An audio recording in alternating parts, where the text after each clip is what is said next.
Chapter 1049. Zwael was different from Kara. Kara had shoulder-length blonde hair, while Zwael had short black hair that was very characteristic of the male members of the Elle family. He was somewhat similar to Superman. He had a square face, and his face was slightly older. Even though he was unconscious, his forehead was wrinkled, as if he was struggling with something. Thea glanced at him and said, "Don't worry. They will wake up soon." While waiting, she quietly modified the genes of the Kryptonians. Except for Fiora, Kara, and Superman, the rest of the Kryptonians could not reach a high level even if they were exposed to the stars. At best, they could only reach the level of the Green Lantern. The universe did not need a mass-produced Protoss. The Kryptonians had violated the taboo, and their genetic technology had been developed to the extreme. It was no accident that they were wiped out. If Thea modified their genes in the real world, they would definitely go downhill in the future. Their civilization level might regress to level 7 or even level 6. But it was better than being wiped out by unknown powerhouses. Not long after, people woke up one after another. Kara's identification was not very successful. She was still a child when she left Krypton. Now, she was a young lady. Zwael was not very sure about their relationship. Fiora's identification was much smoother. Her appearance did not change. Her subordinates, at least former subordinates, were present. A group of people slowly gathered around them and asked questions. The three Kryptonians were the main characters here. Thea and Batman walked out of the crowd and looked at them from afar. "Are you sure this will not bring disaster to Earth?" Batman asked. "That won't happen. None of them are at Clark's level. In fact, they're far inferior to him. Your worries won't happen. You have seen the technology of Kandor City. This is an ancient city of civilization, not a city of technology. With the lack of genetic technology, various knowledge gaps, and a new social environment, it will take many years for them to recover to their former level. Earthlings have already left the solar system. They will definitely come into contact with the Kryptonians in the future. They will spur and promote each other. It doesn't matter if the politicians on Earth treat the Kryptonians as an imaginary enemy. It is better to be hostile to the Kryptonians than to the Earthlings. This will reduce internal friction, which is beneficial to the development of mankind." It was rare for her to speak at length. This was not only for Batman, but also for the three Kryptonians in the distance. Will there be any trouble on Earth? Superman didn't know anyone. Fiora and Kara were talking to their classmates and friends from time to time. He had nothing to do standing there, so he simply flew to the side and chatted with them. Not in the short term. With you as the bridge, the two races will gradually coexist. Thea thought for a moment and said, "In fact, the genes of the Kryptonians and the genes of the Earthlings are very similar in many ways. Maybe they have a common ancestor." Batman nodded slightly at this question. He had studied the Kryptonian genes and found that there were many similarities between them and the Earthlings. The two might have a common origin. As for whether the Earthlings originated from Krypton or Krypton originated from Earth, there was no need to delve into this question. All they needed to know was that for a long time in the future, both sides would live under the same sun. In the evening, Zwael, the representative, came to talk to them about the future of Krypton, the current life of the Kryptonians, the shortage of supplies, and various other issues that needed to be discussed in detail. Thea didn't respond to Zwael, who wanted to talk to her. Instead, she looked at the female adjutant. "Fiora, my friend, thank you for your help over the years. Our agreement has been fulfilled. You are free now. Go back to your people." The female adjutant had been diligent over the years. She had helped Thea with all kinds of things, regardless of whether it was integrating the forces under her or participating in various activities. She had done everything perfectly. She was Thea's most capable assistant. In the beginning, it was just a verbal agreement. If Fiora wanted to strengthen herself, she only needed to bask in the sun. Thea didn't provide any help. Instead, she enjoyed Fiora's selfless dedication. Even someone as thick-skinned as Thea couldn't stand it. So the first thing she did after reaching the top was to fulfill her promise. Fiora laughed self-deprecatingly. She looked back at the Kryptonians and said, "They need to rebuild their homes. I don't have the ability to do that. If you still need me, I am willing to continue to serve you." Thea was overjoyed. Her subordinates were too weird. With Fiora in charge, it would save a lot of trouble. Whether it was the funny Gertrude, the crazy electric lady, the group of yellow lanterns with ugly faces, or the Zerg, they all needed someone to coordinate their relationship with each other.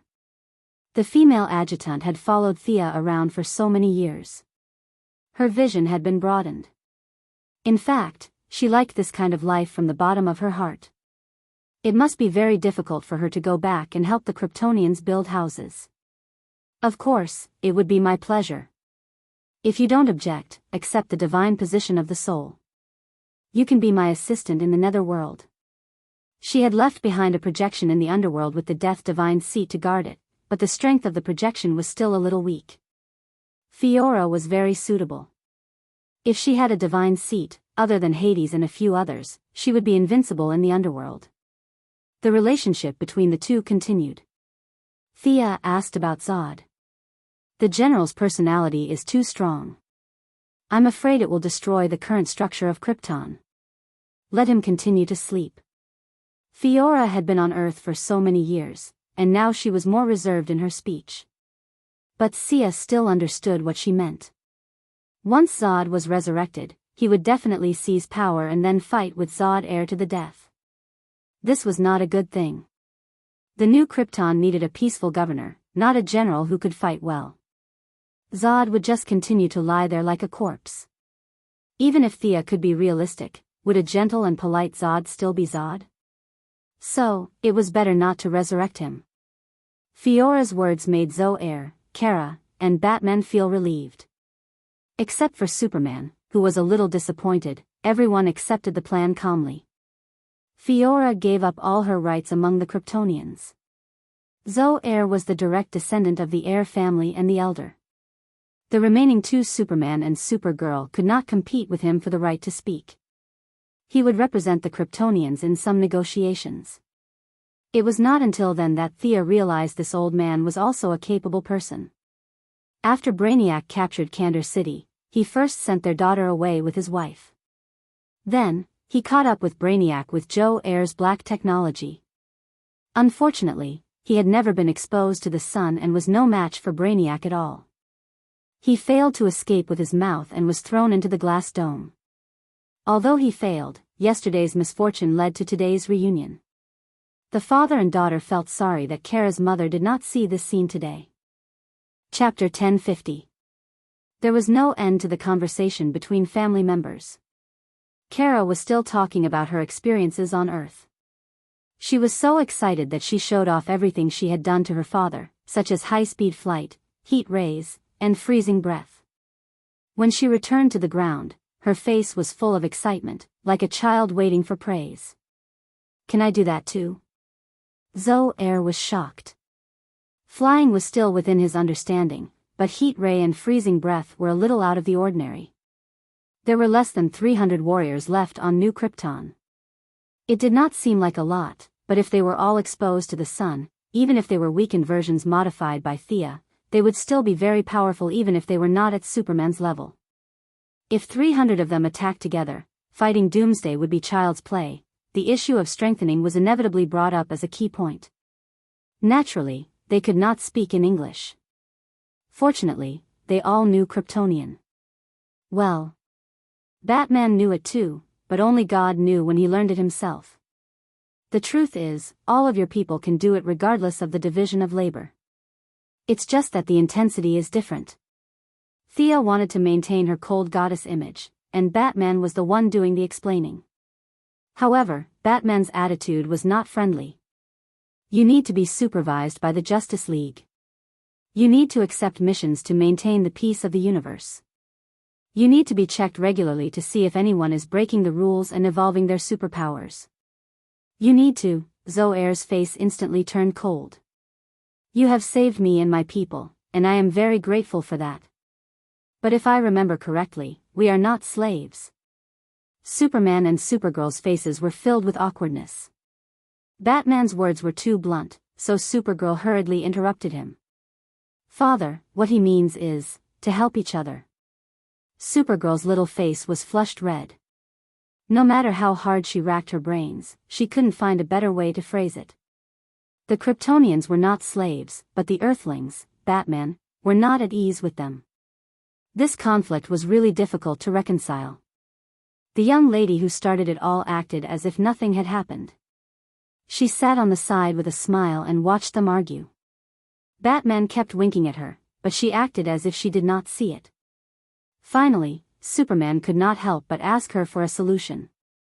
"How about this? I'll cast a spell and let everyone enter a dreamland. In the dreamland, they will obtain extraordinary power. Let's see what they choose." Thea wasn't sure if she should cut off all the restrictions or gradually loosen them. In that case, it was imperative to simulate it.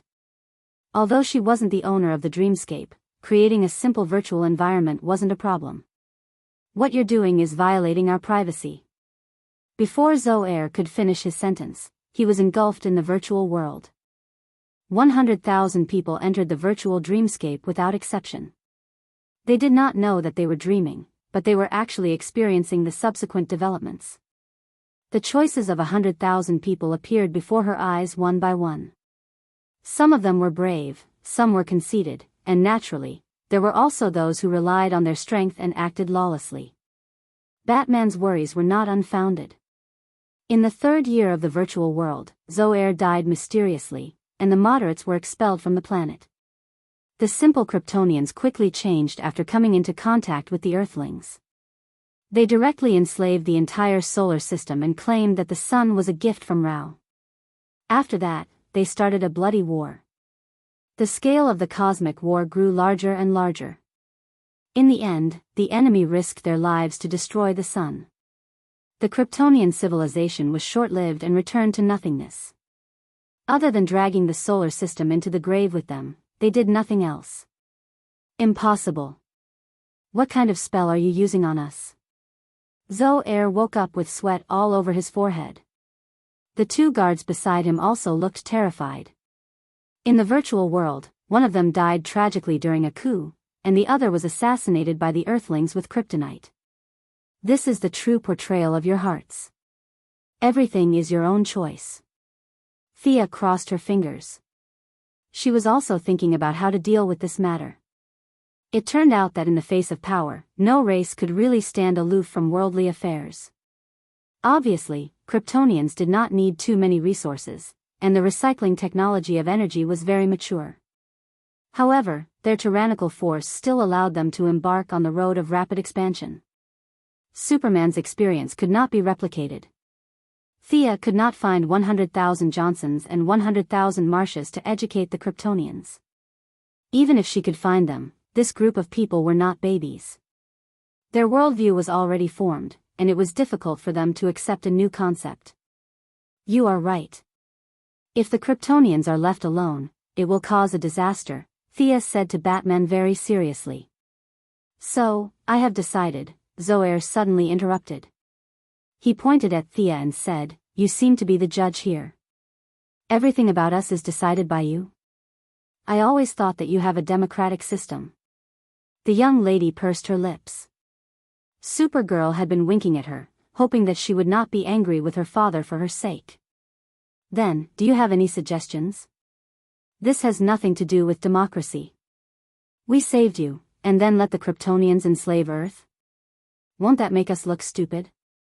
Thea's casual words made Zoe speechless. "I was not prepared just now. This time, let's do it again.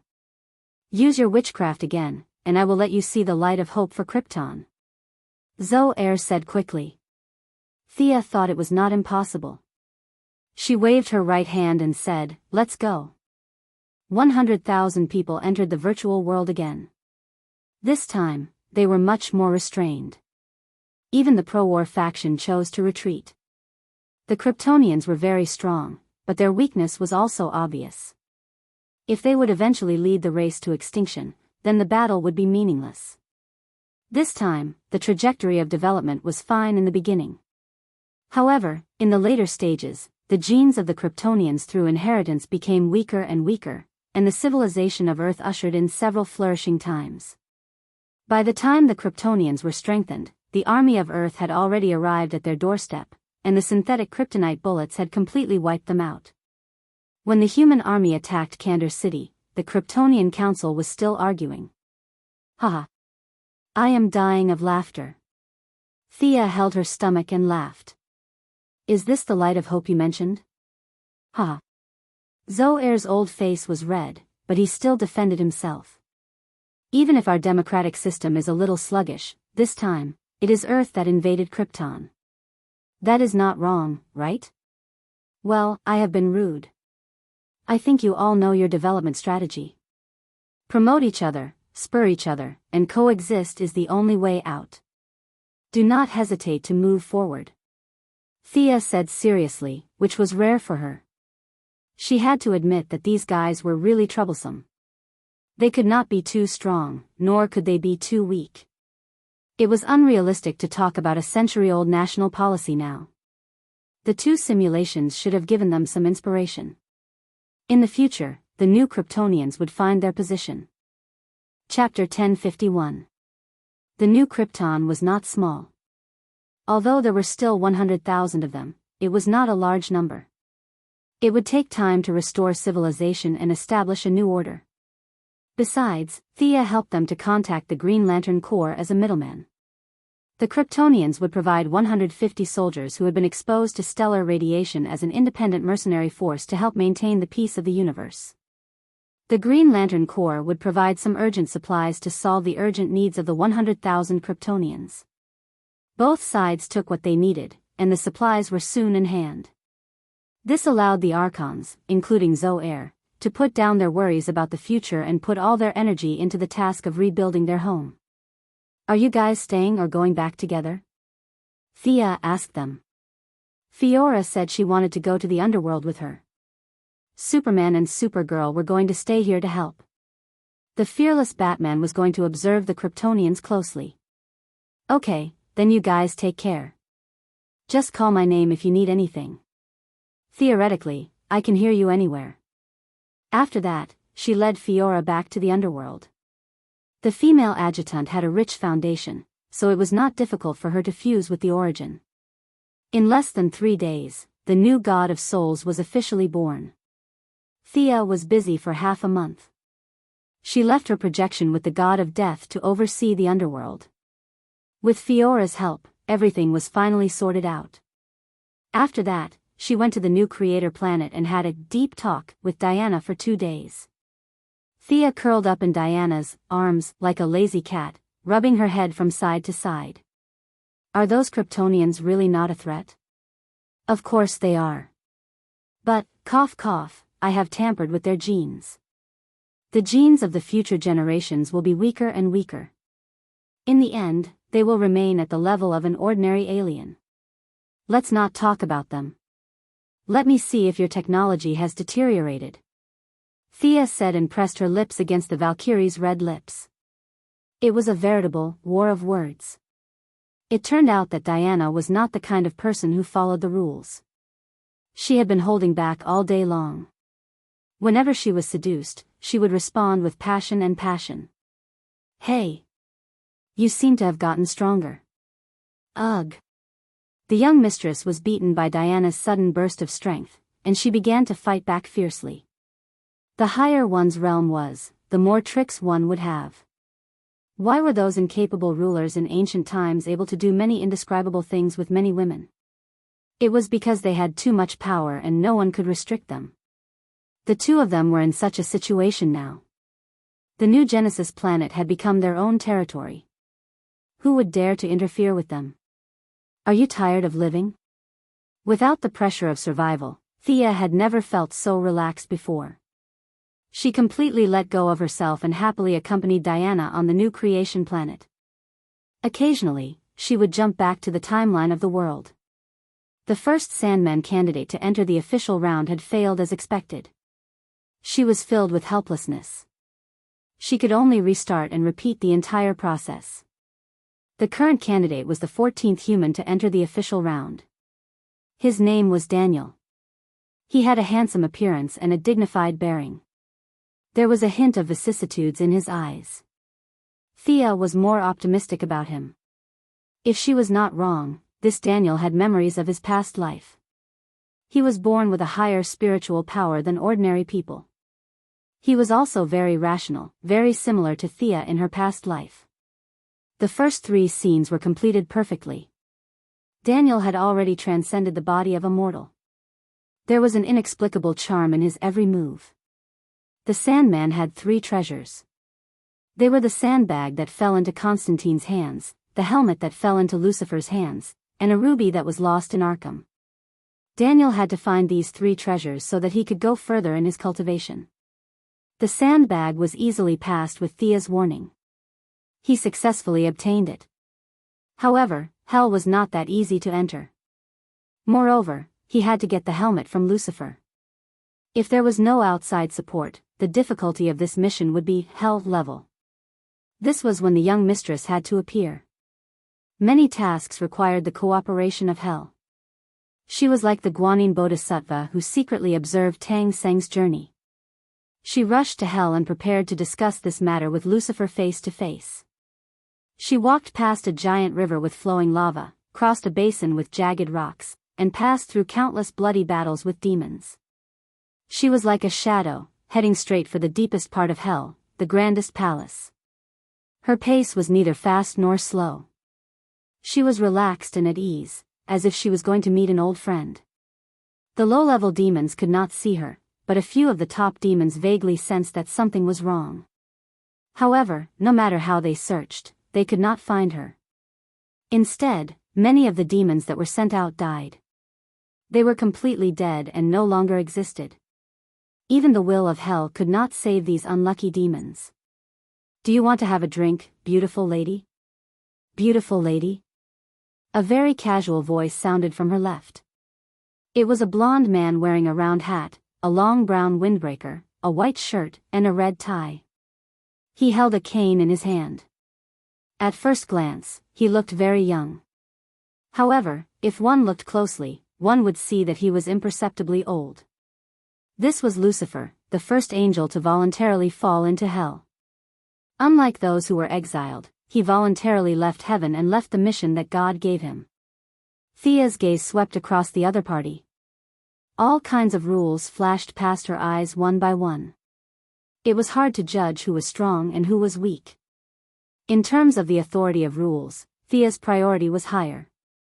However, Lucifer's abilities were very comprehensive. Once they fought, it was hard to say who would win. Of course. Thea nodded slightly. As soon as she finished speaking, the surrounding scenery changed. It was filled with the smell of sulfur. The volcanic lava that filled their vision disappeared completely. It was replaced by a very tasteful restaurant. The restaurant was very high up. Looking out from the floor-to-ceiling windows, it was already late at night. The city was filled with lights and pedestrians. The nightlife had just begun. Thea was not here to challenge the restaurant, so she did not feel any hostility. She also changed into a dress, revealing her swan-like neck and her entire arm. She wore thin high heels. Lucifer acted like a gentleman very well. He pulled out a chair and invited her to sit. The atmosphere was very warm. Piano music sounded from the surroundings. It was very romantic, full of affection, and full of artistic atmosphere. Thea frowned slightly. Under her interference, the melody had some subtle changes. She could hear a choir from it. The tone unknowingly went to the direction of singing hymns. Lucifer casually glanced at her. The Missy had an innocent look on her face. "It seems that you don't like this environment. Let's change." Lucifer's thoughts moved. The Western restaurant completely disappeared. The surrounding environment was still late at night, but it had turned into an amusement park. The two were sitting at a very ordinary table. It was much more comfortable here. Thea did not like to eat with strangers. Not to mention, she had to pretend to act with him. What role-playing, experiencing the life of a mortal. Please. She needed to be cured early. Chapter 1052. When she didn't have the ability, she would put on a smile. When she had the ability, there was no need to hold it in. Both of them fought in secret and didn't see much. She could only say that Lucifer was unfathomable. However, Thea wasn't a pushover either. "I represent the Endless family to discuss something with your majesty." She went straight to the point. Although there were only 2 members in the family and she was the one with the highest combat power, it had always been her style to use the name of a tiger. It would be a waste if she didn't use it. Her meaning was clear. They were a family, and they were bullying Lucifer because he was alone. The former archangel, the current king of hell, frowned. "I'm not afraid of fate. I've transcended fate. You can't do anything to me even if you attack me together." "That's right. You're willing to give up heaven and the fate bestowed upon you by the Supreme. This is admirable. Hence, we hope that you can cooperate with the Sandman's growth." Thea didn't seem to hear the unfriendliness in his words and continued speaking. "The Endless family will owe you a favor." Thea used the Endless family's name in her words. After all, she didn't owe anyone anything. If she wanted to repay it in the future, she would let the Sandman do it, or her family would do it personally. 2 omnipotent universal-level beings and 5 pinnacle multiverse beings. With such combat power gathered, even heaven and hell wouldn't be able to stop them. Lucifer revealed an expression that said he couldn't afford to offend them since they had the numbers advantage. He couldn't be bothered to pretend to be a gentleman. He waved his hand lightly and agreed to this matter. After they finished talking about official matters, the atmosphere calmed down. "Speaking of which, why did your majesty leave heaven back then? That father of yours? Did he expect you to do this?" Thea asked curiously. "He knows everything. There's nothing and no existence that can escape his attention. Even our conversation today is within his expectations." Lucifer stopped pretending to be a gentleman. He threw away his hat, loosened his bow tie, and poured himself a glass of wine. "Then is your departure from heaven also within his expectations? Then why are you still doing this? What's the point?" Thea took out a glass, and Lucifer poured her a glass. Needless to say, the King of Hell's treasured collection was indeed tasty. It was 2 levels higher than Dionysus's fine wine. The wine had a lingering aftertaste, and there was even a hint of thyme. She gave a thumbs up to show that it was good wine. "I left heaven because I felt that I needed to leave." He predicted everything because his attention was still here. "You mean that he didn't leave?" "No, he has indeed left. He has gone to a higher level and is pursuing something that I can't understand at all. The entire world is probably just a small toy in his eyes. He doesn't need to deliberately investigate it. The world has no secrets in his eyes. Do you think I will die?" He changed the topic at the end and asked Thea a professional question. Her answer was indeed professional. "Of course. Life is absurd, and death is random. Perhaps you will die inadvertently." As if she was joking, she made her own explanation, and Lucifer listened attentively. "Where will I go after I die? What about you? Death can also die?" "I don't think so, if you compare this place to a big house." Thea pointed at the surroundings, and Lucifer knew that she was referring to the entire world. "My duty is to turn off the lights, close the door, and leave. As for where I will go after that, I don't know." The conversation with Lucifer ended quickly, and the 2 drank a few glasses of wine.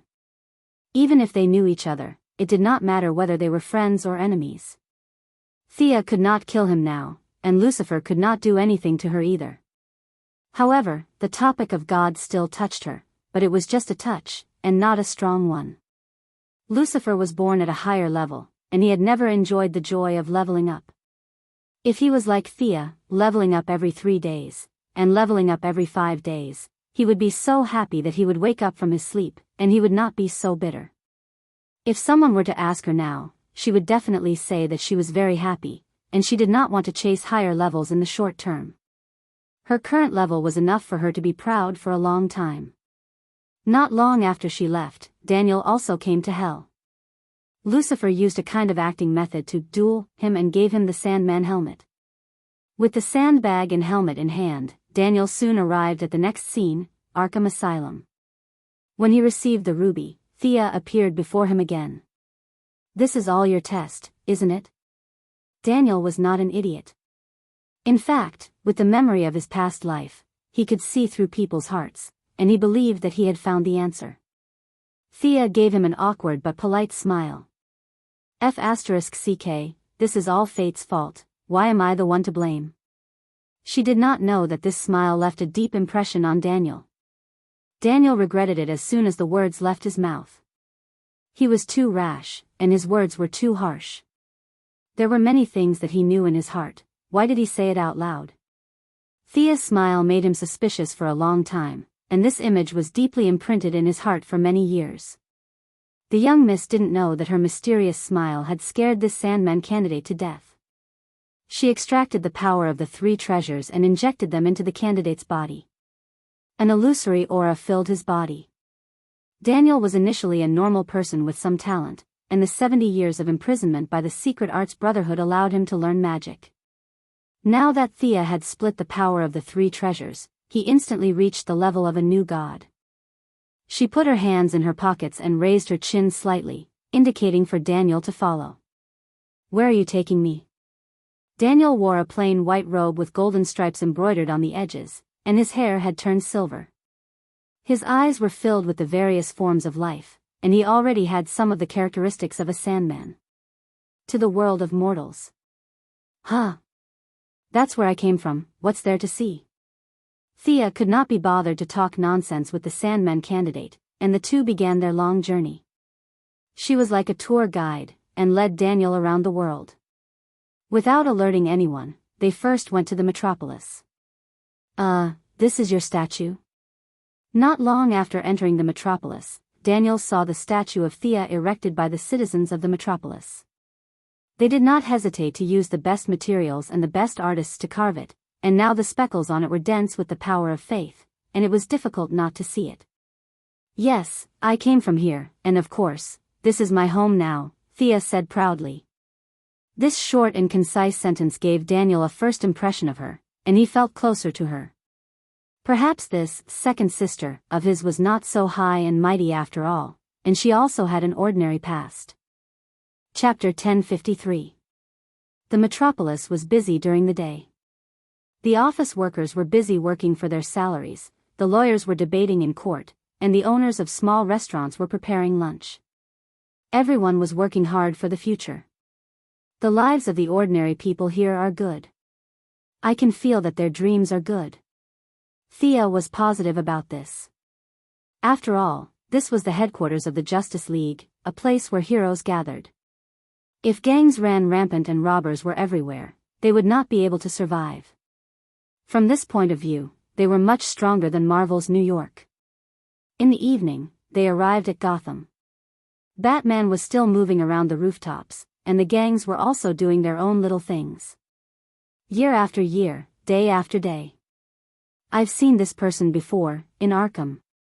Daniel pointed at Batman and said. "Is that so? I still need you to guide him in the future. You'll get to know each other later, but not now."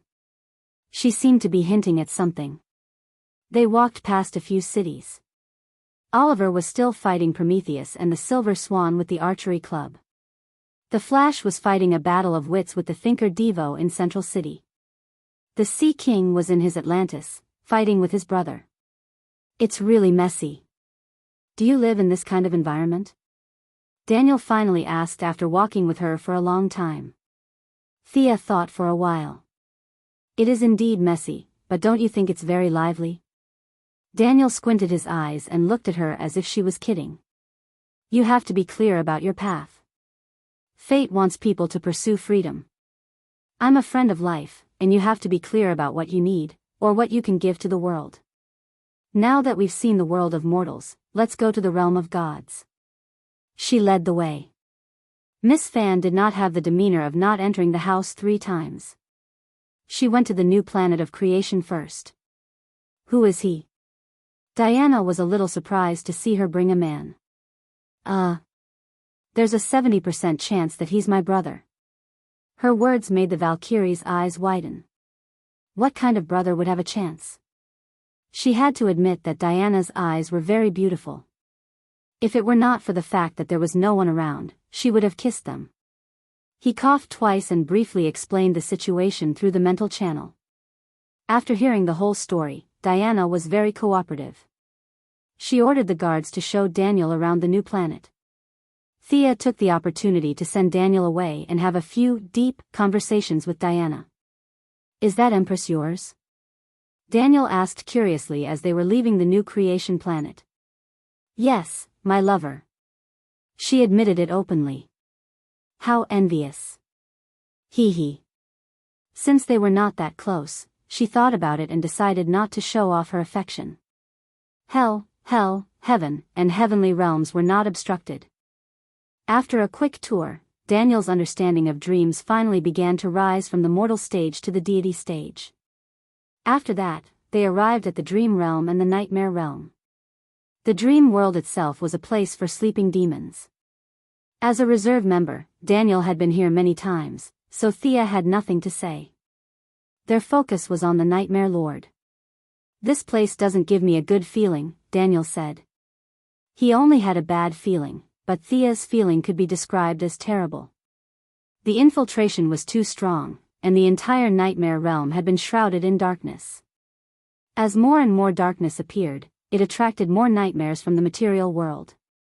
This was an extremely bad cycle. Yes, all the impossible things that only exist in the deepest part of the subconscious are being carried by a force and reappearing in the form of nightmares. The corruption here is faster than I expected. Can't you stop it? Daniel asked. Thea was silent for a moment. I can't stop it. The universe needs these dark forces to maintain the balance. It has to face all of this if it wants to become bigger.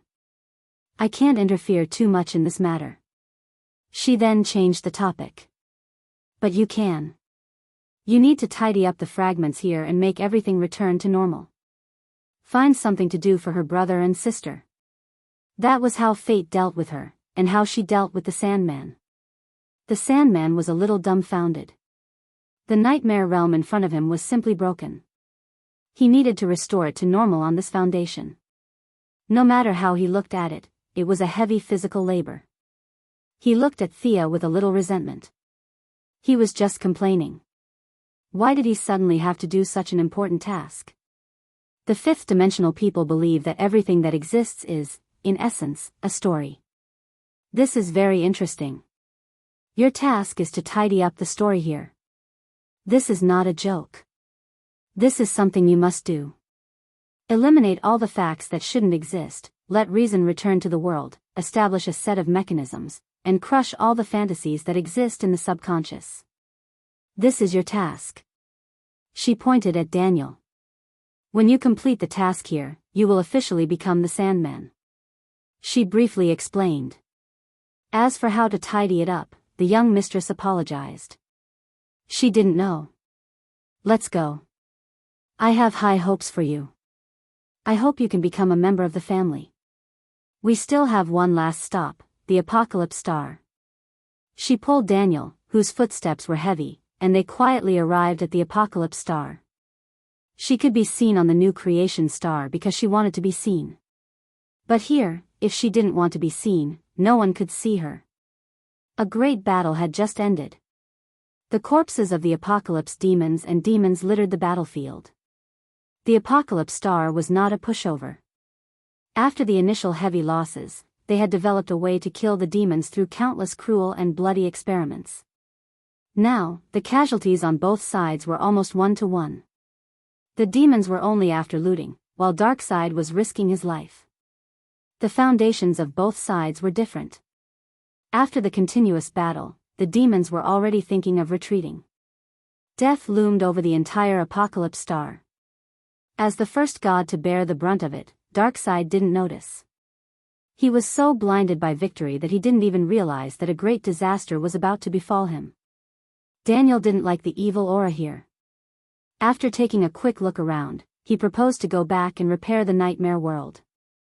Thea didn't stop him when she saw how motivated he was. She sent the Sandmen off and slowly walked into the depths of the Apocalypse Star. The demons were about to give up. This was a sign that many people and gods could see. The Apocalypse Star was holding a grand celebration to celebrate their victory after half a year of fighting. No one saw Thea. She slowly walked into Darkseid's vast palace. The new gods on Apocalypse Planet were all very nervous. The extraction of the anti-life equation was nearing its end. Darkseid had summoned them to his side to prevent anyone from trying to take advantage of the situation, and he was also worried about the conduct of his subordinates. What if one of them had evil intentions and wanted to steal his item? Chapter 1054. The good traditions of the Apocalypse Star were on full display at this moment. Everyone was greedy. It just depended on how rational they were. As it happened, the Revelation Stars group was a group of deities that were both ambitious and not too rational. Thea saw Darkseid's eldest son, Kalibak, sneaking glances at the anti-life equation. The Great Wasteland Wolf and the Great Warlock were also secretly preparing for something. They were wary of each other and making use of each other. This team was too difficult to lead. Thea sighed. In terms of offense, the evil faction had the upper hand. However, in terms of unity, the righteous faction was 100 times stronger than the evil faction. None of the father's subordinates had ever coveted the anti-life equation. Darkseid was the most nervous at this moment. He had to suppress the gods and obtain the anti-life equation as soon as possible. He was under the most pressure. However, it was also because of this that he lost most of his cautiousness, which ultimately led to a tragedy. In fact, when the Apocalypse Star was established, the law of the jungle had been implemented on the first day, and the current outcome had already been decided. Everything was decided by force. Whatever was snatched was theirs. In the face of benefits, there were no restrictions. The Apocalypse Star's abnormal rule would make Darkseid suffer today. Back off. Darkseid did not know that there were people spying on them. He said in a low voice. A distance of a few meters was useless in front of the new gods. He wanted to see how long his authority could keep the new gods in check. Reality proved that he was still the majestic Darkseid. His subordinates did not dare to resist and subconsciously took a few steps back. The evil monarch was satisfied. He looked at the anti-watcher again. The anti-life equation was about to be taken away. This person's value would be greatly reduced. Darkseid was prepared to use him as a sacrifice to announce his great strength to the multiverse. However, he did not know that the anti-watcher he was preparing to sacrifice was chatting with Thea.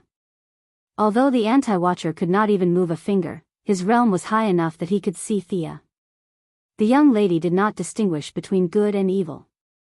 Even the demon king of hell, Lucifer, could sit together and drink. Chatting with the anti-watcher who had destroyed many universes was not a big deal. They had been discussing the issue of re-employment for the anti-watcher. The anti-life equation was removed, and counter-supervisor was completely free. He would remove the burden of constantly destroying the universe and become Morbius again. From what I can see, you won't die today. The life energy needed to reshape you is nothing to me, but why should I help you? If I remember correctly, you were killed by the Black Death Emperor, and it was my white lamp that saved you. You still owe me a favor. The young miss would never do a losing deal. The counter-monitor in the spiritual world gritted his teeth in anger. That was obviously done by Black Thea. Even if you resurrected, what did you do after that? You got Darkseid to beat me up. What have you done? Don't you feel anything in your heart? No matter how he thought about it, being killed again in a critical state was not a pleasant thing. However, at this time, he really did not have much capital to argue with Thea, so he could only throw out his chips first. He said very tactfully, "What about the antimatter cannon? Didn't I help you get rid of the Black Death Emperor? That guy is your enemy too. You did that to vent your anger, didn't you?" The counter-monitor insisted that he was not venting his anger, but doing it out of righteousness. Thea did not believe his words at all. However, after thinking about it, getting rid of the Black Death Emperor was indeed an important step on the path to death. Alright, seeing that you're pitiful, I'll let bygones be bygones. Tell me what benefits you can give me now. If you agree, I'll save you once. Thea was not anxious at all, waiting for him to name his price. The counter-monitor tower is in your hands, right? I call it Hell's Tower now. Fortunately, it was in the spiritual world. The counter-monitor almost vomited blood. Do you have any shame? That's right, that's right. Hell's High Tower. The High Tower can adjust the frequency of the multiverse's vibrations, and the authority to control this is currently in my hands. Your endless family should know that the multiverse will soon experience an unprecedented darkness, and this, Hell's High Tower will play an important role in this. Friends of life, saving the innocent and doing your best to help the ordinary people. Isn't this your mission? For the two multiverses to merge smoothly, and to do your best to save the ordinary people, isn't this what you've always been doing? The counter-monitor understood her mission very well, and said word by word. Thea quickly weighed the pros and cons in her mind. The universe wanted to evolve, and it wanted to completely devour the dark multiverse and make it a part of itself, and vice versa for the dark multiverse. From the perspective of the entire universe, there was no difference between the two. No matter how they evolved, it would be the same for the universe as a whole. The universe did not care about justice or evil. However, from the perspective of life, the problem was huge. Thea could not guarantee how many people she could save. Just as she said to Daniel, at her level, there was no chance for her to do anything. She was more like a chess player, pushing things forward. She could not personally participate, because this would destroy the balance between the parties. Thea did not agree or disagree. She asked the counter-monitor curiously, after taking off this armor, where do you plan to go? She could understand the counter-monitor's behavior of crippling himself.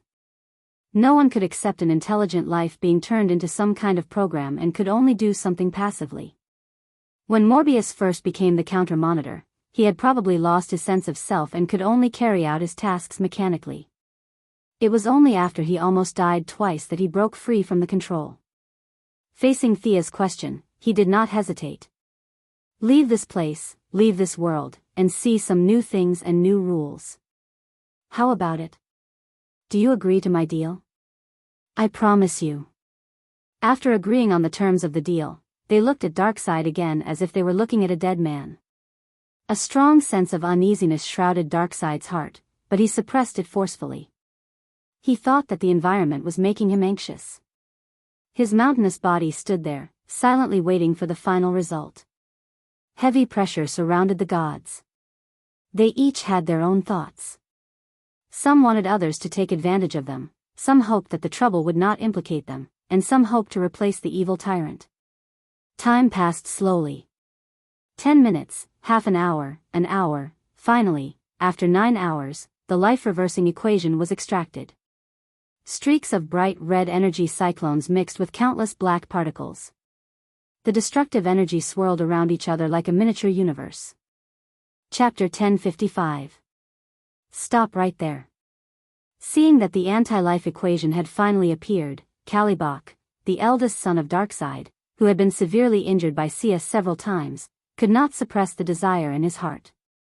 He could not help but take a step forward, but he was immediately stopped by Darkseid. Thea was secretly amused. Kalibak was a complete idiot. Even if Darkseid did not die today, he would not be able to inherit the throne.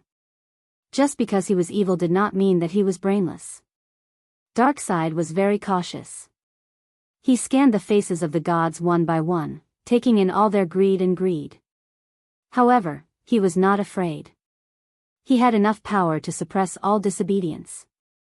His movements were slow but firm.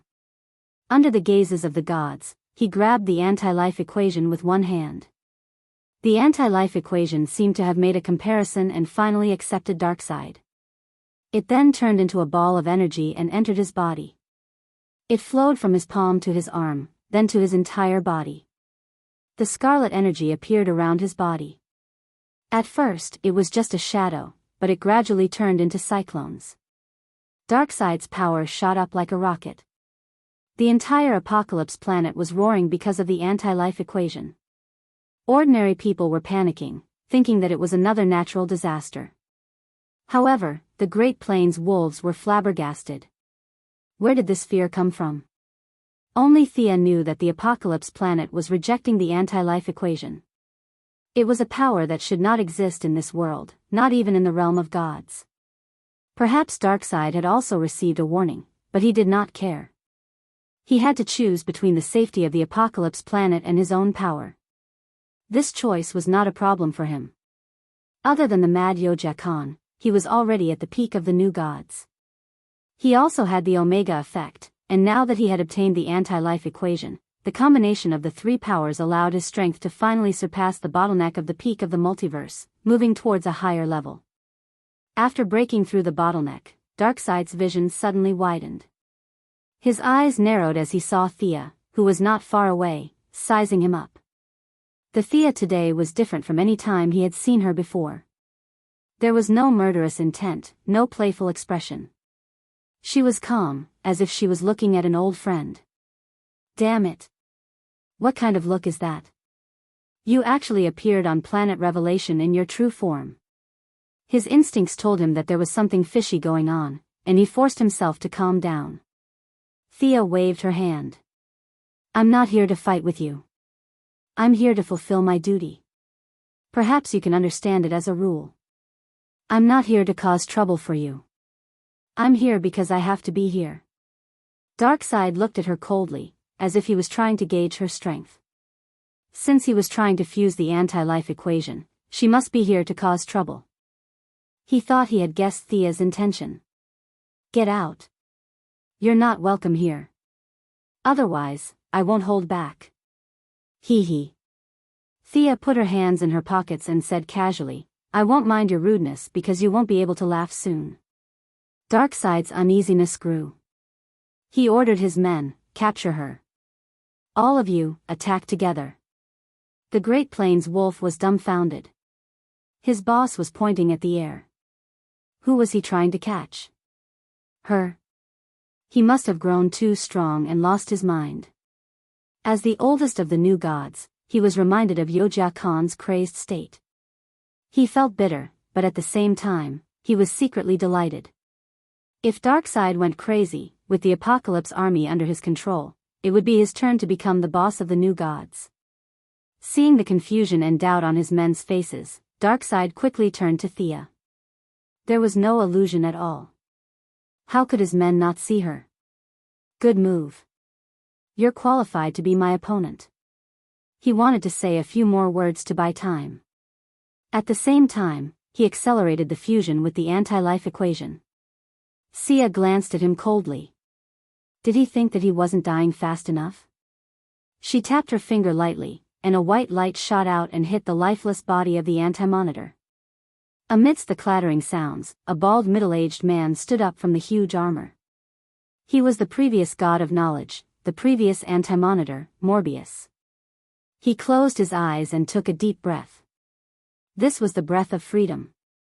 As the anti-monitor, he still had his knowledge and understanding. As long as he had enough energy and time, he would return to the top. This was a standard practice of abandoning his cultivation, and the result was not too bad for him. He hurriedly handed over the control rights of the anti-monitor tower, or rather, the Tower of Hell, to Thea, and completed the deal. Thank you for your help. The authority is yours. As for whether you save or destroy the world, it has nothing to do with me. If you don't have any other questions, I'll take my leave. Morbius removed his shackles and spoke very politely. Will we meet again in the future? Definitely not. You're very confident, aren't you? Her words were normal, but there was a lot of information in them. As long as she was still in this world, no one could escape from her. Morbius spoke so confidently. It seemed that he had found the path to another world. Then I wish you a safe journey. Thea nodded slightly. Morbius was leaving this world, and they would not have the chance to meet again. Although she did not know where he had found the path, Thea was not envious. She had even been to Marvel, so she was not interested in some random worlds. Morbius used a unique method to leave the Apocalypse star. At first, death could still be seen on him, but his shadow became fainter and fainter, and soon disappeared from Thea's sight. He had truly left. This guy is quite capable, right? Thea asked Darkseid casually. It's your turn now, old friend. It's almost time. Darkseid's realm had reached a certain point, and he finally realized his own problem. Deity positions, the Omega effect, and the anti-life equation. Any one of them was suitable for him. If he combined any two of them, he might be able to do it. After all, he had a very strong foundation. However, it was dangerous to combine three different sources of energy. I am the invincible Darkseid. I can defeat all obstacles. These are insignificant obstacles. He was still stubbornly holding on. At the same time, he was trying his best to use all his power to suppress the anti-life equation. Thea did not comment. She was afraid of causing a misunderstanding. She even took a few steps back and smiled as she watched him die.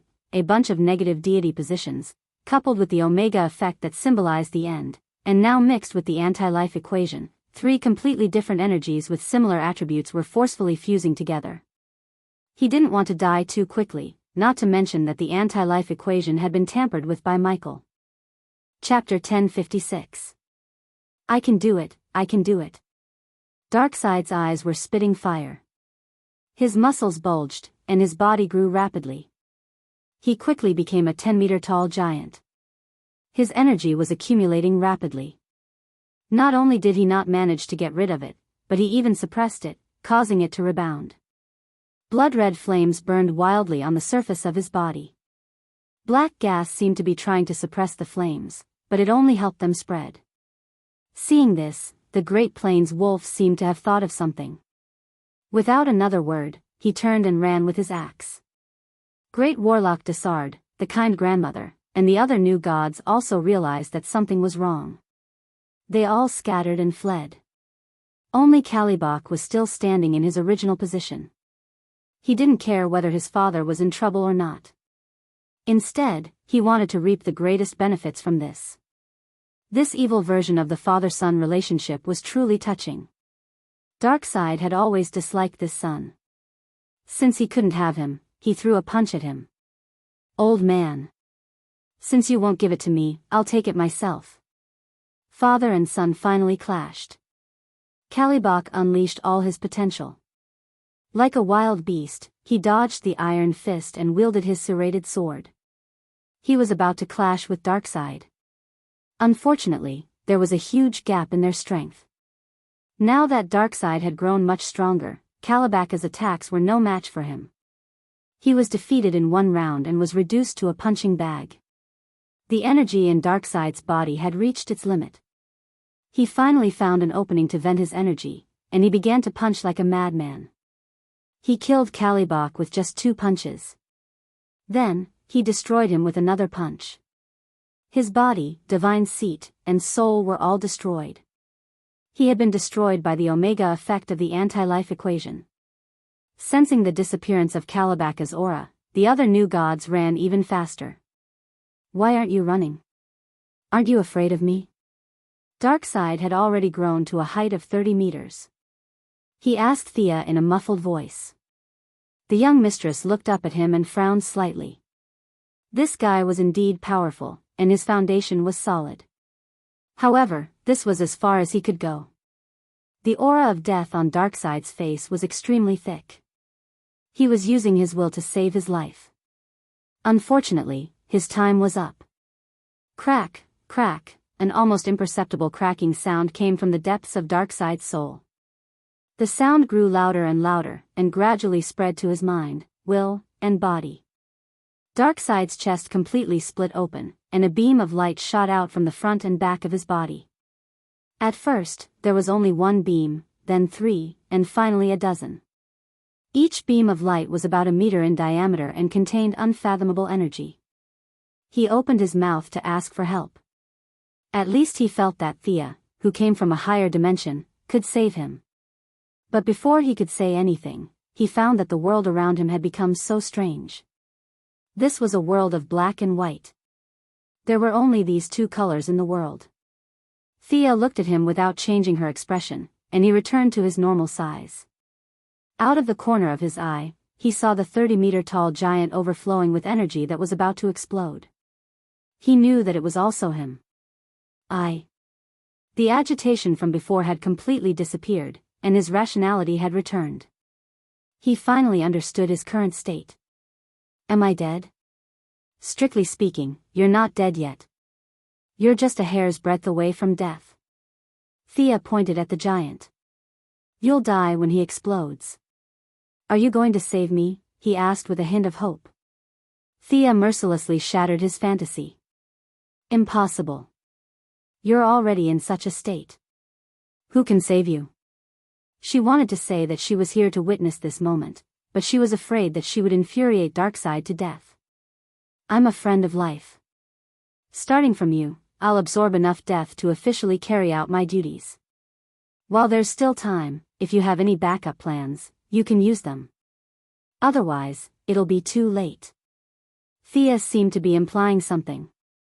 Darkseid gritted his teeth and clenched his fists. Unfortunately, he was only an illusion before his death here. He could not use any of his strength. Won't you stop me? Thea shook her head. You can do whatever you want. Whether you live or die has nothing to do with me. I only want to witness your death. I have to say that you're quite lucky. If I had completed the rules, you wouldn't have been able to escape so easily. After saying that, she closed her eyes and did not say anything else. The death of Darkseid, a top-tier god, was a huge matter to the multiverse. It was the same for her.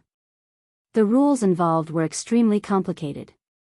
She had to sort them out one by one so that she would not make any mistakes. Darkseid snorted. In the face of his own death, he was still a little afraid. He took 2 deep breaths and forced himself to calm down. Let me out. Thea waved her hand and tossed his consciousness out. Then, an earth-shattering firework exploded before her eyes.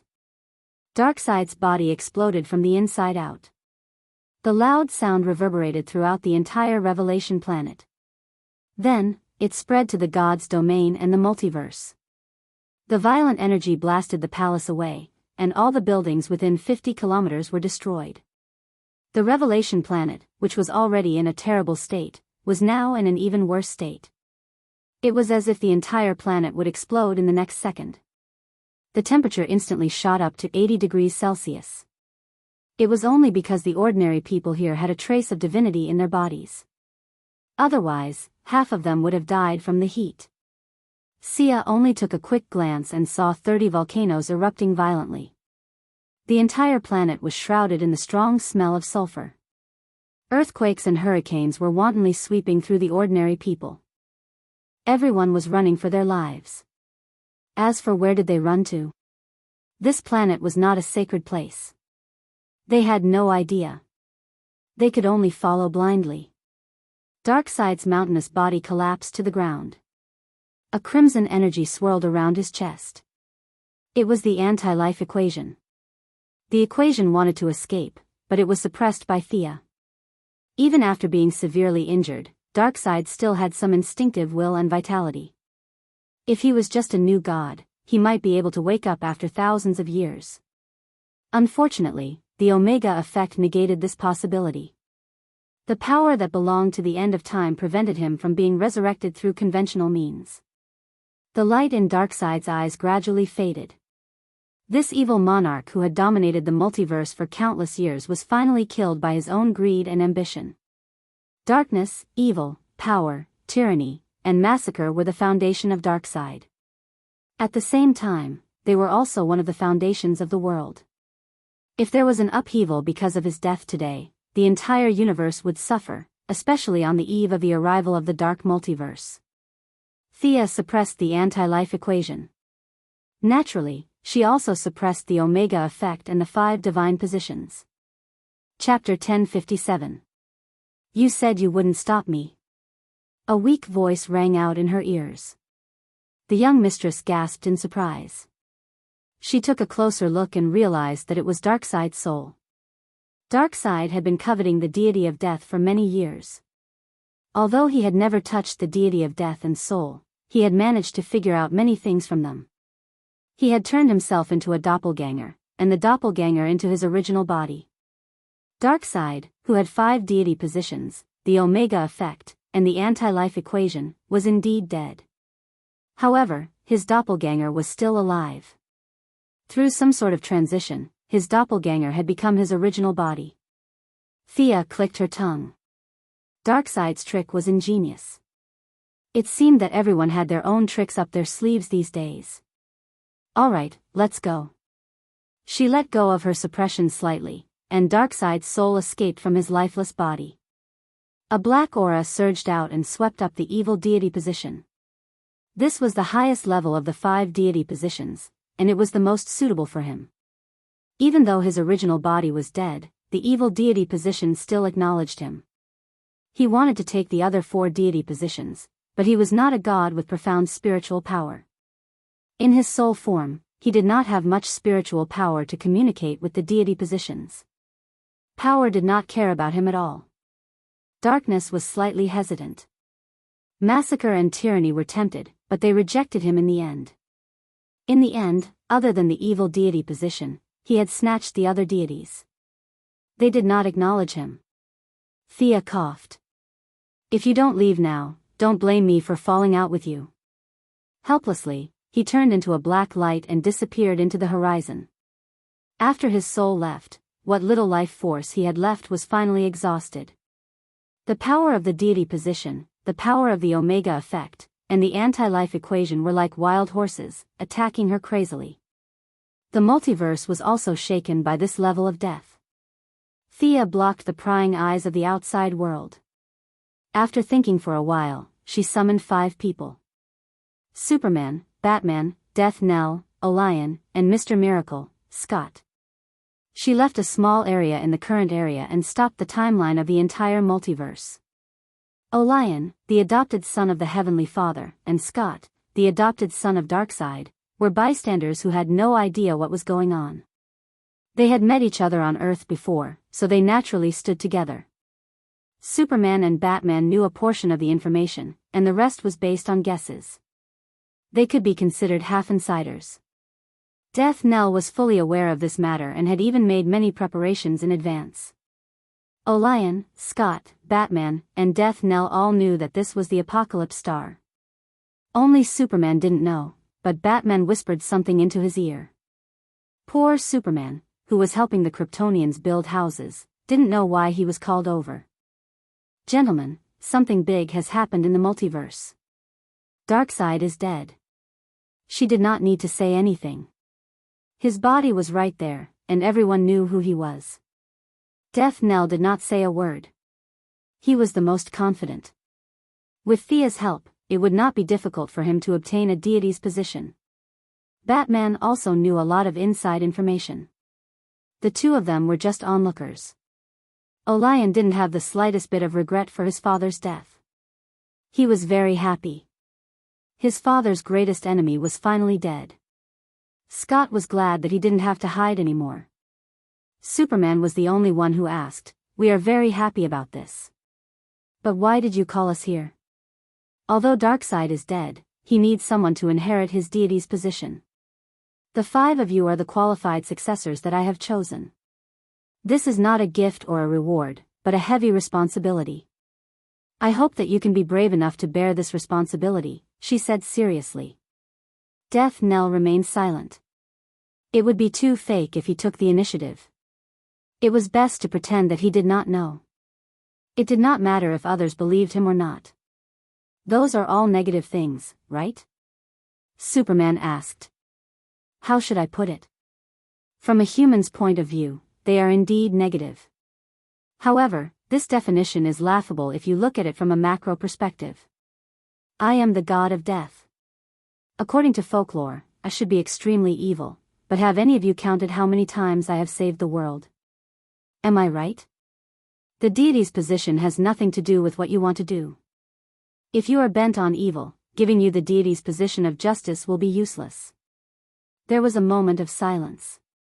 Your Majesty, I am afraid that I will not be able to control the darkness in my heart. Please do not include me in the list of candidates, Audiobook said solemnly after some thought.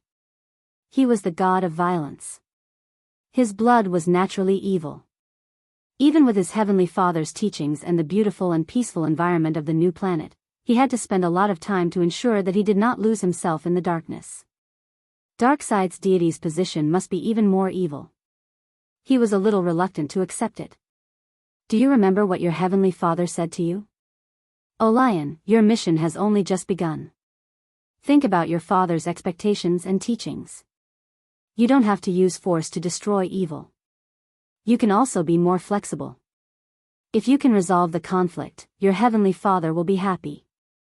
In fact, from the bottom of her heart, Sia was not very convinced by these theories. It was just that when she was bored on the new planet of creation, she had flipped through many sayings of the Heavenly Father. This old man had actually thought of solving the conflict between the two sides through diplomacy. Now that she had raised the Heavenly Father's banner, Audiobook did not know what to say. After a while, he seemed to understand something. You mean, Thea nodded, indicating that it was as he had guessed. It is still too early to say. There is still a lot of work to be done. We can talk about it later. She then looked at Scott, the Heavenly Father's son and Darkseid's adopted son. I will also give you a chance. If you choose, you and Audiobook. Before she could finish, Scott interrupted her. There is no need. I am not made for that. I just want to live a quiet life. So, you don't have to consider me in your plans, preparations, and ideas. Alright, I will respect your opinion. Thea was giving her Heavenly Father face because of Diana. Her Heavenly Father had secretly provided some help to Diana when she was stabilizing the situation. Otherwise, the war goddess would not have been able to stabilize the new planet so quickly. Actually, Audiobook was the most suitable candidate. He was the rightful second son.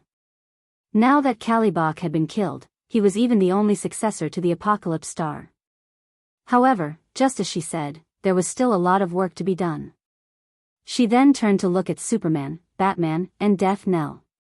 What do you all think? I am willing to take on some responsibility.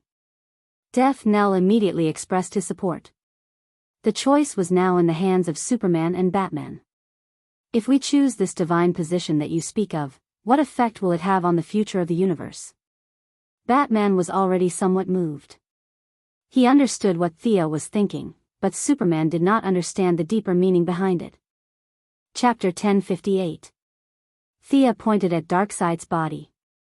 If those divine thrones are still on Apocalypse Star, they will be used by evil. If you can get your hands on them, the power of evil will fade, and justice will rise. This is why I gathered all of you here, not to share them with the evil gods. I'm not asking you to join them. I'm planning to use your willpower to restrain the negative deity positions. I don't know if I've made myself clear. She looked at them and explained in the most concise manner. Superman nodded. Very clear. I'm willing to do this. If I fall, please kill me. Thea chuckled. That's not necessary. It's just a deity position. You won't lose yourself to it. She had them adjust their mental states. Although it was a little subjective, a good mental state would make it easier to gain the recognition of the deity position. I'll release the restrictions. Get ready. Sia had just released a bit of her suppression when she saw the strength deity flying out with a red tail of flame. It didn't choose anyone else at all. It didn't even have the intention to look at them. It rushed straight into Superman's body. The young mistress was speechless. This level of compatibility was unparalleled. Both sides didn't need to cooperate or confirm with each other. They crossed the first step and began the second stage of fusion. She narrowed her eyes. This might be a special case. Normally, it wouldn't be this fast. Who wants to go first? According to the agreement, Death Knell was the second to go. Thea secretly pushed for the deity position of Slaughter to choose Death Knell after a few comparisons. Power and Slaughter both had a successor. It was as if the multiverse that was about to be destroyed in the next moment showed signs of calming down. Apocalypse Star, which had been trembling and releasing energy without restraint, also slowly calmed down. The surface temperature was still high, but it was pulled back from the brink of destruction. Thea returned to the normal flow of time. She told Superman and Death Knell some things to take note of for the new god before sending them back. Superman's foundation was frighteningly deep. The deity position of power didn't change him much.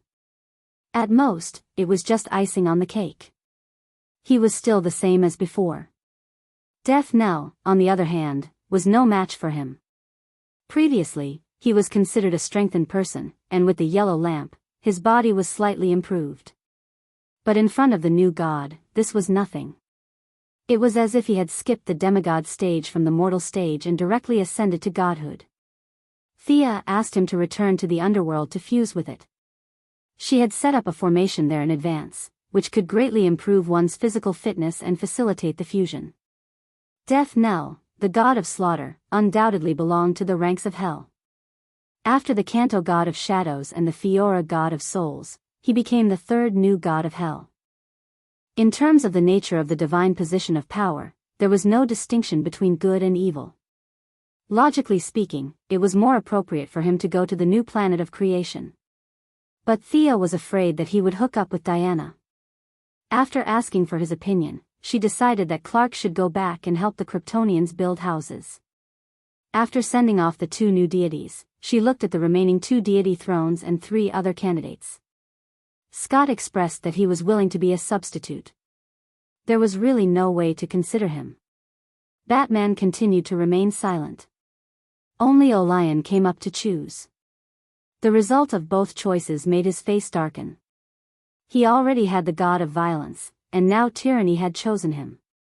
Am I really destined to not be able to get rid of evil? Orion's face was full of bitterness. Someone has to bear the crown of evil.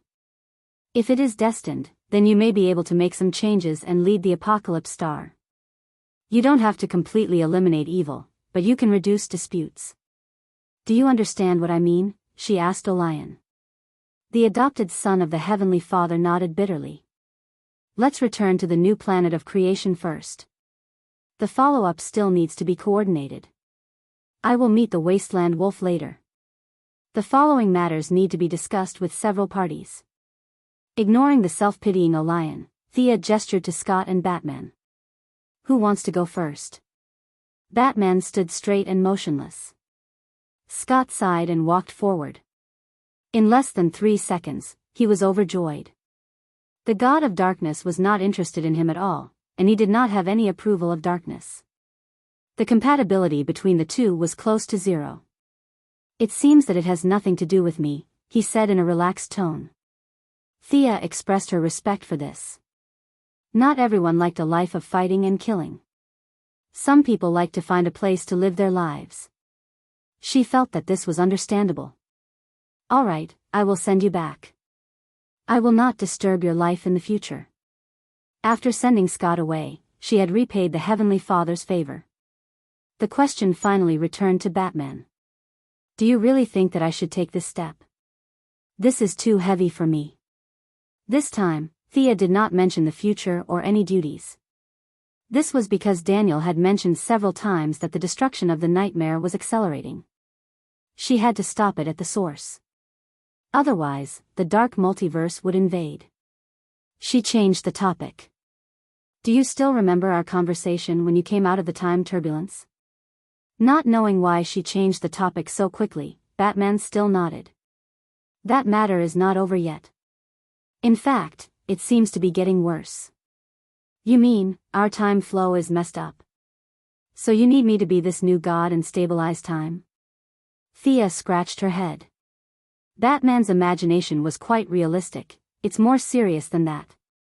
Have you ever had nightmares? Batman's expression did not look too good. The nightmares have been following me since that alley. This is also the reason why I don't sleep much. The nightmare I'm talking about is a kind of manifestation. It's not the kind of dream that we talk about. It's a kind of existence that's more real and textured. They're born from the dreams of life. Things that are supposed to be impossible become reality there. You can understand it as countless evil parallel universes.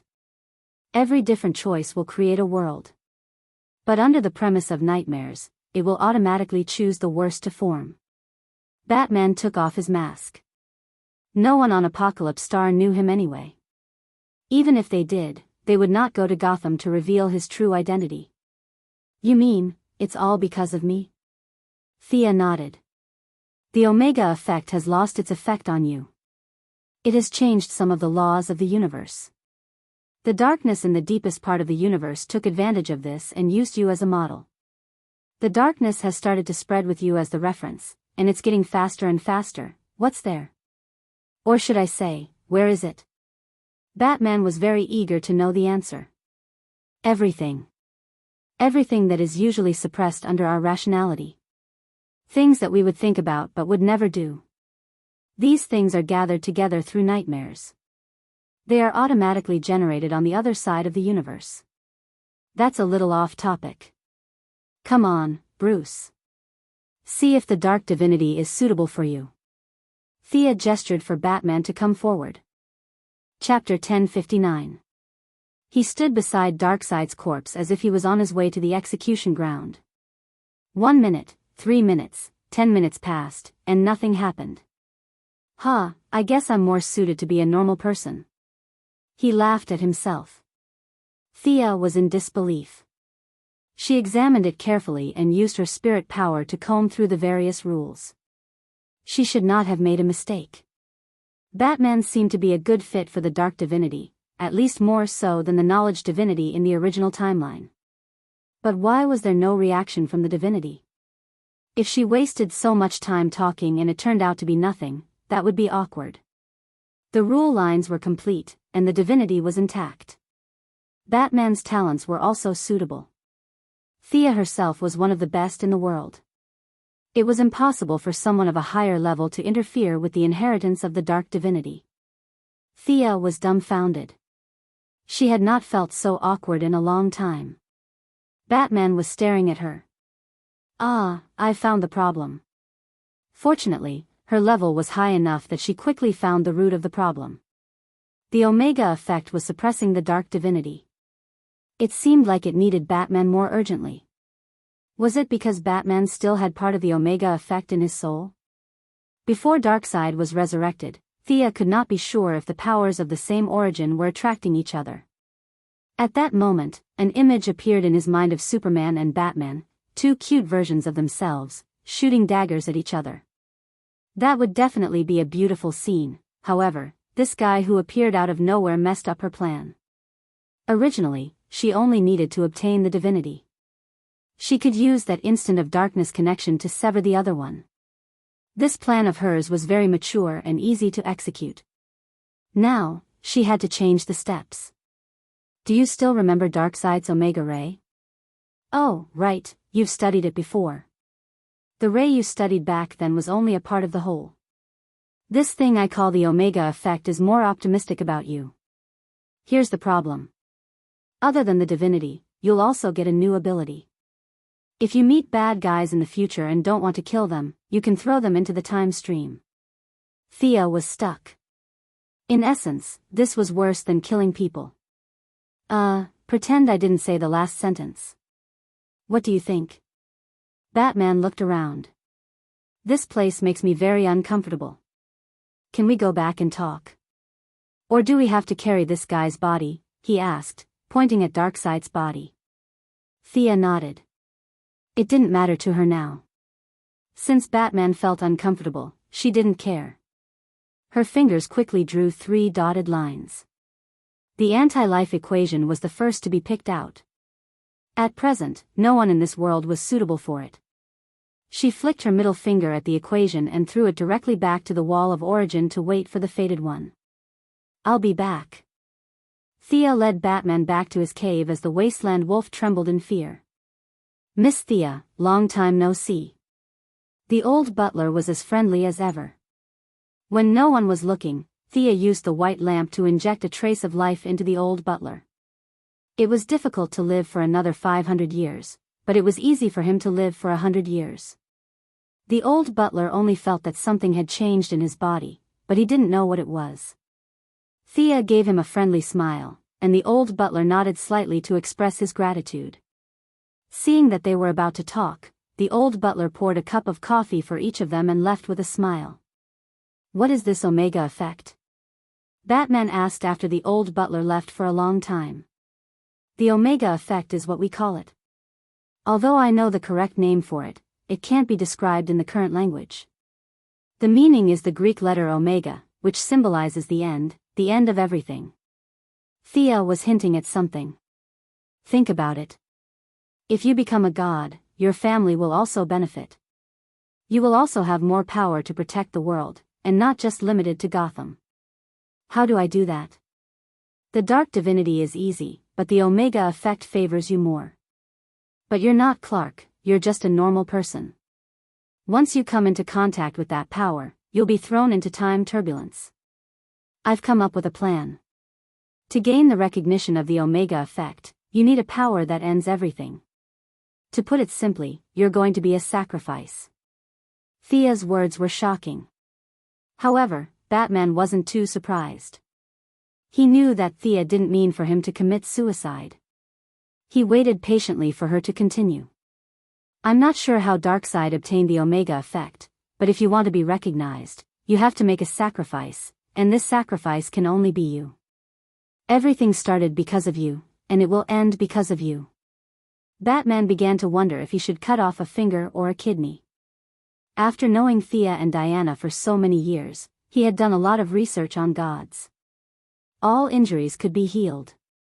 Fortunately, Thea didn't ask him to harm himself. "I want you to face a nightmare. It's a nightmare that belongs to you alone. Only you can deal with this guy, so he's going to be a sacrifice." "Sure, when do we go?" Batman was duty-bound to fight evil. "Get ready. I'll set up the teleportation channel. See you tomorrow." After saying that, she ran to meet her cheap brother, Daniel. The next day, near the evening, a large crowd gathered in the Bat Cave. Almost everyone in the Bat family was there. For Robins, 2 Batgirls, the retired Batwoman, Batwing, and Catwoman, who was still friends even after they broke up. They were all in their combat suits, waiting as if they were facing a great enemy. Batman didn't want too many people involved in his affairs, but the old butler had informed a few of them. No matter what they thought of Bruce before, they were all here to help, even if they had to die in battle. Thea was shocked when she came over. Why were there so many people? Daniel, who came with her, was even more panicked. He had been forced to work overtime by Miss Heartless all night. Finally, he managed to cut out a small piece of the original mess of a nightmare and used it as the venue for today's event. However, he didn't expect so many people to be present. He was afraid that it was part of his sleeping demon trial. He hurriedly explained to Thea, "Are all these people going in? I don't think I prepared such a big passage." Thea was still maintaining her sister posture. She gave him a look that said, "Don't panic. It's not a big problem." At the same time, Batman was also looking at her. His eyes were asking, "Who's this good-looking guy beside you?" "This is Daniel, my future brother." The Endless Family was an extremely secretive organization. They shouldn't stand in front of the public, especially not in front of ordinary people. Therefore, she had a headache about how to introduce them. She could only give a vague explanation. Chapter 1060. Everyone was shocked. Future younger brother?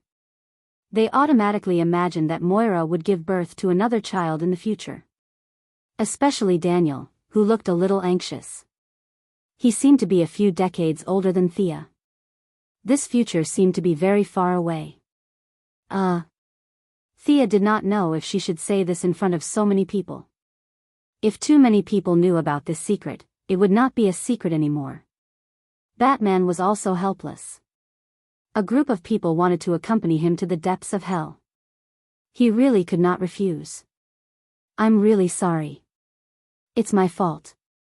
The old butler admitted his mistake very frankly. Thea had always respected the old and loved the young. Naturally, she would not do anything to the old butler. "It's not that I want to hide it from everyone. This matter can only be done by Bruce. This is a nightmare that belongs solely to him, Thea explained.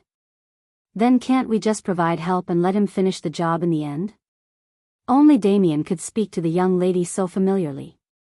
Thea retorted in annoyance, do you think this is a game? The last hit will give 30% of the experience, right? You're addicted to it. Bruce can only face it himself. This is not a private matter.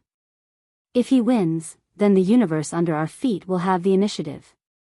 If he loses, the consequences of losing were self-evident. Can't we bring even one helper? Barbara asked. I'm not sure how much you know, but I'll say it again. Bruce is going to deal with a dark version of himself. The same experience, the same wisdom. That dark version of Bruce knows all of you. Forgive me for being blunt, but do you really think that you can help and not cause some kind of hindrance? Won't the enemy turn around and use you as a trump card against Bruce? Thea's words were very straightforward. They were not angry. Even if they had been independent for a long time, they did not think that they had surpassed their mentor. Moreover, the more they chased, the more they realized the gap between them. What characteristics does this dark version of me have? Batman asked. He's a complete copy of you. Starting from that small alley to the Union of Assassins, and the series of activities after that, he's exactly the same as you. Until a certain critical juncture, he made an extreme decision, which caused the difference between the two of you, and it only grew bigger and bigger. Batman was also a little confused. There seemed to be a lot of choices, and he didn't know which one to choose. In any case, it's not a fair competition. I'll give you a hint. You can go with the one that you've locked up in the deepest part of the Bat Cave. He has something to do with this, so he can face this nightmare with you. Her hint might seem obscure to outsiders, such as Daniel, who did not understand. However, everyone in the room was an insider, and they only needed to think for a moment to understand what she was referring to. Nightwing was furious. Bruce, you actually locked him up in the Bat Cave again? Have you forgotten the lesson from last time? The rest of the people were also bewildered, fearful, resentful, and so on. Batman faced all the doubts with silence. He turned to Thea and asked, do we have to bring him along? You know very well that he's the only one in this world who can defeat Batman. If you go alone, you'll be sending yourself to your death. Thea spoke as if it was a matter of course. Anyway, I've already told you my suggestion. Let Daniel take you there. I still have to discuss the matter of the Apocalypse Star. I only hope that you remember that this is not your problem alone, but represents the entire multiverse. Any decision you make will affect the future and the present. The young mistress waved her hand. Daniel is more familiar with that place than I am. If you have any questions, ask him. I'm going to discuss some things with Diana. After saying that, she ran off in a hurry. Although she said that she was going to the new creator planet to discuss things, no one knew how to draw the line between public and private. It was really hard to say whether she would take the opportunity to do something private. Batman looked at Daniel speechlessly, and Daniel looked back at him with the same expression. He rejected everyone's offer to follow him and led Daniel deeper into the cave. At first, it was very quiet. As they walked, Batman suddenly asked, who is she to you? Do you mean Death? She's my guide, Daniel answered straightforwardly. Then what's with the little brother? Maybe we're a kind of brother and sister of a higher level. Batman muttered the word, death, and his consciousness went into a trance. He felt that Thea seemed to be looking at him from afar. Do you wish to have a sister like her? Daniel seemed to understand what he meant. He lowered his head and chuckled. Halfway through, he heard a soft snort in his mind. He quickly changed his words. Of course I do. It would be my honor. Batman looked at him in disdain and stopped asking him for information. After circling around a few times, they arrived in front of a cell. The cell was made of pure metal. The back of 3 of the walls was made of mountain rocks.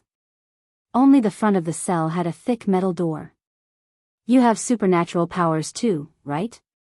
If I let him out, Will you be able to control the situation if something unexpected happens? Daniel, who was now a universe-level individual, looked inside the cell and frowned. So this is the guy. I can do it. Batman entered a complicated password into the control panel on the wall. After that, he did a blood test and pupil test, as well as 3 private questions. Finally, the cell door creaked open slowly. Stinky Bat? Your actions today are a little beyond my expectations.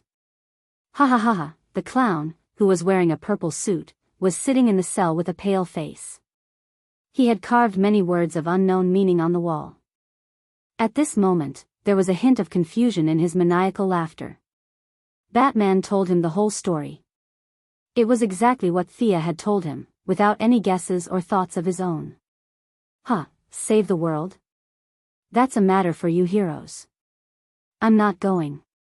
Close the cell, I still want to sleep. Ha ha ha. The clown lay on the bed and did not intend to escape at all. Can we not bring this guy along? Batman felt a headache coming. Fighting alongside the clown? This was more nightmarish than a nightmare. Daniel thought for a moment. I suggest you do as Death said. She is omniscient and omnipotent. She traverses the timeline and surpasses all the concepts of multidimensional life that you know. There is no one in the multiverse who is wiser and more powerful than her. Batman's face twitched. Doesn't your conscience hurt when you flatter her so openly? Do you have any shame? Silently labeling this guy as a bootlicker, Batman pointed at the clown and asked Daniel, isn't that my nightmare? Why do we have to bring him along? Does Thea mean that we have to deal with 2 enemies at the same time? Chapter 1061. Daniel thought for a while before pointing at the clown and said, analyzing the characteristics of the soul is actually 1. I don't know much about the soul, that's the domain of death. I can only see part of it through the dream.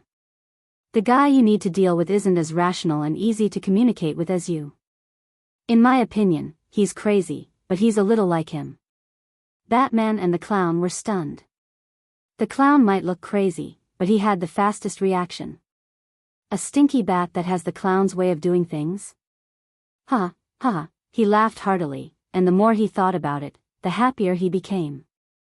He clenched his fists and smashed them against the wall. In the end, he laughed until he was out of breath and rolled on the ground. I want to see it, you must bring me to see it. Ha, a crazy bat. So this is my nightmare. Batman instantly understood Thea's purpose. He originally thought that he needed to deal with a high-tech version or a Kryptonian version. When Thea asked him to bring the clown along, he understood most of it. Now that he learned the truth from Daniel, he completely understood. Was he crazy in that world, crazier than the clown? Or was he as crazy as the clown? That was not important. Batman only knew that he needed to solve this nightmare himself. Whether it was based on the rules that Thea mentioned or his own life's creed, he had to defeat this crazy bat. He grabbed the clown who was laughing on the ground and turned to Daniel. I'm ready, send me there. Daniel saw that the clown did not look like he was ready, but he did not say anything. He pulled open the dreamscape and started searching according to a certain pattern.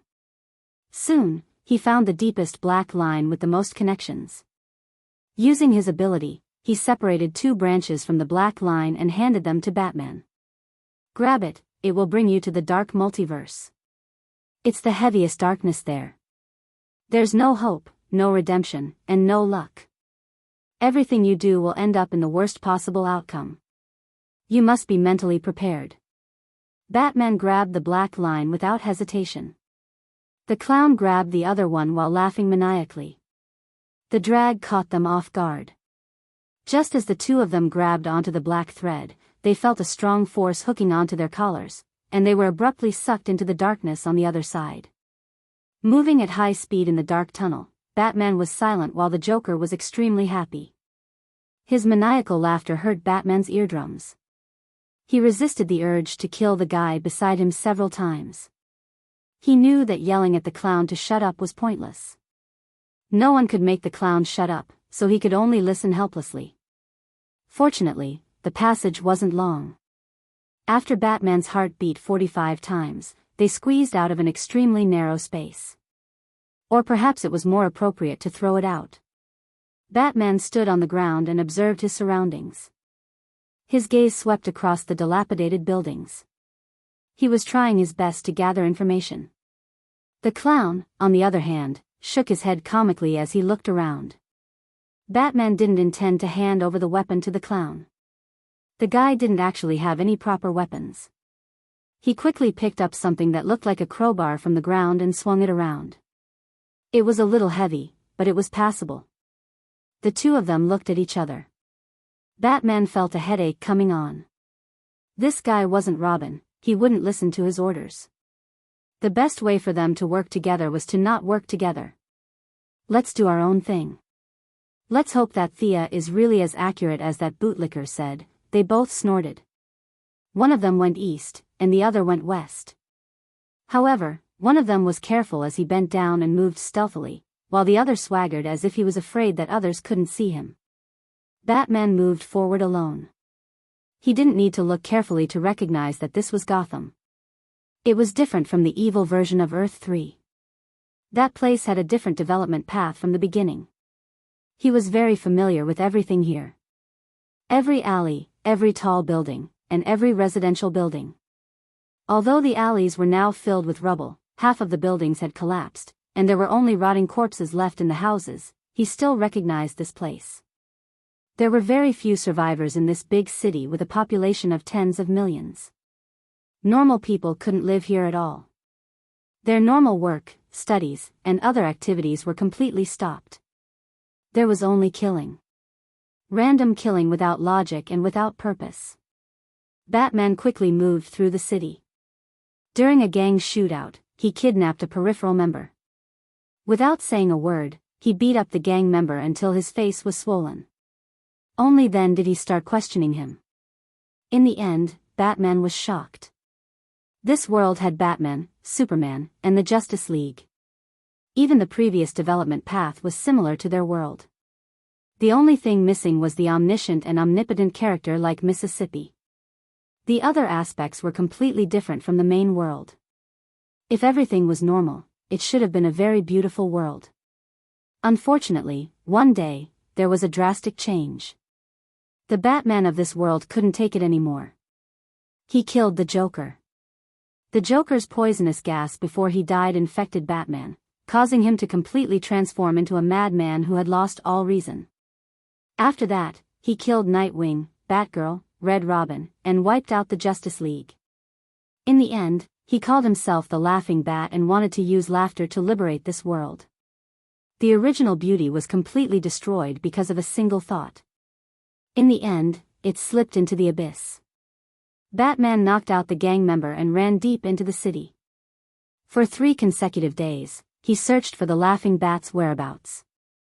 The Laughing Bat's whereabouts were unpredictable. Not many people had seen him, but his terrifying legend had been circulating in the local news. Batman ate some compressed food while taking out a map to analyze the Laughing Bat's movements. This was a freak who had the same life experience as him and the Joker's personality. He couldn't be judged by common sense. Batman's operation a day ago was almost discovered. The Joker's IQ didn't decrease after inhaling the Joker's poisonous gas. Instead, his rationality was mixed with madness. Everything was so unpredictable. After finishing the food in a few bites, Batman cleaned up the scene and headed to the next suspicious location. As for whether the Joker ate well or slept well for the past 3 days, he didn't care. The Joker was like a fish in water here. There was no need to worry at all. On the 15th day of entering this dark world, Batman finally saw the information of his good friend the Joker. This guy had gathered a large group of gang members and headed to Wayne's old house. After smashing and robbing, they set fire to the old house. Then, they went to the ruined Gotham police station. Legend had it that this was the Laughing Bat's favorite place to hang out. Batman hid inside a tall building and used binoculars to observe the police station not far away. The Joker didn't participate in this operation. He rallied all the gang members and then went into hiding to observe everything. Chapter 1062. The big screen in the central square of the city lit up. At the same time, all the players that could receive the signal automatically switched to the same channel. Ha, ha, now let's play a game, me and this. The clown was still dressed as usual. He was in a purple suit and bright lips. He scratched his head as if he couldn't figure out what to call the laughing bat. This Batman is even more ridiculous. Gotham is mine, and you're just a clumsy imitation. Remember my words. The clown was still blabbering on, but Batman had already found the laughing bat's tracks. The TV station was just a smokescreen. Wayne's old mansion, Gotham police station were all traps. It was just a matter of who couldn't resist jumping into them first. The three people with the same high IQ didn't take the bait. He didn't know what the clown was doing, but through some clues, Batman had already found the enemy's tracks. Like a black ghost, he quickly moved through the ruins of the city and quickly found his target. This was a chemical plant that had been abandoned for many years. There was not a single light in the middle of the night. Compared to the chaos in the city center, this place was as silent as a tomb. Batman found 5 security devices around the perimeter. There were almost no blind spots between them, but he still carefully went around them. The chemical plant occupied a large area, so he had to speed up. Judging from the traces on the ground, the clown might have already broken into it. Batman was afraid that the clown would defeat the laughing bat, his nightmare. If this happened, not only would it affect the matter of the divine throne, it would also shake Batman's confidence.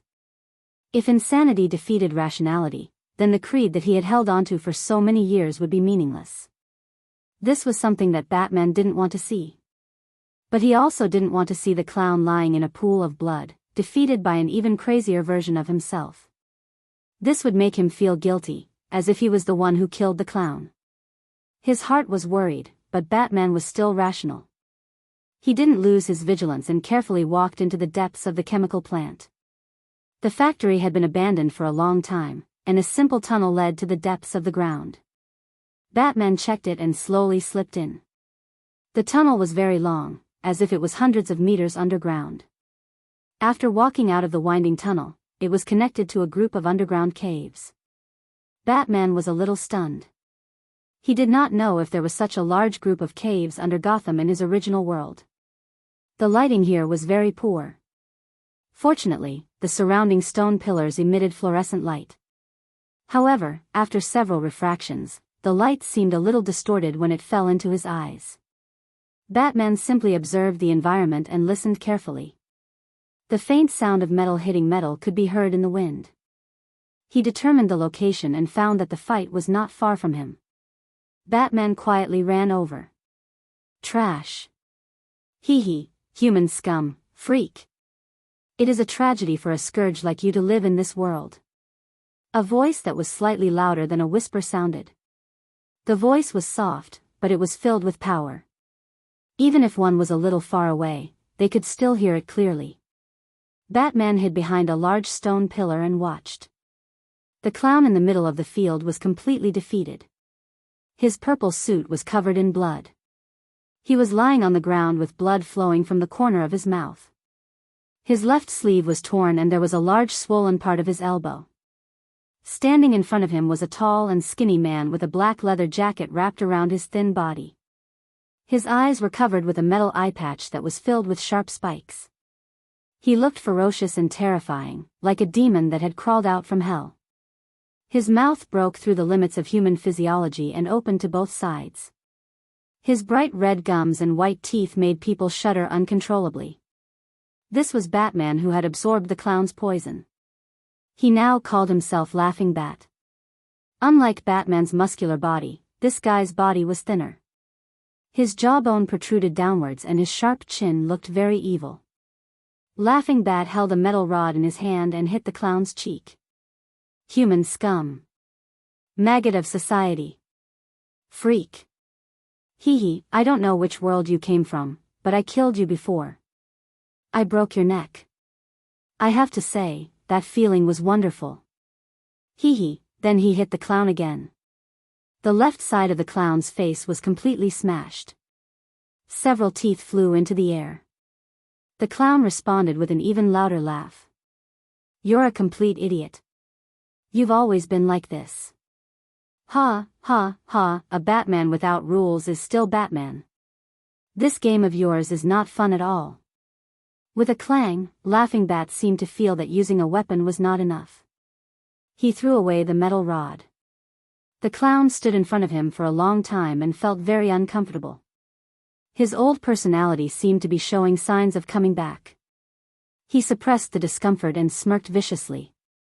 He swung his fists and punched the clown. Keep laughing, hee, I'll tell you. Remove those childish rules and self-restraint. There will only be one truth left, and that is Batman will win. He attacked the clown madly. His fists were soon broken and turned flesh was exposed, but he did not care. As the victim, the clown was in an even worse state. There was not a single piece of flesh on his face that was intact. His skin was bleeding, and one of his eyes was blind. However, the clown was even happier after being beaten up. He kept yelling for Laughing Bat to hit him harder. It's over. I don't have time to play games with you, you bastard, hee. Laughing Bat was tired after beating him up for a long time. He had lost the self-control that Batman had, so his long-term training was meaningless. His stamina was far from his peak. Laughing Bat took out an old-fashioned revolver and pointed it at the clown's head. Do you recognize this gun? It's the gun that killed Thomas and Martha Wayne. It's your honor to die by this gun. Just as he was about to pull the trigger, he realized that the clown had also taken out a gun and pointed it at his heart. Just as he was about to say something to buy time, the clown pulled the trigger. With a click, the clown's expected death from being shot in the heart did not happen. Instead, a small flag appeared at the front of the clown's gun. Under the breeze of the underground cave, the small flag fluttered in the wind and made a soft sound as if it was laughing at something. Ha, idiot. Laughing Bat was slightly stunned, then he laughed too. He laughed so hard that he was rocking back and forth. He pointed the gun at the clown and said, I have to say, you're very suitable for the opening. You're more energetic than the clown I met, hee, but I'm the joke, do you understand? Hurry up and do it. Huh, Laughing Bat's smile widened. I'm glad you've finally gotten over it. Just as his finger was about to pull the trigger, there was a gust of wind behind his ear. The clown's laughter also reached his ears. Huh, idiot, I'm not talking about you. Chapter 1063. Who's behind me? As soon as this thought appeared, Batman suddenly jumped out and punched the back of his head. Amidst the dizziness, the Joker felt an even deadlier sense of danger. He took out a dagger and stabbed it into the Laughing Bat's abdomen. The leather suit was sturdy, but it couldn't withstand the damage from a close-range stab. The dagger stabbed into the Joker's abdomen and quickly twisted twice. Without waiting for the Laughing Bat to counterattack, the Joker quickly crawled 2 steps and left the attack range. He slowly stood up with the help of the rock wall. Although he looked terrible, his face was crooked, his body was covered in wounds, and he was a little limp, it didn't affect his mobility. He had experienced worse injuries than this, and the wounds on his face and body didn't matter. On the other side, the battle between Batman and the Laughing Bat was in full swing. In this battle, Batman used all his strength and fighting skills. He wanted to prove to himself that reason was definitely stronger than madness. His stamina was greatly depleted, and he was ambushed and stabbed. Even after being weakened several times, the Laughing Bat was still not easy to deal with. He was Batman. He had the same life path, the same learning experience, and he had no bottom line. In the middle of the battle, the Laughing Bat suddenly jumped out of the circle and pointed his gun at the Joker. Batman could only fly over to save him. The result wasn't too surprising. The Laughing Bat had already guessed what he would do. The muzzle of the gun was already there, and it was too late for Batman to dodge. He could only let himself fall to the side the moment the bullet left the chamber. The bullet hit his right rib and lodged in his body. The three of them distanced themselves from each other once again. The laughing Batman threw away the commemorative revolver that only had 1 bullet. He took out 2 bat darts with both hands and assumed a defensive stance. Huff. Huff. Hee hee. It's hard to imagine that Batman would one day fight alongside the Joker. Hee hee. I'll bury you two together. It'll be interesting to be able to kill both of you at the same time. Hee hee. Hee hee. The two bat darts were like two daggers, spinning rapidly between his palms. It was obvious that he was extremely excited, as if he wanted to tear the two of them apart alive. The Joker looked at him and then looked at Batman. He seemed to be comparing which one was more pleasing to the eye. Huh, what a three-way match. Is Batman forming a team? Batman was silent for a moment, his eyes cold. I'll hit his leg. The clown could not stop laughing. His pale face was filled with madness. He also took out a dagger. I'm going to slash his face. The two of them, one on the left and one on the right, even if it was their first time working together, or perhaps their last time working together, it had to be said that the two of them had great chemistry. The Joker was the most aggressive. Although he looked crazy, he was able to occasionally defeat Batman in one-on-one duels. This meant that his close combat skills were not low. He just did not like to use them. According to him, it wasn't that you defeated me, but that I didn't want to play anymore. Now that he was fighting side by side with Batman, he had to admit that he liked this game very much. It was as if there were springs under his feet. His dagger moved up and down, causing the laughing bat to be flustered. Batman saw an opening and punched his enemy in the chest. Then, he grabbed the laughing bat's elbow and used a reverse joint skill to break the other's arm. Unfortunately, the laughing bat, who was also familiar with joint skills, saw through his trick and kicked Batman's wound. Although he injured Batman again, the price for the laughing bat's attack was a bloody gash from the bottom to the top of his chin. The gash formed a bright red cross with his mouth that was already wide open to his ears. Through the gash, one could see his exposed gums and tongue. It was not a human tongue at all. It was more like a reptile's tongue. It stuck out from the wound and licked up and down. The smell of blood, hee hee, looks like you need the children to play with you. He quickly rushed to the left. Batman threw 3 darts, but the laughing bat's willpower was very strong. He ignored the darts and did not slow down at all. In the end, after 3 fingers on his left hand were cut off, his whole body slammed into the wall. The door opened with a rumble. There was a high frequency of footsteps, accompanied by the sound of iron chains hitting the ground. It sounds like there are puppies here. Huh, I'm dying of laughter. This bat cave is much more fun than your place. The clown said nonchalantly. Batman called him, the clown. What? I'll say this first. Don't ever mention what happened today again. Haha. Amidst the clown's laughter, a few uninvited guests ran around the corner and appeared in sight. Amidst the guffaws, 3 guys who looked more like beasts than humans jumped at Batman and the clown on all 4s. They were wearing the same clothes as the Robins, red vests, green gloves, and yellow capes. They also had an R symbol on their chest. However, they were now like rabid dogs, pouncing at the two, especially Batman. Go and catch up with your good sons. I cloned them using their genes. Hee hee, you must like them. Look at how excited you are. It suits your taste, doesn't it? The laughing bat and the 3 cloned Robins were ready to pincer attack the 2 of them. You take the front and I'll take the back. Batman quickly made arrangements. The clown did not like the Robins. He never liked them. Therefore, he arranged for the clown to continue fighting the laughing bat.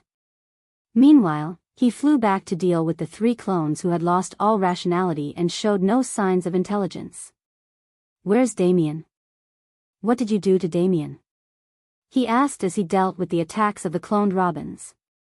Father, hee hee, are you calling me?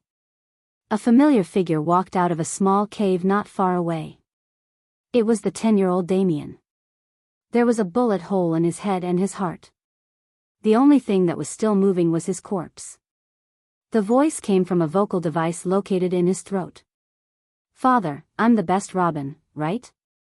I'm so jealous of Nightwing. He can get father's love, but I can't. Hee hee, father looks at me strangely. Hee hee, could it be that he doesn't like his own son and likes an outsider? Damien, who was already a corpse, made some movements from time to time. Disappointment and anger were all mechanically imitated. The range of his movements was large and exaggerated. In addition, the voice simulated by the computer was a little distorted. It sounded in this cave that was filled with laughter and laughter. It made people feel a chill down their backs. How is it, Batman? I killed Nightwing, the Batgirl, and all your relatives. Hee hee, aren't you happy? You finally got rid of these guys. This is something you've always wanted to do but never did, right? The laughing bat kept disturbing his mind with words. Chapter 1064. Not only that, but the laughing bat was also controlling Damien's corpse to spout nonsense. He was extremely busy. Unfortunately, he had miscalculated. Batman would definitely be furious if he suddenly encountered such a situation. However, with his experience on Earth 3 and the long preparation he had made, he would not be angry even if 100 Martha Waynes jumped out in the next second. The 3 Robin clones did not have any tactics to speak of. They were just 3 wild beasts that attacked based on their instincts. They relied on their small bodies, fast speed, and sharp teeth and claws to deal with Batman. He only used a few rounds to figure out the tricks of these guys. Other than disgusting himself, they were not much of a threat. He bent down to avoid the pouncing attacks of 2 Robin clones. Then, he quickly took 2 steps forward, grabbed the left arm of the remaining clone, and smashed it into the wall of the cave. The entire cave buzzed from the impact, and the clone Robin fainted as expected. With 1 less clones, he was even more relaxed. After 2 rounds, he sent another one flying with a flying kick. The last one was still crazy, but it was nothing in the face of human intelligence. He was thrown towards the laughing bat by Batman, and the latter slit his throat and killed him. Once again, it was 2 against 1. The laughing bat had used up too much of his stamina and was no match for him. He threw the dart in his hand, turned around, and ran. At the same time, he controlled the corpse Damien to stop the enemy. Father, save me, help me, father. The voice that was extremely similar to Damien's made Batman slightly stunned. He could not help but slow down for half a beat. Meanwhile, the laughing bat ran out of the tunnel behind Damien. Batman looked at Damien, whose eyes were bloodshot, body stiff, and skin purple. He still felt anger coming from the depths of his heart. He went around the puppet and chased down the tunnel. While Batman was chasing the enemy, the clown laughed wantonly. Then, he ran towards the tunnel on the other side without looking back. Batman pretended that he did not see it. To him, the laughing bat was the biggest threat. He could catch the clown later. Moreover, after many interdimensional battles, he knew very well that there was no way to return to this place without supernatural power. No matter how smart the clown was, he would not be able to create a teleportation spell. If he wanted to stay in this crazy world, it was not impossible. Due to his strict training, Han Fei's stamina was much better than the laughing bat's. Before they even entered the building, Han Fei had already caught up to them. Stop right there. With a flying pounce, he knocked down the laughing bat. After that, he gave the bat 2 more punches and grabbed the metal blindfold on the bat's face with both hands. Together with the blindfold, he pulled off the bat's helmet. The cackling bat under the mask barely looked human. Where its eyes should have been, even its eye sockets had disappeared. Its eyelids were sewn shut with a thin thread, as if it was born without eyes. Batman was disgusted and punched him twice more in the face. The other party's laughter did not disappear. Instead, it became even louder. Hee hee. You won't kill me. Although it's hard for you to hold on, your bottom line is still there. If you let me go, I will kill your son, your family, your friends, and everyone you care about. Hee hee, you and I both know this, but what are you going to do about it? Do you dare to kill me? The laughing bat's figure overlapped with the clown that Han Fei had caught countless times. However, the clown was just playing a game. Everything in the eyes of the clown was just a game. The laughing bat was different. He was vicious and hated everything about Batman. He wanted to destroy Batman and turn him into himself. Batman raised his fist high as if he was weighing something. The laughing bat had completely given up on resisting. In order to force him to make a choice, it even threw its 2 bat darts far away. It was completely defenseless. It looked up at him with its blank face, and the corners of its mouth were even wider. Think about your loved ones. They will die because of your weakness. Come and kill me, come on. Your son is lying in a pool of blood. All of this could have been avoided because you let me go. Do you hear the cries of the citizens of Gotham? Come on. Come and kill me. At the last moment, Bruce's intelligence gained the upper hand. He stopped laughing, but his words touched Batman's heart even more. Just as he was thinking about Batman's dilemma, he was hit by a huge fist and fainted. Batman made sure that he was completely unconscious before standing up. How sad. Maybe one day I won't be able to hold my bottom line, but not today. After that, he took a few deep breaths before speaking to the air around him. Are you guys still here? Daniel's figure appeared. I'm here, but Death isn't. She can't enter here. Batman was too lazy to think about the logic behind this. He pointed at the laughing bat on the ground. Do you guys have a way to deal with this guy? Daniel seemed to be conversing with a lady from another world. He turned around and said, This guy is best left to you. He's your deepest nightmare. Let's go. Bring him back with me. After that, Daniel pulled Batman and brought the laughing bat back to their original world. At the same time, Lady Thea was holding a 3-way meeting in the underworld. The New Genesis planet and the Apocalypse planet were discussing the future. The underworld acted as the middleman to facilitate this meeting. The main topic was Orion inheriting the throne of the Apocalypse planet. The New Genesis planet lost 4 deity positions because of the departure of the Heavenly Father. At the same time, the Justice deity position was severely damaged. If Orion left, he would take another deity position with him. The Apocalypse planet was also severely damaged. Darkseid didn't stay on the Apocalypse planet. He took the evil deity position and escaped from the god's domain. Although Thea knew where he was going, she didn't chase after him. The remaining power, darkness, massacre, and tyranny were all taken by the Immerse people that the Wasteland Wolf mentioned. Together with Kalibaka's death, they lost 6 deity positions. If he brought Orion back to inherit the throne, tyranny would automatically return to the Apocalypse planet. Violence would also be dragged into the equation. This was equivalent to losing 4 deity positions. It seemed like they still had the upper hand, but that wasn't the case in actual combat. Darkseid's departure was much more serious than the departure of the Heavenly Father from the New Genesis planet. The New Genesis planet had Diana standing on the front lines. She also had 5 deity positions. Although she was a little weak compared to other deities of the same level, she had no difficulty defeating the Wasteland Wolf and the others. Furthermore, the key wasn't how good Diana was at fighting. It was because there was someone behind her. The Great Plains Wolf, who was originally happily preparing to inherit the throne, instantly shrank back when he saw Sia's seemingly well-intentioned but actually threatening tone when she asked for his personal opinion in a flat tone. He forcefully swallowed back a mouthful of blood and patted his chest to promise that he would definitely be a good leader for 3 generations. Chapter 1065. The key to the problem now was Orion himself. If he was unwilling, nobody would force him.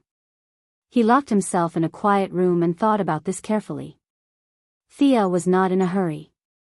She led Diana around the underworld. When Daniel returned with Batman, Orion had just made up his mind. If I have no other choice, I'm willing to accept this burden, he said passionately as if he was about to go to the execution ground. The Great Plains Wolf pursed his lips. He wanted to say something, but he quickly shrunk back under Thea's gaze. In order to show the historic nature of this meeting, the leaders of the new Creator planet and the Apocalypse planet signed an indefinite ceasefire agreement.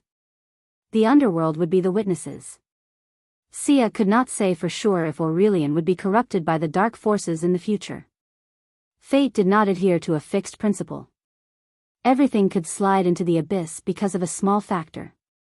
However, in the short term, the Heavenly Father and Darkseid had both retired from the stage of history, and both sides welcomed complete peace. Thea had just sent off the Apocalypse planet when Batman and the others walked in. Diana greeted him. Ever since she became the God King in the new Creator planet, she had not seen her Earth companions for a long time. This was the first time she saw the laughing bat. She had to admit that it looked evil and dark. "Bruce, are you ready?" Thea asked. "I need power to prevent myself from walking into the abyss." "But do you really think I'm a good candidate?" "You've seen it for yourself." "He's me." He pointed at the laughing bat on the ground. "Do you remember the other world we've been to? There's a famous saying there. The greater the power, the greater the responsibility. I don't think there's anyone more suitable than you for the Dark God's position. You're Gotham's Dark Knight," she said with a smile. Batman did not know whether to laugh or cry. "That's all nonsense from the media. I haven't heard that in a long time. I still want to see someone. Send me to her. I owe her too much." After saying that, he gave her an address in a low voice. Thea glanced at Earth and observed it for a while. She pretended to be enlightened and gossiped to Diana. Valkyrie's eyes lit up. The young mistress laughed maniacally. Betting the bat on her was absolutely safe. "You should go and deal with your own private affairs first." After finding the target, he activated the teleportation and sent Batman back to Gotham. Batman's clothes were tattered, his abdomen was bleeding, and he refused to receive treatment no matter what. The teleportation was very precise. They were on the top floor of a tall building, and the building not far away was Gotham Art Gallery. However, this was not the main point. The main point was that there was a certain someone standing on the top floor with a pair of binoculars, observing the security guards of the gallery. Catwoman, who had come out to scout the area tonight, was startled by the sudden appearance of a living person beside her. When she saw that it was Batman, she breathed a sigh of relief. However, she, who was known for her sharp eyes, still saw Batman's injuries. Are you okay? You've been gone for so many days. Did you just come back?" She was the same when Batman and Daniel left. However, the two of them had already broken up, so she did not say much in front of a bunch of juniors. Catwoman could not understand why Batman, who was in such a pitiful state, came here to look for her. Was he here to educate her again? She cleared her throat. "Don't tell me he's here to lecture me again. Let me help you back to treat your injuries first." Thea, who was hiding in the underworld and secretly observing, twitched her mouth. Batman's dozens of psychological classics were not for nothing. His pitiful act was superb. Batman's next sentence stunned Catwoman. He used the way he addressed her when they were alone. "Kitten." "Bat?" Catwoman replied casually. "The first time I met you on that ship," Catwoman frowned slightly. "We met on the street." Batman was stubborn. "It was on the ship. You stole the diamond ring. However, after I got the ring back, I bought it for myself. I've kept it for many years." Catwoman was even more confused. "What are you trying to say?" "I knew. I even knew from the beginning that I would need it one day." Batman took off his mask after he finished speaking. "I've always needed this ring, just like I need you." He caressed Catwoman's cheek gently. The rain began to fall. Catwoman seemed to have thought of something. She looked at the ground, not wanting Bruce to see her expression. Bruce took off Catwoman's mask. The two of them stood in the rain. The rain soaked their hair. "Selina, I'm so scared, Bruce." Catwoman's voice was a little choked. "Selina, I love you." Bruce knelt on one knee and took out the diamond ring that he had kept for many years. "Marry me." Bruce, who was always able to predict things, was now a little uncertain. He did not know what was waiting for him next. Hee hee. Catwoman could no longer maintain her expression. Her originally tense face was replaced by joy. She wiped away the tears at the corner of her eyes, but she could not control her tears. I'm willing. I've been waiting for this day. I'm willing. As she spoke, she threw herself into Bruce's arms. The two of them kissed passionately in the pouring rain. Thea, who was in the underworld, nodded to Diana. I'm afraid that guy won't be coming back today. Let's talk about the Godhood tomorrow. Batman did not return to his Bat Cave. Instead, he stayed at Catwoman's apartment for a night. He removed the bullet, cleaned the wound, and bandaged it. Although he knew that Thea could heal him with a breath, he still enjoyed Catwoman's gentle care. The next day, following his call, Thea pulled them together to the underworld. The extravagance of the underworld caught Catwoman's attention. She could not help but want to take something home out of her professional habit. She only stopped when Thea coughed. I'm just looking. We're good friends. I was just curious. You're very rich here. She was trying to explain her previous actions. Thea waved her hand to show that she did not mind. After exchanging some pleasantries, she looked at Bruce and waited for him to make the final decision. If you think it's okay, then let's do it. If I can't control myself, then kill me and tell Damien that I sacrificed myself in that dark world. Catwoman was shocked. She did not know that it would be so dangerous. She looked at Thea nervously as if she wanted to hear what she had to say. Thea was speechless. These righteous people all had this problem. Orion was like that. Batman was like that. Even Diana was like that back then. How big of a deal was it? It was a matter of life and death. Fusing with the Godhood was simple. However, it was more troublesome to take into account the Omega effect. If she gave the Omega effect directly to Batman, he would be instantly sent into the timeline. Nightwing and the others would have to start preparing for the second Battle of the Cape. Chapter 1066. Thea's idea was to bring them to the vanishing point. That was the end of time, and the Omega effect could not reach there. First, fuse with the deity position, then fuse with the Omega effect. She grabbed a small cloud of black, translucent gas in the palm of her hand. Are you ready? After getting the signal, she directly inserted the deity position into Batman's body. His whole body went limp in an instant. Fortunately, Batman's willpower was high enough to endure the numbness. His face was red, and he was afraid that he would cry out. That would be too embarrassing. When he saw Superman fusing with the deity position, it was easy. It was not so painful. As if she knew what he was thinking, Thea explained, don't compare yourself to Clark. His body has already reached that level. The deity position is just a promotion for him. It has little effect. It had to be said that the Kryptonians had a cheat system. Superman fusing with the deity position was like going to the hospital for an infusion. He could leave after the infusion, but Batman's was like a major surgery.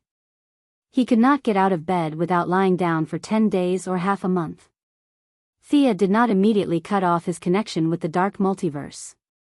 She directly jumped from the mortal level to the demigod level to become a new god. This process was a huge leap in the nature of life. If the basic hardware was not good enough, it would be useless no matter how strong one's willpower was. Death Knell had suffered a lot before, but with her help, he barely managed to survive. Batman had a relative advantage. The dark multiverse could help share some of the pressure. Thea put pressure on the deity position, and unilaterally accelerated his body's transformation process. Seeing that the fusion process was about to end, she took out the holy sword. Bear with it. I'm going to cut off your connection with the other side. I'm afraid the final push for the deity position will be very painful. Looking at Thea holding the shiny sword as if she was going to cut something from his body, Batman felt a chill down his spine. But he could not care less at this time. He endured it and nodded. Give me some of your dream force. Thea ordered Daniel as if he was her subordinate. Daniel was used to being ordered around by her. He did not even think about it and divided a part of his dream force into the holy sword. Thea promptly left the vanishing point and the universe, standing on a grander perspective as she watched the dark multiverse that was constantly in contact. There were countless thick and thin threads connecting the two universes. Unsurprisingly, they were the people of the Bat tribe. They were the first humans to be corrupted by the darkness. The place with the densest and most frequent connections was Gotham. Thea spent some time tracing back along the vanishing point and finally found the most basic connection in the mess. That was the source of everything. When Batman completed 80 to 90% of the modification, she found the right spot and swung her sword. The sword light looked like it was slashing at nothing, but with the help of the dream power, it had crossed the distance of time and space. It had come to the boundary between universes. A giant hand reached out from the fog as if it wanted to grab the sword light. Thea laughed mockingly. With a flip of her wrist, she directly slashed a bloody wound on the side of the giant hand. Then, she swung her sword from another angle. Compared to the huge size of the two universes, an extremely thin but resilient thread was too insignificant. It was cut in half by the holy sword that was imbued with dream force. There seemed to be waves of angry curses coming from the black fog, but it did not spread out. Thea simply ignored the other party. It seemed that because of her attack, she had broken some kind of unspoken rule. The other party did not show any signs of weakness. Numerous threads were sent directly into the multiverse, trying to increase the connection between the two. Yo, you're not afraid of death. Thea swung her sword and several threads were cut. In the past, she did not care if it was because she was not strong enough. Now that she was strong enough, the other party still dared to cause trouble under her nose. That was intolerable. She turned around and ordered Daniel, activate the previous location. Daniel couldn't figure out why she looked like she was about to start a full-scale war. This wasn't the plan, right? However, he did not have time to think. He directly activated the setup in the Laughing Bat world. There was a sudden flash of light in the fog-like world of darkness. Although it was very weak, 1/10 of the nightmare had been cleared. Daniel could already mobilize a part of the dream force, gathering the power of the multiverse to affect this world. Thea also solidified the rules of this parallel universe. Unless one was stronger than her, there was no way to rewrite the rules. From now on, they would no longer sink into depravity and pain. Not all choices were the worst. Something called hope began to grow in the world of darkness. Thea's actions angered the other party. Barbados, who was wearing a black hood and had huge bat wings on his back, appeared from the depths of the darkness. He let out a soundless roar, as if he was reprimanding Thea for breaking the rules of the game. The young mistress did not care at all. This guy was only at the peak of the multiverse. If not for the fusion of the universes, she could have killed him now. She pointed the tip of her sword at the other party. If you want to fight, then I will fight. Barbados did not understand her personality and chose to retreat for the time being. Although Thea lit a lamp in his territory, the passage between the two worlds was not closed. At most, he changed from the attacking party to the defending party. The relationship between the two universes was like the journey to the west. Whether Tang Sanzang went to the west to retrieve the scriptures or Buddha sent the scriptures to the Tang of the east, it did not have much of an impact on the outcome. Thea's actions did not cross the line. The few onlookers only expressed a limited amount of attention and then looked away. Barbados retreated with hatred, and Thea returned to Batman's side. The heavy shackles were cut off. If he was still immortal, he would not be troubled by nightmares anymore. Now, it was even easier. His human body was remodeled from a deep level, and all the hidden injuries were removed. The traces of time faded from Bruce's face, and his face glowed again. Hang in there, Bruce. Diana stood not far away and cheered him on. She could see that the fusion of the deity position had reached the final stage. Whether he would maintain the suppression of the deity position or be controlled by it depended on this final step. Thea was not very worried. Although Bruce took a big step, it should not be too difficult for him to maintain his original heart. Countless black gas surrounded Bruce, and countless low murmurs came from the darkness. The eyes of the ordinary people in the council of the Master of Time were all blurred. Thea could only reach out and shield this area. After a whole day in the outside world, the black gas began to fade. It took 3 days for it to be completely retracted into the body. Bruce slowly straightened his chest and raised his head. The spine that was injured by Bane and the hidden injuries that were left from countless battles on the streets were all gone. He was relaxed and comfortable, as if he had been reborn. Chapter 1067. After becoming a god, his entire body had been remolded. When Bruce regained consciousness, he realized that his Kevlar suit was a little uncomfortable because it was too big. After inheriting the dark divine position, his body was slimmer, and he was no longer the muscular European type. Even if his original clothes had some elasticity, it was not convenient to wear them anymore. Catwoman touched his chest, and there was a hint of regret at the corner of her mouth. To be honest, she still liked how he was full of strength before. Ignoring his fiancée's resentment, Bruce had experience with the yellow lamp. He slightly adjusted the power in his body and changed into a suit. I seem to be able to see things very far away. Is this the feeling of having supervision? Do you and Clark usually see this far at a glance? At this time, Bruce was like a research maniac who had obtained a new technological product, but this time, the subject of research was himself. Of course. Clark uses his vision, I don't.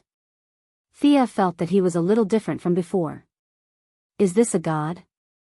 I seem to hear countless voices talking in my ears, but I can't hear them clearly. Are you guys like this usually? Bruce's personality had changed a little, and he was not as gloomy as before. Thea and Diana looked at each other. At least this was not a bad sign. However, to prevent him from indulging in power, Thea still poured cold water on him. You're far worse than me. Don't think that you're a god now.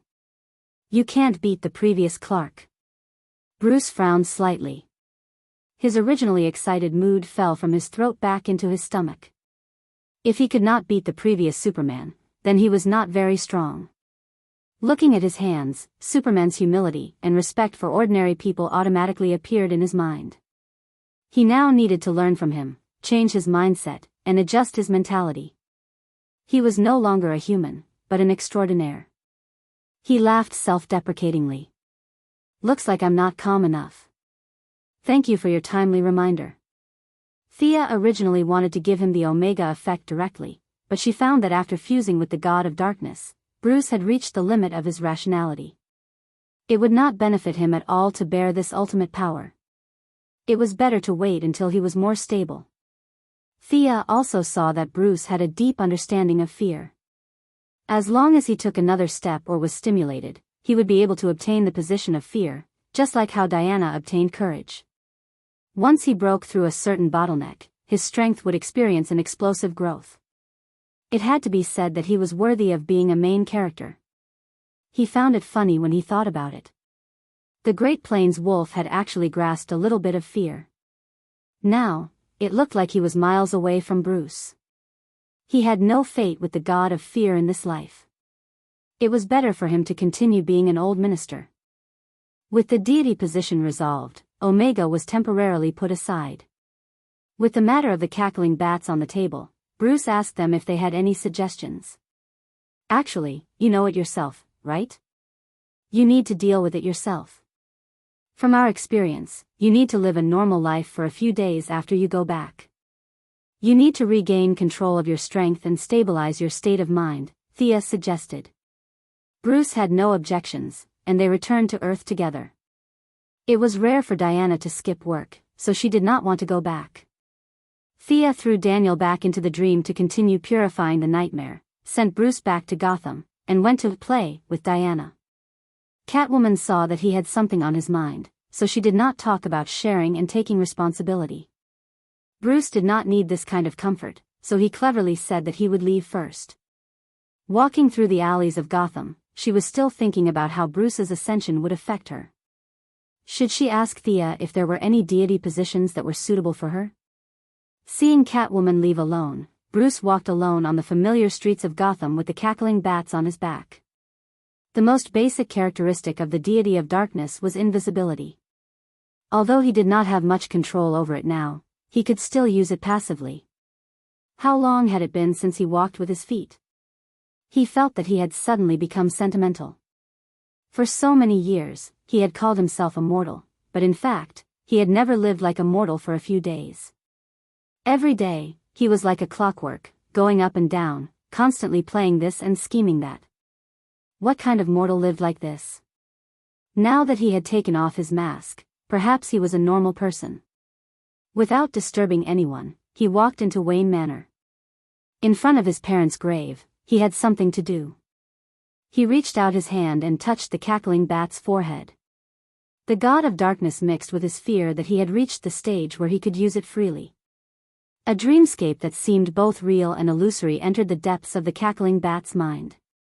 In that dream, the cackling bat did not kill the clown in the end, nor did he kill his close companions.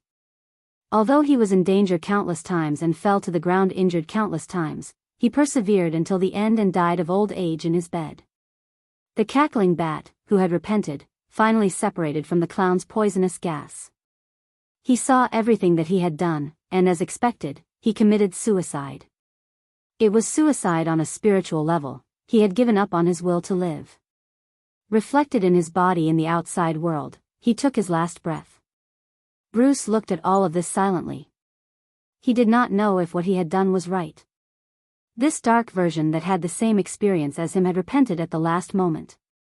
Unfortunately, the mistake had been made, and he could only use his own death to wash away the past and redeem his soul. Bruce took out a shovel and buried this guy in the Wayne family graveyard beside his parents, as a substitute for the normal him, and to remind himself not to take the wrong path. After a wild day outside, Damien returned home after dinner. When he saw Bruce for the first time, he was completely confused. "Who are you?" he said as he threw out a bat dart. Bruce caught it easily. Faced with his son's look of disbelief, he was helpless. He could only briefly explain. Damien was also present when he left, but he did not know if his father's change was good or bad. Damien ate dinner doubtfully. He felt that this father of his was not like his father anymore. He, who used to only drink plain water, started to drink alcohol today. All his strict eating habits were thrown out the window. He did not have any private life in the past. All day long, he wore a cape and a hood and stayed in that cave to do unknown research. Today, for the first time, he even watched television after dinner. He even cared about Damien and Raven. After chatting for 30 minutes, he walked slowly to the bat cave. "Something's wrong with my dad." Thea and Diana had gone to play. Other than God, no one could find them, let alone him. Damien could only ask Raven, his soon-to-be girlfriend. Chapter 1068. Raven hurriedly teleported over. After listening to Damien's explanation, she knew that the situation was serious. Usually, such a drastic change in temperament would only occur when a person was possessed by a demon. At least, that was what the big loli thought. It was unrealistic to observe from the crack in the door. The bat cave was full of traps. They would be discovered before they even reached the door. Fortunately, Damien was indeed Bruce's good son. He had installed many surveillance cameras in the bat cave. They were the kind that only he knew about. He turned on a few hidden surveillance cameras. The image quickly switched to the interior of the bat cave. There was blood all over the ground. The demon's summoning circle did not appear. Bruce was currently testing his blood composition. What a dark power. Raven, the Demon King Grand Princess, was very knowledgeable about dark powers. Even through the screen, she could make a rough judgment just by looking at some characteristics. After experiencing many things, the two of them were no longer the careless people they used to be. Damien quickly came up with plans 1, 2, and 3. However, these plans were based on the premise that they had to control this strange father of theirs. Raven could not. Her magic was too extreme. They had to find outside help. The few from the Bat family had all failed. Short sticks, whips, and darts did not seem to be much of a threat to the current Bruce. Now that the young mistress was nowhere to be found, it was a test of intelligence to find help. Damien immediately contacted his good friend, Little Jonathan, and asked him to contact Superman. When Superman rushed into the deepest part of the Bat Cave, Bruce was slightly stunned. Then, he quickly understood the cause and effect. So, he didn't believe a single word I said. This child is too suspicious. He actually called you here. Bruce now understood what it was like to have a suspicious person by your side. He was a little depressed. Superman did not let down his guard. Are you all right? If you feel uncomfortable, you can tell me. Clark, you are a very good friend. Bruce put down the tools beside him. This action and tone made Superman nervous. He could not help but clench his fists. He remembered that most villains would say this before they transformed. After that, they would definitely say, but, I'm really fine. Bruce's words made Superman even more vigilant. Bruce held his forehead with one hand and sighed, how can I prove that I'm fine for you to believe me? You were there when Darkseid's divinity was divided. Why do you still have doubts? Haven't you changed? None at all? Superman quickly shook his head. No, I don't feel any discomfort. It's not much different from before. Are you saying that there's a big difference between us? Superman neither nodded nor shook his head, but that was what he meant. Old man, I'm really fine. If you don't believe me, I have a special handcuff in my secret compartment. Although I don't know if it's useful to me now, you can handcuff me. In the end, the situation did not turn out to be that bad. Although Superman felt that Bruce had changed greatly, he felt that this was good. His previous life of hiding was too gloomy and deformed. Now, the two of them could talk face to face like ordinary friends, sharing each other's experiences and lives without worrying that the other party would take out a piece of kryptonite from a corner and throw it at him. Superman felt that this was pretty good. How did you manage to remain calm when you have such great power? Bruce knew the answer to this question, but he still wanted to hear it from Superman. As expected, Superman's answer was the same as everyone in the Righteous Alliance knew. Family, friends, lovers, and so on. In the past, these words would be over after listening to them, but today, these words created some new changes in Bruce's ears. They were no longer general words, but a novel experience. Perhaps it was due to his unique characteristics, but the enhancement of his vision from the darkness deity position was only average, but the enhancement of his hearing was more exaggerated. He felt that as long as he wanted to, he could hear everyone's thoughts. Superman's tone was sincere, and he spoke his true thoughts. Bruce instantly understood the sacrifice after living an ordinary life. It was not easy at all. It was easy for ordinary people to do things, but Superman, including himself, had to do it carefully. They were afraid that if they used too much force, it would cause some disastrous consequences. You're a wonderful man, Clark, and I apologize for the misunderstanding I've had, he said earnestly. This made Superman feel very embarrassed. The Bruce today was too different from his usual self, but he still accepted the apology. Go back to your family. They can provide you with strength. Superman was now a master at talking.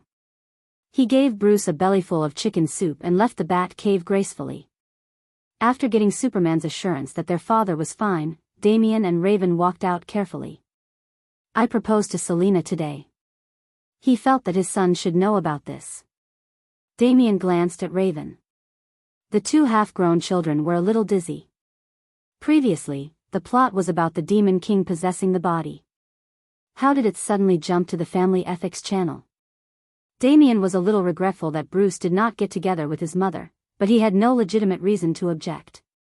He expressed his blessings, and the matter was settled. At midnight, the Bat family gathered again. Among a group of weirdos in tight-fitting clothes and black capes, Bruce's normal attire today was a rare sight. Like a mafia godfather, Bruce sat in the middle. When everyone arrived, his opening speech was very shocking. I'm not going to be Batman anymore. Some of the people felt that he was too tired. Some felt that he was injured in the underworld. There were all kinds of thoughts. All right then, I'll be Batman. Nightwing stepped forward. The Red Hood sitting alone in the corner snorted coldly, as if to express his disdain. "No, Dick, you are you. You are Nightwing. You should have your own path in life. There's no need to bear the responsibility of being Batman. If I'm the one who started this business, then it should be in my hands." Before Bruce could finish, he was interrupted. "This responsibility should be inherited by me." Damian stood up. He was already 13 years old. Now, he had shed some of his childishness. Although he was not tall, he did not look like a child. "How is that possible? You're still young." Bruce was not prepared to accept this somewhat absurd suggestion. "I can. I've been preparing for this day," Damian said in a determined tone. Originally, Bruce was prepared to end Batman's mission. However, seeing how stubborn his son was, he had to consider the possibility of such an operation. Chapter 1069. Did Gotham still need Batman? Even if he did not leave the Bat Cave, he could still hear everything that was happening in the city. Even if he blocked out the unimportant things and the interesting things, the remaining crimes would still be rampant. The answer was obvious. Gotham needed Batman, but he could not do it himself. He was not Superman, and his increased strength was difficult to control. He needed some time to regain control of his body. Nightwing and the others did not need to bear this responsibility. If Damian was determined, he might be a good choice. He knew that Damian's fighting skills were not inferior to his. Coupled with his smart mind and magic, he had a much higher starting point than he did when he first started out. Furthermore, his future girlfriend, Raven, had the ability to flatten Gotham, so he did not seem to be too dangerous. After thinking about it twice, he said, "How about this? You try it tonight, and I'll watch from the side." Damian had his own way of doing things. He did not follow his father's style and did not use magic to hide his body. Instead, he changed into a slightly smaller batsuit. He was not afraid of using his supernatural abilities, and in one night, he caught 32 criminals. After a week of continuous attacks, the media finally noticed this new guy who had popped up. The second Batman, that was what the media called him. As for what happened to the previous Batman, there were different opinions. The more objective view was that Batman was old, or his injuries were too serious, and he had retired. Many citizens came to the Bat Lamp. No matter where the previous Batman was, whether he was alive or dead, at least he had contributed greatly to Gotham. The citizens sent their blessings and remembered an era that had passed. By handing over Gotham to the young man, Bruce had relieved himself of a heavy burden. Damian did not need his care, and he was not Batman's shadow. He could walk his own path. Bruce decided to follow Thea and Superman's advice and spend more time with his family. Putting down the newspaper that analyzed Batman's whereabouts, he felt that his journey of redemption was complete. The fear that he had felt since that small alley was now gone. He had finally walked out of the haze in his heart and could face the world and his own heart. Who was his most important relative? Actually, it wasn't Damian, or Catwoman, or even Talia. It was the old butler, Alfred Pennyworth. This old man had never supported him to be Batman, but he had silently accompanied him for 40 years without any complaints. This old man was like a father, always protecting and helping him. The old butler regained his mobility after receiving the White Lantern ring. He looked 10 years younger. After helping Wayne and his son make breakfast, he received this news. "Traveling? Yeah, let's go out for a walk. I need to interact more with ordinary people now. Selina will come with us." Bruce made up a lame excuse. The truth was that he wanted to go out with the old man. The old butler had served the Wayne family for 50 years, and for the past 40 years, he had been around him. He had never left Gotham, much less travel around the world. Damian was very perceptive. He said that he had a lot of work to do recently, and that the two retired old men should go out and have fun. Catwoman was even more sophisticated. She knew when to be tense and when to relax. In response to Bruce's invitation, she said that she was busy and that he should bring the old butler out to have fun. Bruce, who was not short of money, brought the old butler around the world. In 40 years, many cities had changed beyond recognition. They flew from America to Australia, and then to Europe. After visiting more than 10 big cities, the old butler was very comfortable. Bruce also felt that he had become a lot more cheerful. Especially when he saw the two of them, the feeling was even stronger. "Why are you here?" Bruce helped the old butler into a small restaurant on the Aegean coast of Greece. He was surprised to see two familiar people. The young lady was wearing a beige t-shirt and cropped pants, and Diana was wearing a light red dress and a sun hat. "I always thought that you were still eliminating those nightmares or something." Bruce was a little dumbfounded. The two of them were eating here, and Superman was still helping the Kryptonians build houses. He had also skipped work. Was there anyone in the Junglian now?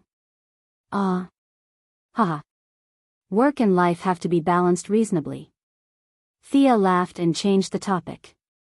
She asked a few questions about the old butler's health. Soon, the two groups went their separate ways. They were out for fun and did not talk about those troublesome things.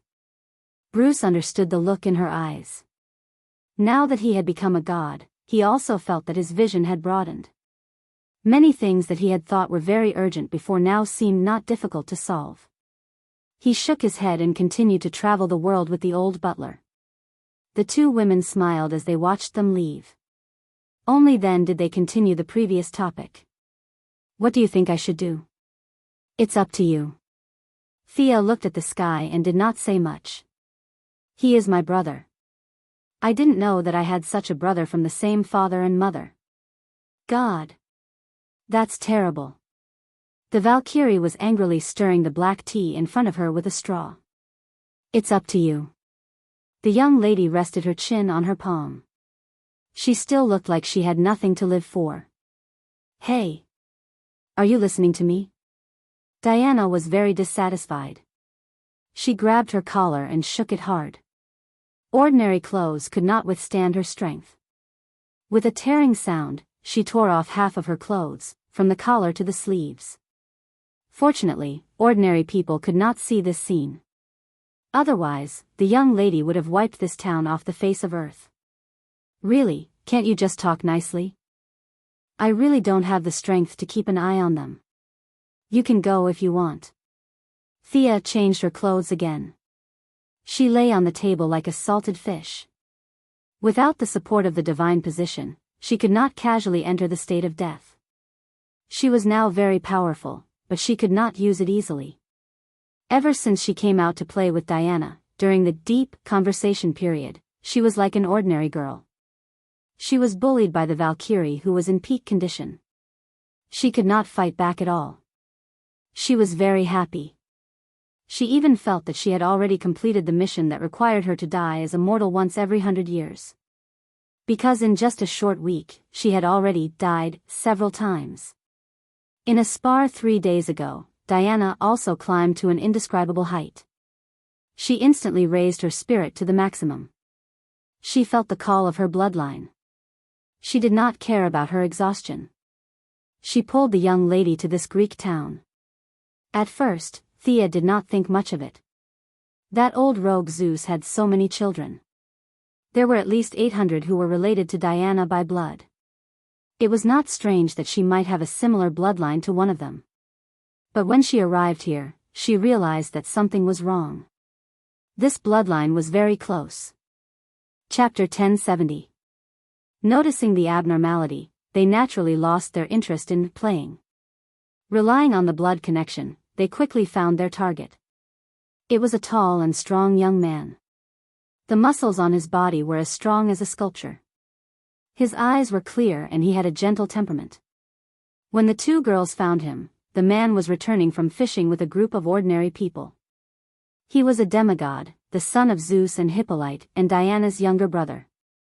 At the same time, he was also a fisherman who had lived for thousands of years. The man's name was Ison.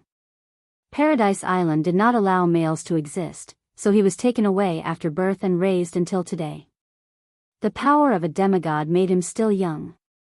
To be honest, Thea felt that he was not mature mentally. How could he live for thousands of years and end up like this? It was too tragic. However, for Diana's sake, she did not ridicule him too much. The two girls hid in the dark and observed for 3 days. The scene of family members crying and hugging each other did not appear at all. Diana did not lack love. Moreover, she was born in a big family like the Greek gods. The relationship between siblings was cold and there was not much affection at all. She was no longer the newbie who had just left the island. Every day, she interacted with people like Thea and Batman. Her first reaction was that there was a conspiracy against her. Especially when she saw the joy on his face when he was fishing, this suspicion was even stronger. After living for thousands of years, even a stone could become a spirit. How could he be as innocent as a child? How could there be such a foolish person in this world? Sia also felt that this matter was not simple, but she was not afraid. There were only a few suspects who had the ability to do this, and among them, the most suspicious one was the one who was related to Diana. In the end, the fearless young lady was dragged out by Diana for observation. They followed Ison's fishing boat out to sea in the middle of the night. That's right, this guy did not have a fishing license, so he could only do it secretly. Why doesn't he know how to use his power? It's impossible that he doesn't even know how to use it after so many years, right? Diana was full of confusion. After saying that, she noticed that Thea's expression was strange. You must know, right? Tell me. Thea frowned.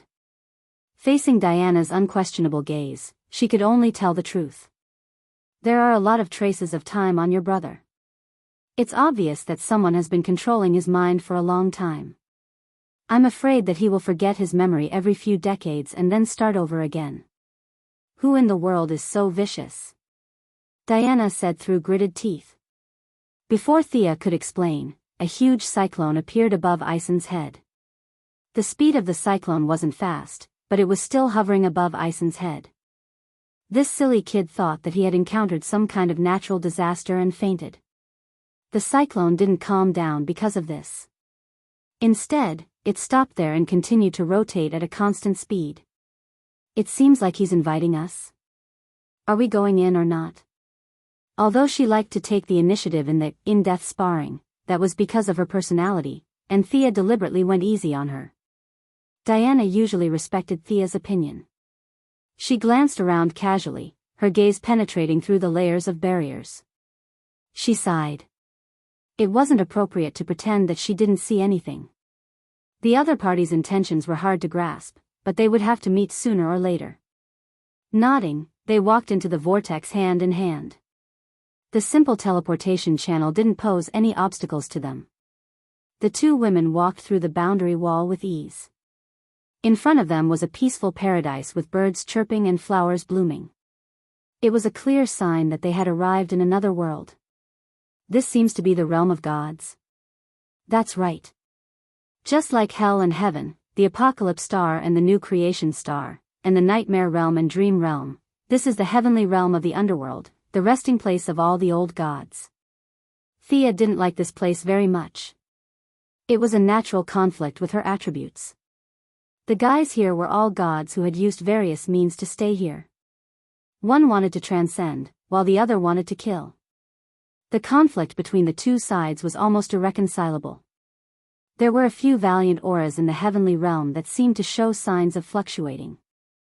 If she didn't express herself, there would definitely be a gang fight. Being surrounded by hundreds of gods, even if she could kill them all, it wouldn't be very meaningful. She coughed and said, "Go ahead and sleep. I'm just passing by." After saying that, she identified the direction, and walked toward the northwest corner of the heavenly realm with Diana. "Humph, you're quite arrogant." Thea was very displeased to be here, especially when the other party was still sitting in the temple waiting for them with the airs of a god king. This made her even more displeased. If she wanted to, she could destroy this place with a single thought. Diana squeezed her hand. Before her were sculptures and buildings with traces of ancient Greece. She knew very well where they were, and the person they were going to meet later.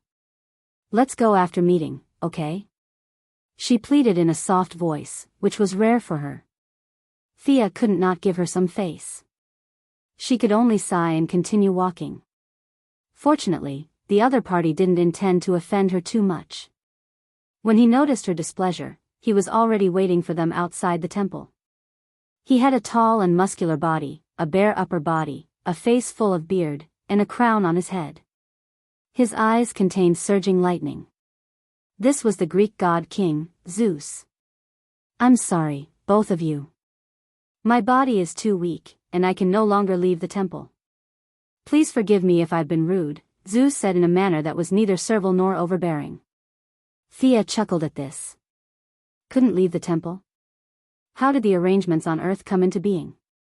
The god king's prophecy, Diana's blessing of the 6 gods, Athena's child, and old Shazan's divine power. Where did all these come from? 2/3 of Thea's early experiences were related to Zeus. Who were you trying to fool by saying that you didn't know anything and couldn't leave the temple? However, having a reason was better than not having one. At least it gave both parties a way out. Wasn't this just nonsense? Who was afraid of whom? She shook her wrist and released the mentally retarded old Shazan. Previously, she had relied on him to absorb a lot of Zeus' divine power. Now that she had seen the master, it was inappropriate to keep him. She pointed at old Shazan and said, "This is a lonely old man I met many years ago. He looked pitiful and has been taking care of him. He seems to have similar attributes to yours." To be honest, Zeus was shocked by such a shameless explanation. However, old Shazan wasn't the topic of today's discussion. He was just a chosen. He didn't care. Following her words, he also expressed that he found old Shazan pitiful. Since their attributes were similar, he would let him live out the rest of his life. Gently brushing past the past, they entered the temple. Thea was surprised to find that Hera was also here. Hera was very respectful to her and directly bowed to her. Thea hurriedly helped Hera up. One of them was Diana's lover, and the other was Diana's legal mother. Logically speaking, their relationship should be very melodramatic. However, the reality was that they had a good relationship and could be considered friends. Chapter 1071. Thea saw that Hera was not wearing a crown but a retainer. Needless to say, Zeus had appeared and the throne of the god of gods had returned to him. She already had some guesses about the following topic. Why did you put a shackle on Ison and make him lose his memory every few decades? Diana was not happy to see her father at all. She was the first to ask. It turned out that Zeus was also good at shifting the blame. That child has the power to control the storm. If it is not released, it will cause a huge disaster. I only wanted him to live a normal life, so I limited his growth with his memory. Diana looked at Thea. She knew that Thea had the ability to change reality. Since she could change it, it should not be difficult to simulate and verify Zeus' words. She closed her eyes slightly and simulated Ison's physical condition.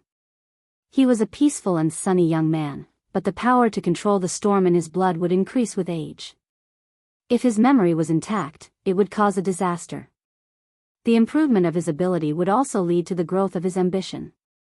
There were no Superman or Batman to maintain order thousands of years ago.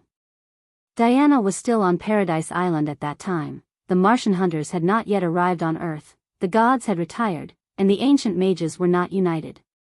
A demigod with full power who was good at controlling the storm would indeed disrupt the development of mankind. Now, Ison only had power but did not use any means. He did not even know about these abilities. As long as he was not severely stimulated, theoretically, his ability would continue to be hidden.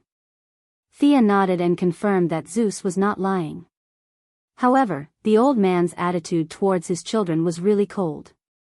He protected his prestige and justice as the god of gods, but sacrificed thousands of years of Ison's life. His memory would be reset every 100 years.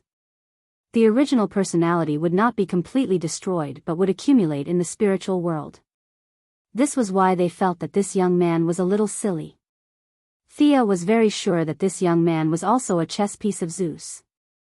Whether it was to bait Diana or for other reasons, she did not know. However, it finally played a role today.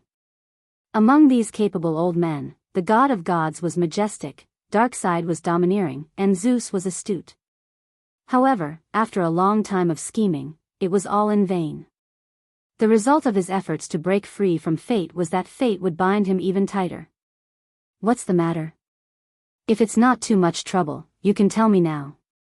Thea didn't like this scheming old man, even if he was Diana's father. His tone was firm, leaving little room for negotiation. Is the multiverse about to undergo a great change? Zeus asked. Thea nodded. Yes, why? You want to be in charge of this? Zeus coughed awkwardly. He might have been able to think about it if he was in his prime, but wouldn't heading to the dark multiverse in his current state be a suicide mission? I meant to ask if there is anything in that world that can help me stabilize my divine power. The divination said that there is an item there that can help me.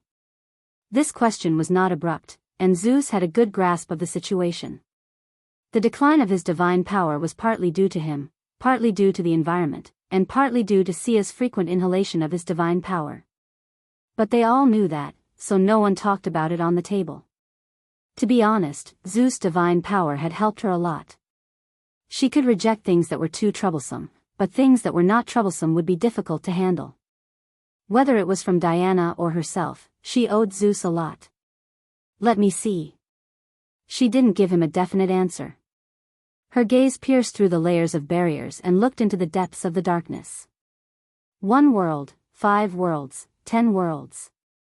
Her gaze kept searching for anything related to the Greek gods. Surprisingly, she really found a piece of equipment.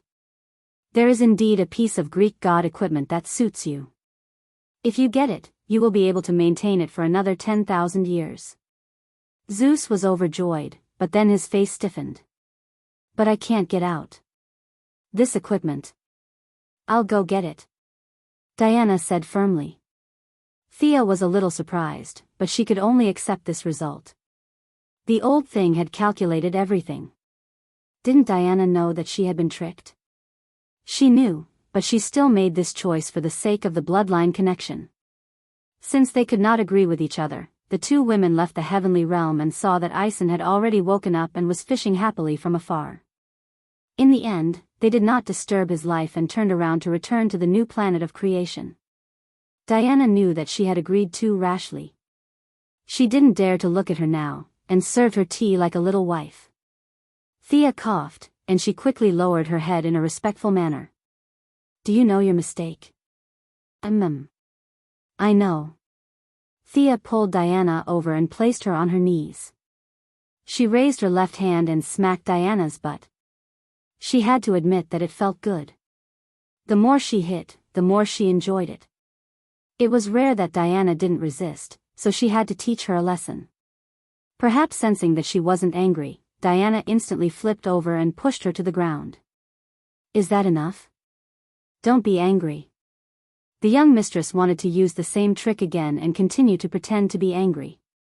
Unfortunately, Diana didn't fall for it this time. Thea didn't mean to be angry, and immediately raised her hands in surrender. I'll go get that equipment, and we'll ignore him in the future, Diana promised solemnly. But it's hard for you to go there now. Besides, there's the road sign. Bruce is the road sign, right? Call him over. The two discussed the plan of action and contacted Bruce on Earth. He helped the old butler settle down and was dragged to the new creation star. After understanding their intentions, Bruce was a little dizzy. Why is it still my nightmare? Martin Luther King only had one dream. How many dreams do I have? Isn't it a little too many? Thea looked at him angrily. There's a Batman in that world who has a crush on Diana, cough cough. Cough cough. 2 coughs sounded at the same time. Diana looked at Bruce in surprise. So you're that kind of person? Bruce was also confused. He asked himself if he liked Diana. Of course he did. After all, the Valkyrie's charm was there for all to see. Unless one was blind, both men and women would be tempted. But in all honesty, Bruce could swear on his parents' name that he only thought about it outside of work and didn't do anything else. He hated this dark multiverse to the core now. This universe had infinitely magnified the tiny idea in his heart and showed it to everyone, making him blush and embarrassed as he stood in front of the two women. Chapter 1072. Bruce could not refute the facts, so he might as well not explain. He could only lower his head and pretend that he did not hear anything. Thea snorted and continued, Ares from that world slaughtered the gods and used the gods' divine power to create a helmet. That helmet would amplify his own power by 100-fold. He was truly the god of war. Diana and Bruce pulled themselves out of the awkwardness and listened to her story patiently. The Righteous Alliance was wiped out. Diana destroyed Ares' helmet at the cost of her life and died in Batman's arms. She looked at Bruce strangely. Don't describe these details. I'm begging you. Bruce looked at her, not knowing whether to laugh or cry. Oh, it's weird when I talk about it too. Anyway, in the end, this Batman put on the helmet that gathered the gods' divine power and defeated Ares. He also became a killing god and called himself the Merciless War Demon. Our goal is that helmet. With the divine power of the same origin, Zeus can live for another 10,000 years. Thea explained the mission briefly. This time, she did not need Batman to follow her. She was prepared to go there with Diana, just like when they stepped out of Paradise Island to fight Ares. However, because they were too powerful, Thea could only send a projection to accompany Diana's clone. They still needed Daniel's help to teleport. With Bruce as a reference, they quickly located the location. At the same time, they made some noise in the world of the laughing bats to attract Barbato's attention. The two girls prepared themselves and teleported over quickly. It was still a world of ruins.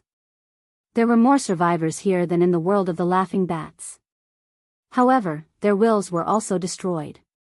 The two girls flew in the air and saw many ordinary people in ragged clothes kneeling before the statue of the Merciless War Demon, begging him to give them a way out.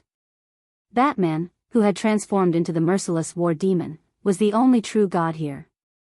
All the beliefs of the mortals belonged to him. He relied on himself to maintain order. He was the law, the judge. Everything and everyone had to be judged by his standards. Those who met his requirements would live, and those who didn't would die. Thea was still reminiscing about the last time the two of them set off to fight Ares. Diana, on the other hand, was furious. This Batman was abusing the power of the Greek gods and doing things simply and crudely. She wanted to get rid of this tyrant with her own hands. Can you see where he is? Diana asked as she organized her equipment. Thea had once again returned to her archer's attire. In her hand, she held the longbow that she had not used for a long time. As a projection, this body did not have much combat power. She could only slack off from a distance, just like how she dealt with Ares in the past. Upon hearing Diana's question, she opened her eyes and looked around. At the same time, her main body cooperated with her observation and quickly found her target. Judging from the location, it looks like Paradise Island, Thea said uncertainly. Diana was silent for a moment. Then, she gritted her teeth and said, "Let's go." She took the lead and flew away. Thea followed behind her obediently. After flying for an hour, they arrived at their target's location. The two girls were familiar with this place. This was Paradise Island. Compared to the devastated world, this Paradise Island still maintained its basic appearance. It was just that there was no one around and it was eerily quiet. Thea was not a newbie who had entered a parallel universe for the first time. She reminded them in her usual tone. There's only one guy here. I'm afraid the others are all dead. Diana's tone turned colder. I know. As soon as they finished speaking, a rumble came from the ground. A figure rushed out from the ground like a cannonball. It was a tall figure wearing a dark blue full-body armor. There was a Wonder Woman eagle emblem on his chest. He held a giant blade made of pure energy and wore a helmet with bat wings. Is this helmet really made by Ares? Why would he make a bat helmet? Does he have nothing better to do? Milady complained in her mind. I'll deal with him, Diana said firmly. Thea did not mind. She stood aside and helped to hold the fort. Or rather, she slacked off. Diana from another world? The man in the armor seemed to have not spoken for a long time. His tone was a little sluggish. The voice that came out of the armor was even more muffled. Daughter of Zeus, stop. War is not a game. Fear it, respect it, because I am the god of war. The war demon Batman seemed to have some mental issues. At first, he was still looking at Diana, but then he began to talk to himself. He talked until he was on fire. He was really on fire. Blue flames rose outside his armor, and he looked like a god that had walked out from ancient times.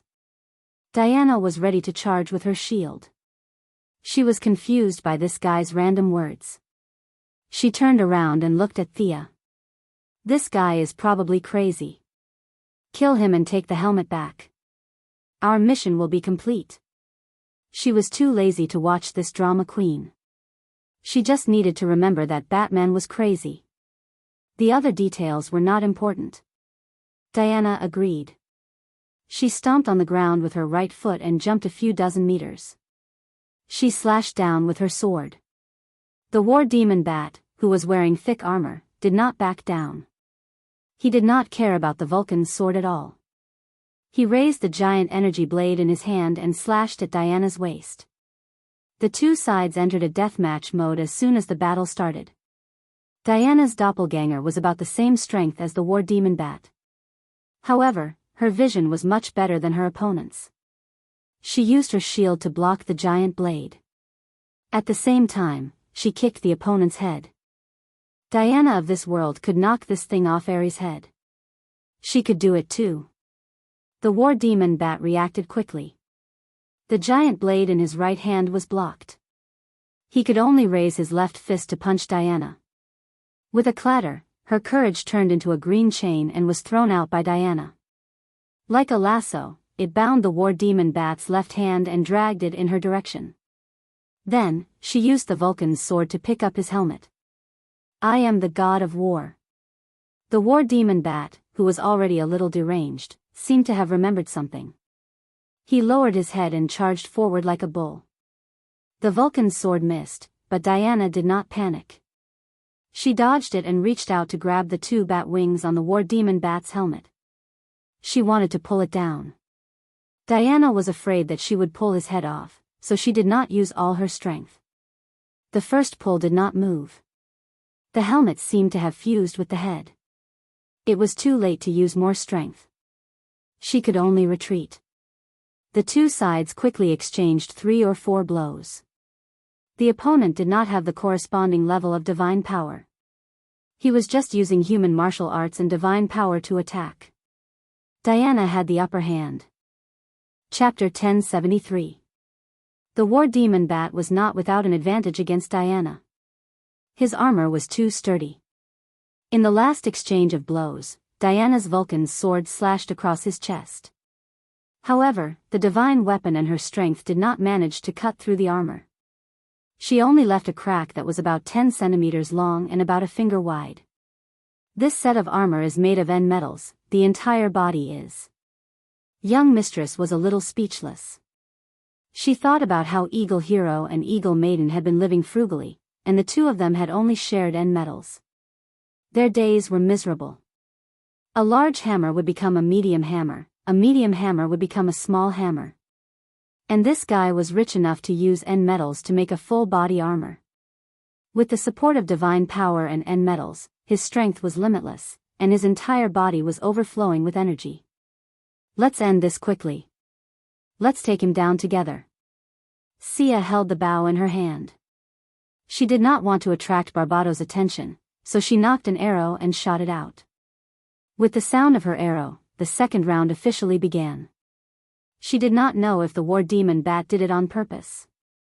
Thea's 2 arrows were blocked by the giant energy blade in his hand.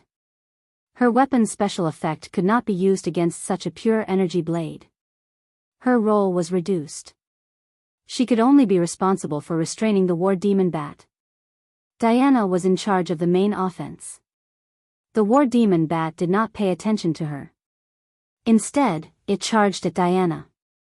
Relying on the strong armor, the giant energy blade danced around without leaving any gaps. Every attack was aimed at the vital points. How dare you underestimate me? Thea snorted. Ares used to have this attitude. Now, this war demon bat did not take her seriously. You will regret this. She pulled the bowstring to the fullest and shot at the war demon bat. Whether it was the angle or the direction of the arrow, it was all crooked. The other party seemed a little curious as to why he had shot such an arrow that was out of standard. However, in the next second, Diana raised her elbow and slammed it into his face. The Guardian's silver bracelet had long since retired, but Diana's strength was 10 times greater than when she was at her strongest. The elbow hit the war demon bat's face and sent him flying more than 10 meters. He landed on Thea's arrow. This was not a prediction. She saw what happened a second later. Their energy levels were not high. One of them was a clone, while the other was a projection. However, the skills they used were of the highest level. It was too easy for 2 max-level accounts to fight the war demon bats. This arrow didn't have any low-level fire or ice abilities. Instead, it had a time-cutting effect. The war demon bat's body seemed to have been cut out of thin air, and it completely disappeared from its body. His left shoulder, scapula, collarbone, upper arm bone, and even his armor and flesh were all brought into time by this arrow. His left arm fell to the ground and blood gushed out from the broken arm. He was severely injured.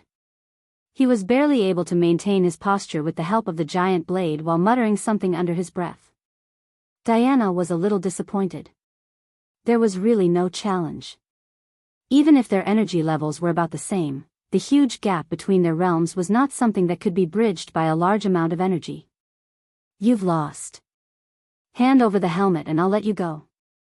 She pointed her sword at the war demon bat and said coldly. At first, the war demon bat did not react. After more than 10 seconds, he seemed to have regained some consciousness. War gods should not be defeated by ants.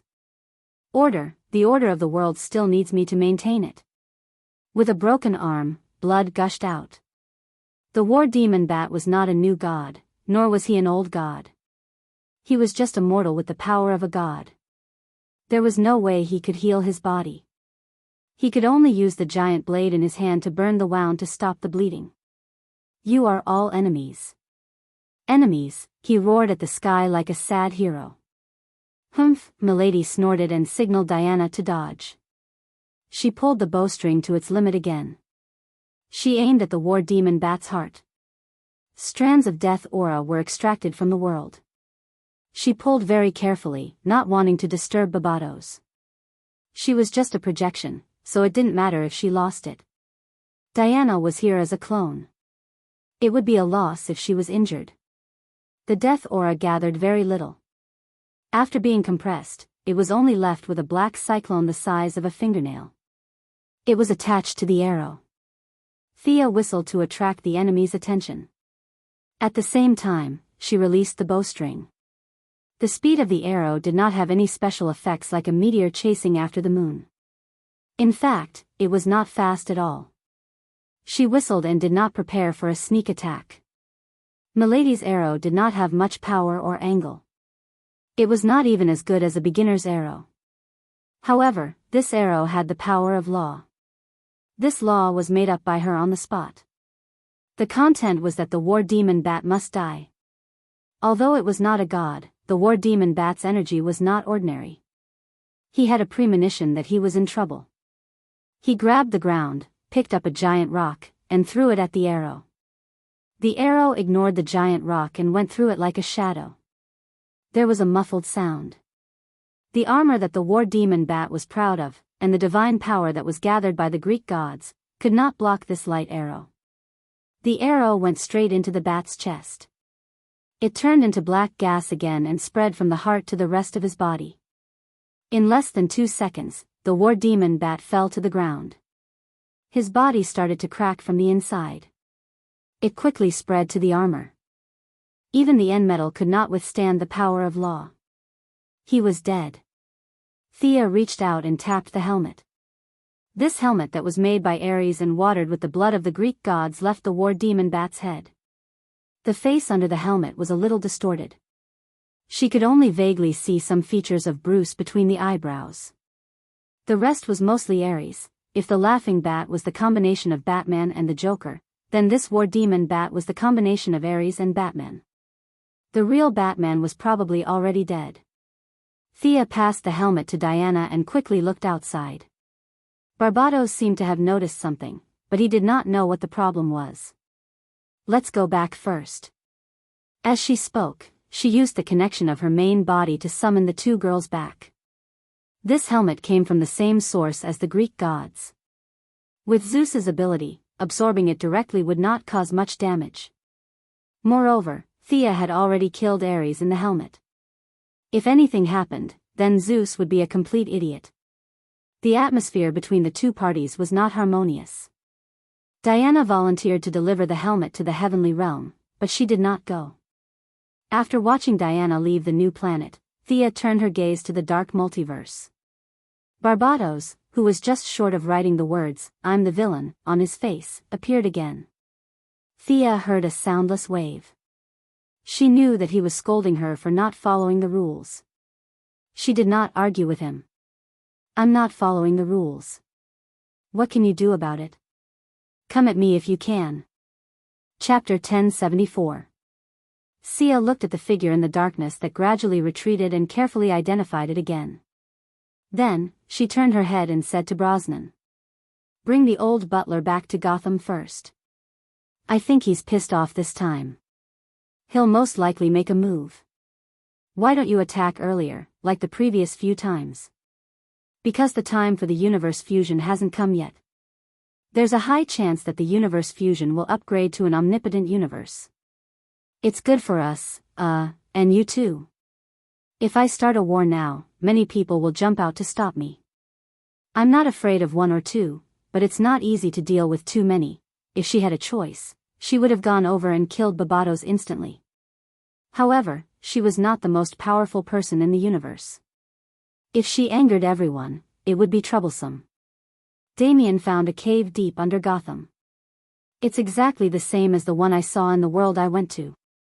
However, I remember that 10 years ago, when I explored Gotham's terrain, there was no such cave.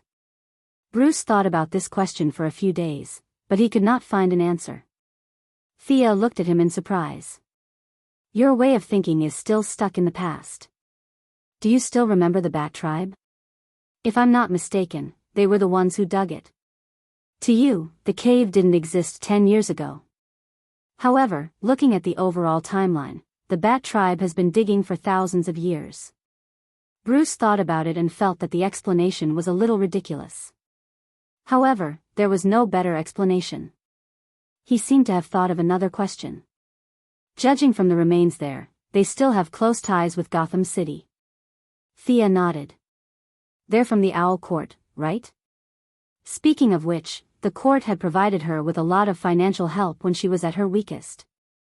However, their internal organization structure was too loose. They were basically a super large club. The two agents she supported had died in internal strife. The court was involved in all aspects of Gotham. Bruce had attacked them several times, but it did not hurt them at all. The Court of Owls is like a Gotham version of Hydra.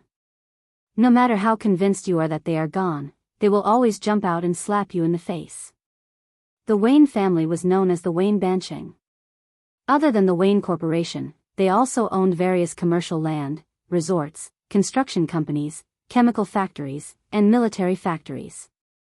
These companies all belonged to the Wayne family in name, but the real controller had always been the Court of Owls. They used hundreds of years to build and control Gotham City. Thea thought for a moment and said, why don't we screen the stubborn Bat Tribe members and let the government deal with the rest? They quickly decided on the fate of the Court of Owls. Bruce returned to Gotham to monitor the court's every move, while Thea returned to Hell to adjust her Hell Tower in preparation for the future fusion of the two universes. While being on guard, Barbados from another universe still made his move. No one knew if he was mad or if he had been planning for a long time, but he made two moves. One was terrible, and the other could be said to be a 1-second move. A Batman injected with doomsday cells secretly arrived in the metropolis. He called himself the Ravager. The Superman of that world lost control. Batman injected himself with Doomsday cells and easily killed the Superman. But he could no longer turn back. In the early days of his arrival, the Ravager was full of glory. The whole city seemed to tremble under his feet. However, his glory did not last for more than 3 seconds. When Superman arrived with 150 Kryptonian compatriots, the result was as expected. The scene was tragic. 150 Kryptonians, under the leadership of Superman, the new god of strength, surrounded the Ravagers and gave them a good beating. The scene was heartbreaking to the onlookers and made them shed tears. The Ravager was no match for them at all. If he still had Batman's wisdom, he could still struggle a little. Unfortunately, he was more like a beast at this time. 150 stellar-strengthened Kryptonian heroes knocked him down to the ground while singing, and each of them stepped on him. The Ravager's injuries were too serious. Doomsday cells could not repair them. The cells did not know that there were 150 enemies in the outside world. They would only evolve to be stronger than the Kryptonians. However, it was useless. He could defeat one, but he could not defeat 150. In short, this was a classic case of quantity defeating quality in the history of combat. On the other hand, there was bad news. A crimson figure suddenly paid a visit to the central city. It was a powerful extreme speed user. Unlike the colorful phantoms left behind by ordinary speedsters, where he passed at high speed, a large number of dark red bat-like energy phantoms would be left behind. When the speedster arrived at Central City, he immediately rushed to the site of the original cutting-edge technology laboratory. The passage between the two worlds here was extremely weak. Even though Thea had reinforced it several times, it was still not strong enough. He ran at high speed at the weak point of the barrier, trying to reopen the passage between the two universes. The Flash, who had sensed the anomaly, hurried out to stop him. Unfortunately, he had to deal with Batman, who had incredible speed and no bottom line. He was defeated in just 2 rounds. If it were not for Reverse Lightning, who had been hiding in the dark, timely rescue, Barry would have been killed by Batman. Even though the two of them worked together, they were still defeated and fled. By the time Superman and the people of the Righteous Alliance arrived to help, Batman had already escaped and finally broke the barrier between the two worlds. After wreaking havoc in the central city, they fled back to the dark multiverse at once, leaving the extraordinarily dilapidated central city for them. Repairing the barrier between the two worlds, rescuing the injured citizens, and treating Barry, the people of the Righteous Alliance were busy for the whole day. The Ravager's Doomsday cells were separated. Superman used the technological device in the Fortress of Solitude to send the cells into the Phantom area. The corpse of Batman, which was not in human form, was pulled away by Bruce. Is this too passive? Can we take the initiative to attack? Superman was a little tired of these Batman. He did not know if it was Bruce's nightmare, but it was about to become his nightmare. After actively rescuing the injured for the whole day, he asked Thea about it at night. She was also busy for half a day. It was easy to destroy, but difficult to build. The location of Central City was naturally a weak point. It was congenitally deficient and was damaged the day after. It was a big project for her to repair it to the same level as other places. After all, she was dead, not alive. Her power was naturally not good at repairing. It will take about a month to complete the fusion of the two universes. There will definitely be a great battle then, Thea said after observing for a while. If they can attack, then we should be able to fight our way through, right? Superman was puzzled. Chapter 1075. Thea looked around and saw that no one was around before she explained, "You are now a god too. You should be able to feel the joy of the universe. If it wants to be further perfected, it needs the rules of the dark multiverse to supplement it." Superman nodded. She continued, "Of course, we can attack now. But if the guy in the dark multiverse detonates the dark universe in a fit of anger, it will hinder the evolution of the existing universe. If the two universes begin to merge, he will lose the opportunity to detonate the universe, and I will be able to take him down. That's about it." Superman was dizzy from listening and flew away as if he didn't fully understand. For the next month, Earth was shrouded in the shadow of Batman. Every 2 or 3 days, there would be strange Batman popping up to show their existence. For example, the Batman who had escaped before called himself the Red Reaper. Another example was the Lantern of Dawn who returned with First Lantern's curse. This Batman with the green light ring was the nemesis of all the lanterns. He could extinguish the emotional energy in the ring, allowing him to maintain a high level of damage to the lanterns. Another example was Bruce Wayne, who was a woman and could fight underwater with genetic technology. This female version of Batman had added a lot of Atlantean genes to herself and now had the power to control the sea. She was known as the Drowned One. The last was a killing machine who had merged himself with technological products. He could control all electronic devices. Among the few Batmen, he was the biggest threat to Earth. The tug-of-war began. Lantern of Dawn won the first battle. The green and yellow lanterns had different degrees of sacrifice, but his victory came to an end when the other 150 Kryptonians arrived. Although they were all miniature versions of Kryptonians, Lantern of Dawn was no match for them. If he had not run fast enough, he would have been captured. Brucey the Drowned One was very lethal. There were not many heroes on Earth who could fight underwater. Only Poseidon and Mera could be the main force. With the help of the other superheroes, they barely managed to maintain a tie. The Red Reaper was the most troublesome. This guy was faster than the Flash, not to mention his intelligence. Even if the 3 speedsters of the Flash family and Reverse Lightning attacked together, they were still defeated. Fortunately, Superman was there to help monitor the world and inform them of the news in time. Traps and anti-traps were used one after another. That was how they were able to maintain the battle situation even though they were lagging behind. The last killing machine was a little tricky.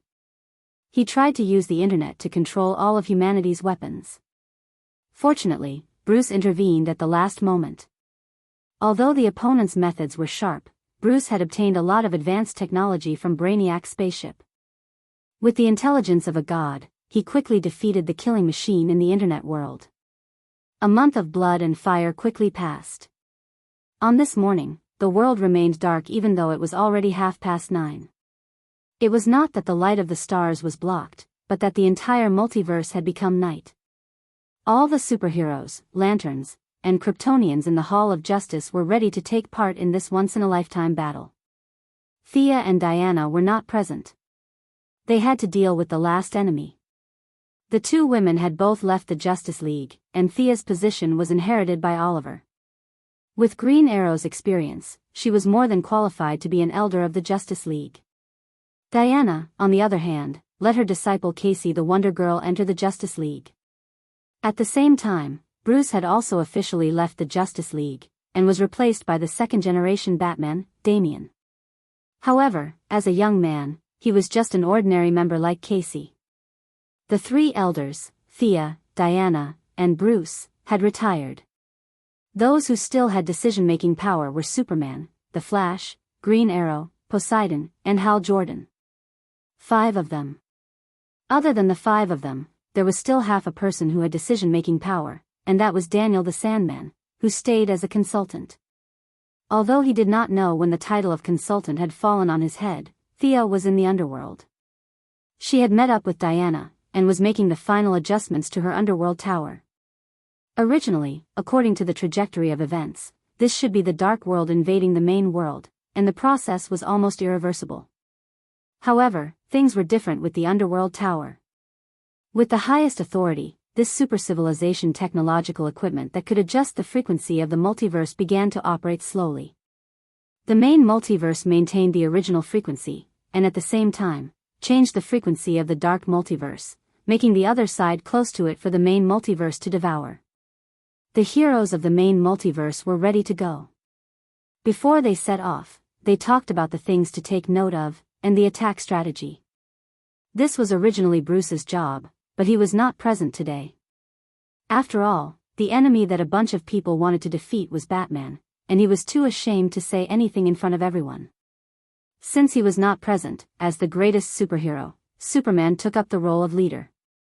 After being a superhero for more than 10 years, he had an unparalleled reputation today. After an impassioned speech, he asked Daniel about the specific grouping. Teleportation is random, but it is also inevitable. Everything is influenced by the will of the universe, and we can only make some slight changes. At this time, Daniel created a psychedelic 7-colored teleportation door, and behind the door was the dark world. Will there be a situation where we are completely restrained by the enemy? Superman asked cautiously. At the mention of this, Daniel was very proud. He snapped his fingers. This problem has been solved. We will enter the world of the original Laughing Bats first. There are rules of death solidification there, and it can be used as a transit and on-site command center. Our chances of winning are very high. The heroes had nothing to say. They stepped into the teleportation door and entered the world of the Laughing Bats. As long as we defeat the few deepest nightmares, the whole world will become weak, and our main multiverse will be able to devour this place. Everyone knew who the few nightmares referred to. It was the 4 nightmare versions of Batman that had survived until now. Daniel lowered his head and fiddled with it. Teleportation between universes was much easier, and he could do it just by using the power of dreams. He was judging and capturing the intricate information of the world. Suddenly, he shouted, "I see it, the world of the drowned one. Who wants to enter?" As he spoke, he opened a blue teleportation door at the side. The Sea King laughed heartily and walked out first. "I'll do it, my battle with that guy is not over yet." Of course, Mira could not let him fight alone. This time, the husband and wife had to deal with the drowned one, Bruce Wayne. There were too few heroes who were good at naval battles. Fortunately, there were still talents among the villains. Under the premise that Thea promised to resurrect her father, Black Manta, who had been imprisoned in Atlantis for many years, also came to the scene. Chapter 1076. Black Manta was an ordinary person, but with the help of his own technological equipment, his underwater combat power was not inferior to the Sea King. Other than that, Green Arrow Oliver had also joined the team. He had water armor, so he did not need a bow. His close combat ability was also at the level of a martial artist, so he could provide some help. These worlds are deformed and broken. Do not walk onto the battlefield with compassion. Please remember this, Daniel reminded them before they left. The 4 of them walked into the teleportation circle together. As soon as they stepped out of the door, the seawater that rushed at them gave them a heavy blow. Fortunately, they were skilled. They dove underwater and began to track the drowned person. The water world was completely swallowed by the sea. 99% of the world was seawater. Because of the previous few battles, the Sea King had left a unique tracking mark on the drowned person. It was the divine power of Poseidon's trident, and could not be removed by technological means. The 4 of them swam quickly. They did not speak along the way, and soon found the drowned person, Brucey's hiding place. It was still Gotham, but a city sunk under the sea. Brucey was waiting for them. The woman was wearing a metal mask. Her left eye had been removed and replaced with a technological eye that could see underwater. The mask was crudely made, and it had been corroded by seawater for a long time. There was a faint layer of rust on the surface. Only her nose and chin were exposed under the mask. Her skin was covered in scars, and a piece of her right cheekbone was unnaturally missing. Her feminine beauty was gone. Hee, Sea King. She used a unique vocal organ to speak underwater, and the few of them could hear her. "I once killed a Sea King. You are the second." She raised the trident in her hand. This weapon was a little broken. The original Sea King's trident did not recognize her, so she could only use technology to modify the weapon. Now, this trident could be considered a semi-divine and semi-technological equipment. Surrender. We have entered this world en masse. You can surrender and enjoy life under the sun. The Sea King was still trying to persuade her. Heh. Surrender? What do you know? Do you think I willingly live underwater? Do you think I like having these dirty Atlantean cells? I was forced to do all of this. My world is barbaric and rotten. I've been poor my whole life, and I've been fighting for it. I thought this was an achievable goal, but I was wrong. This is a low-level world. There is nothing here. There was no sunlight or hope in the past, and there will be no hope in the future.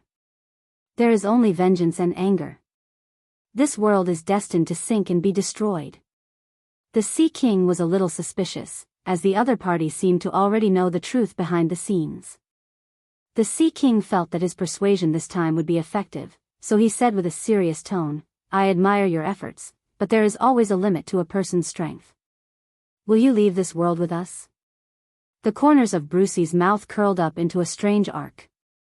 She waved the trident in her hand, and the surrounding seawater squeezed toward the four of them. Damn it! The other party's obvious malice made them curse silently. It seemed that no matter which world they were in, Batman could not be moved by words. Black Manta, who had been on high alert, rushed out of the water. Even though he had no superpowers, he was not afraid at all. He held a water splitter made of special metal in his hand and stabbed it at Brucey's face. An ordinary person? She blocked the water splitter with her trident and scanned it with the technology in her left eye. The result surprised her. An ordinary person was fighting with her in the deep sea? The two of them quickly exchanged blows. Black Manta did not intend to hold back at all. The two water splitters appeared and disappeared mysteriously, and Brucey, who was using a long weapon, was unable to parry them. Seeing that his opponent showed a flaw, his helmet began to gather energy, and a second later, two red lasers were shot out. This time, Brucey was prepared. She swung the trident in a circle and blocked the lasers directly.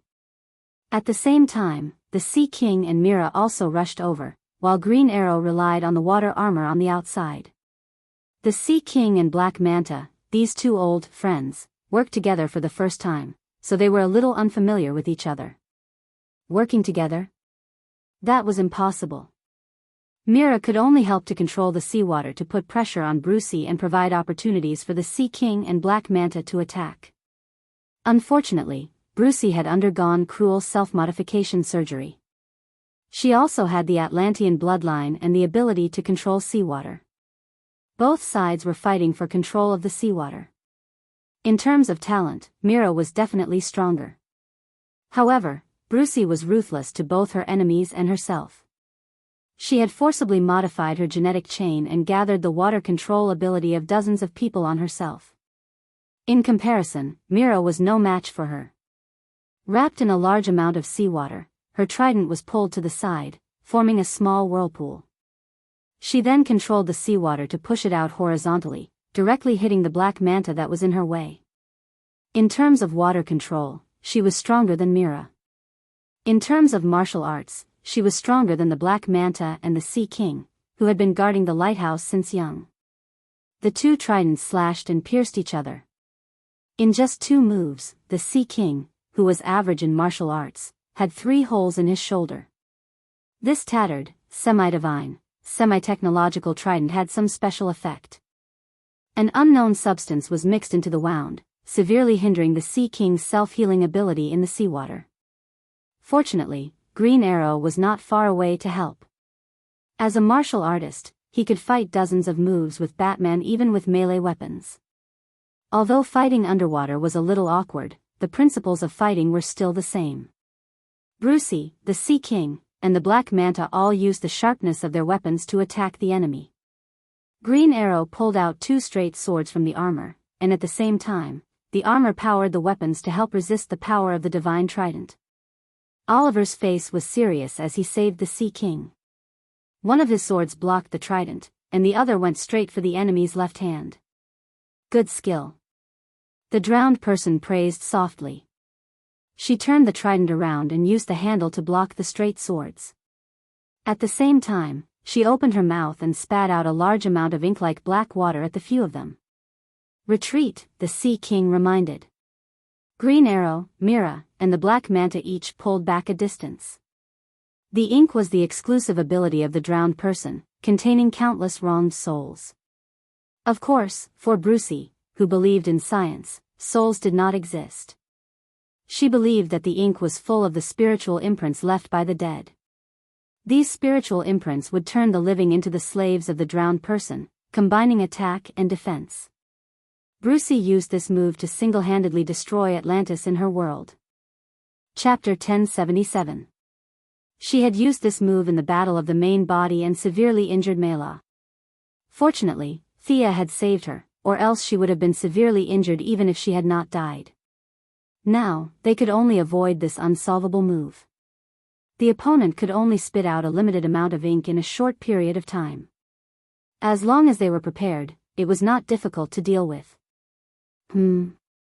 She ran away. Only the Green Arrow armor had a detection device. The few of them waited in the dark sea for a long time, and in the end, they received such bad news. There was nothing to say. Let's chase. The thick ink blocked their vision. Even the Sea King and Mela could not see the direction. At this time, Green Arrow's armor came into play. He led the way and chased to the side. When they swam to an underwater cave, Green Arrow was a little hesitant. The magnetic field in the cave was unstable and had been interfering with his armor.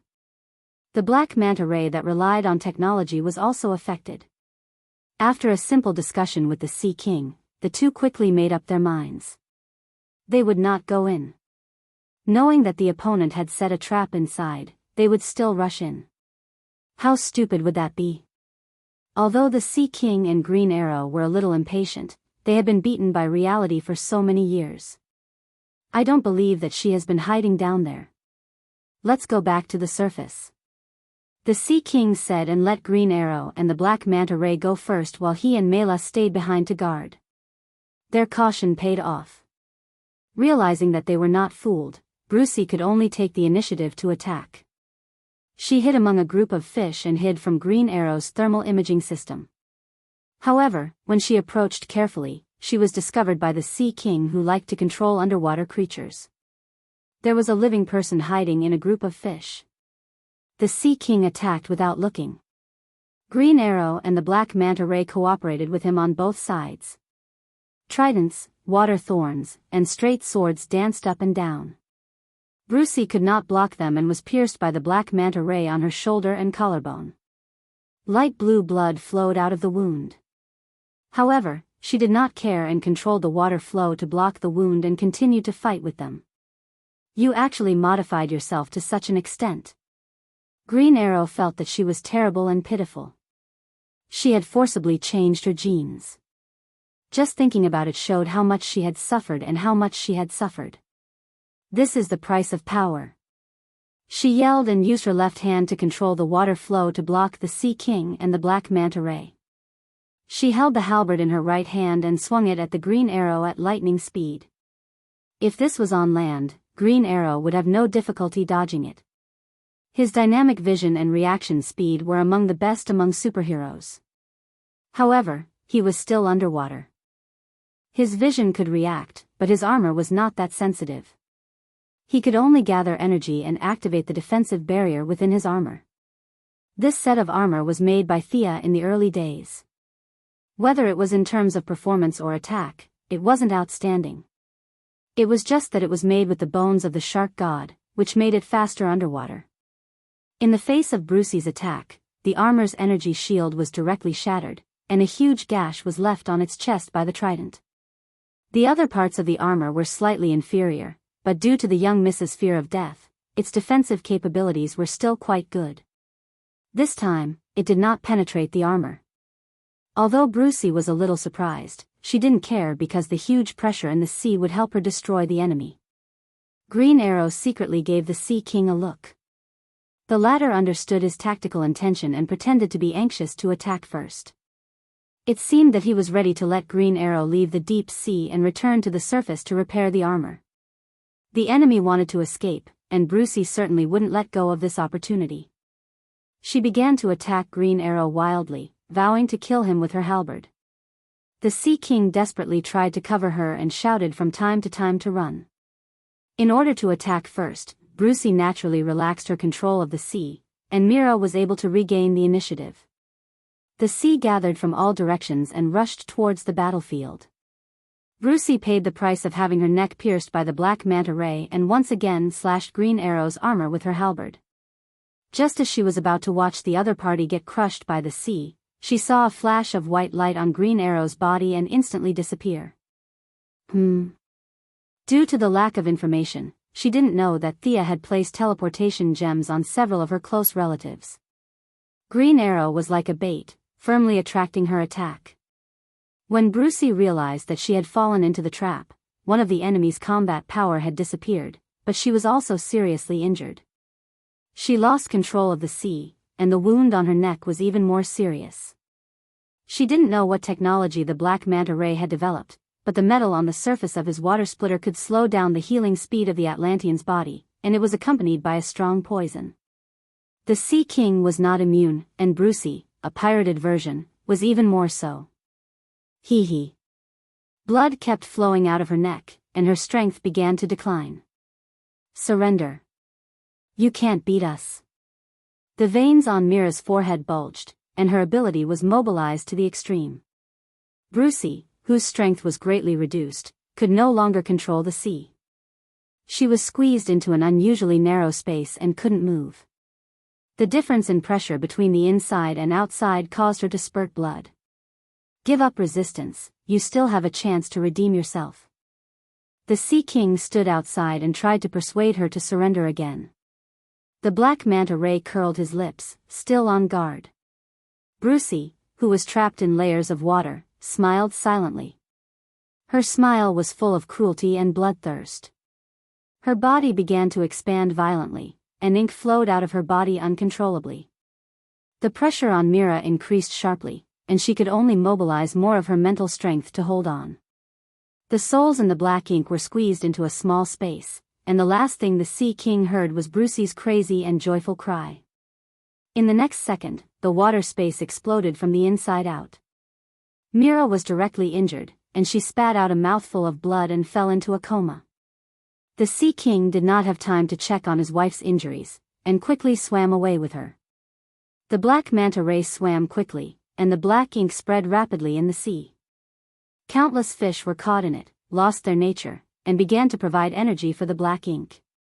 The Sea King and the black manta ray swam for hundreds of miles, and only then did they escape Brucey's crazy self-explosion attack.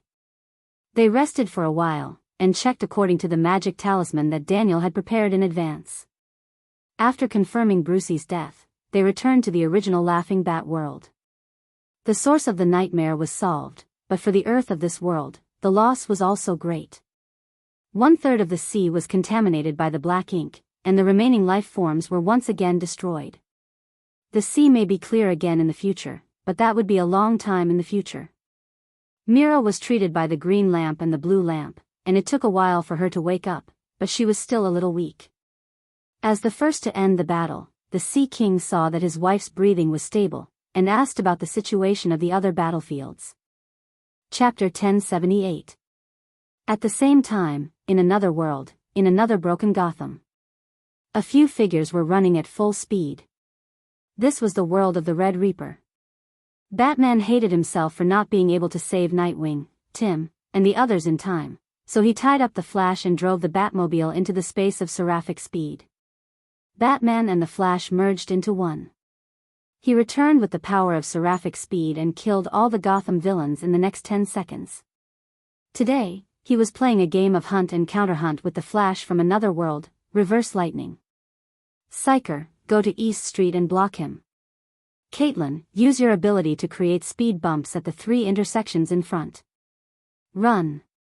Barry. Run. The one in command was Reverse Lightning. He didn't care about the Red Reaper, but Thea promised to send him back to the 25th century. This time, he was here to fulfill the promise. Barry, Psyker, Caitlin, and Reverse Lightning, who was disguised as Dr. Wells, the 4 of them reunited after a few years to fight for the same goal. Unfortunately, they couldn't find the close relationship they had in the past. They didn't hide their vigilance against each other, but fate, or perhaps Thea's bad taste, still brought the 4 of them together. Although the conflict was huge, it didn't affect Reverse Lightning's plan. The few of them wanted to resist his orders, but they also had a desire from the depths of their hearts. Fighting side by side again, it seemed like a good idea. This thought appeared in the deepest part of their hearts, but no one said it out loud. The Red Reaper's speed was faster than the two of them. His intelligence was also higher than Reverse Lightning's. In terms of familiarity with Gotham, the four of them added together couldn't compare to him. But even with the advantage in every aspect, he was still evenly matched with the four of them. This seemingly disunited but actually very united Lightning Squad was much more difficult to deal with than he expected. Countless Crimson Bat shadows appeared behind him. He was a little embarrassed at this time.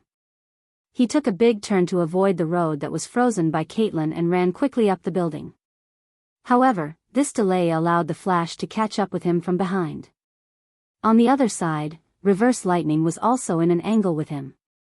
He could only change directions again and run east. Psyker, get ready. 3, 2, 1.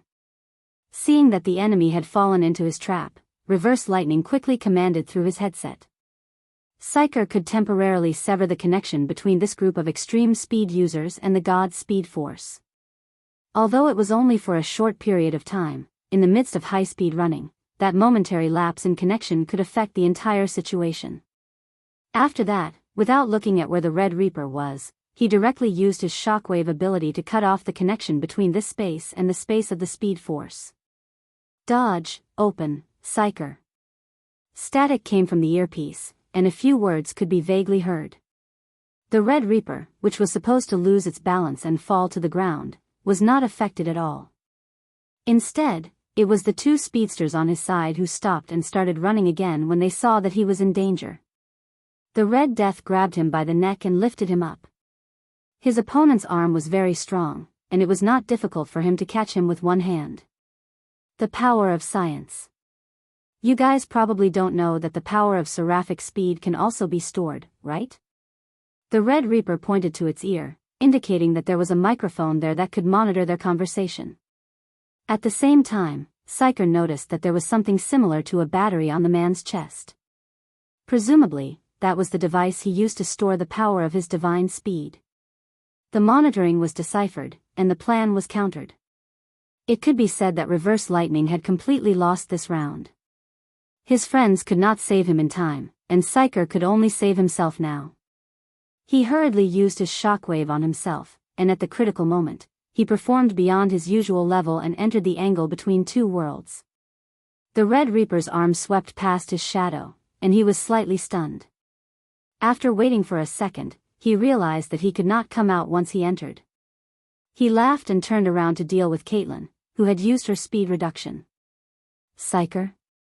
Barry ran to his side, touched the shadow, made hand gestures, and mouthed.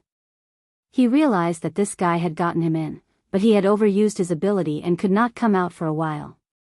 Pull him out, Reverse Lightning ordered, and he went after the Red Lightning himself. Barry tried a few methods, but none worked. He had no choice but to use his own high-speed shockwave to try to find the frequency where Psyker had lost him. He was lucky, and soon he pulled his good friend out. At this time, the Frost Killer was already in a difficult battle. She tried to fly at first, but she was thrown down by the Red Reaper's lightning. It was too late for her to take off. She could only release her cooling ability in a large area, and as a direct descendant of Thea, she also had a slowing grenade modified by the tortoise's inert wave. However, this thing did not differentiate between the speed reduction and the speed reduction, so she did not dare to use it casually. The result of slowing down the grenade would most likely be that she would not be able to move, and the opponent would take her life slowly and easily. She needed the cooperation of the outside world. A green grenade appeared in her hand, and there was no blind spot in a 3-meter radius around her body. Caitlin stared at the Red Reaper, who had been looking for an opening in the periphery, and both sides were in a stalemate. Retreat first. The communication channel was bugged, and the initial plan was a complete failure. Reverse Lightning entered the battlefield and took Caitlin away.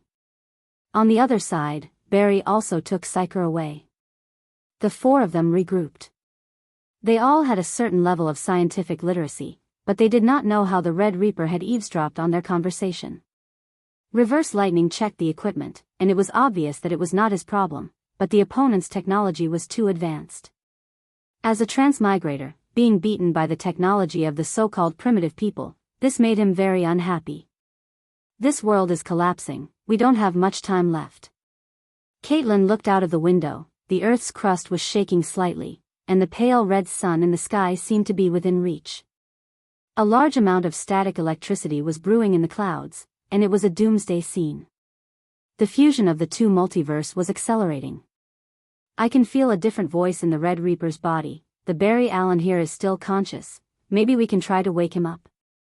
Barry's feelings towards Reverse Lightning were very complicated now. The grudges from the past could not be explained clearly, he could only suppress his discomfort and focus on the mission. Reverse Lightning was still wearing the face of Dr. Wells. He smiled meaningfully. I'm afraid it won't be easy, Barry. Put away your meaningless sympathy, let's return to reality. We can create a gravitational field. The contempt in his tone made Barry very unhappy. Have you always been so cold? Did the you I know really exist?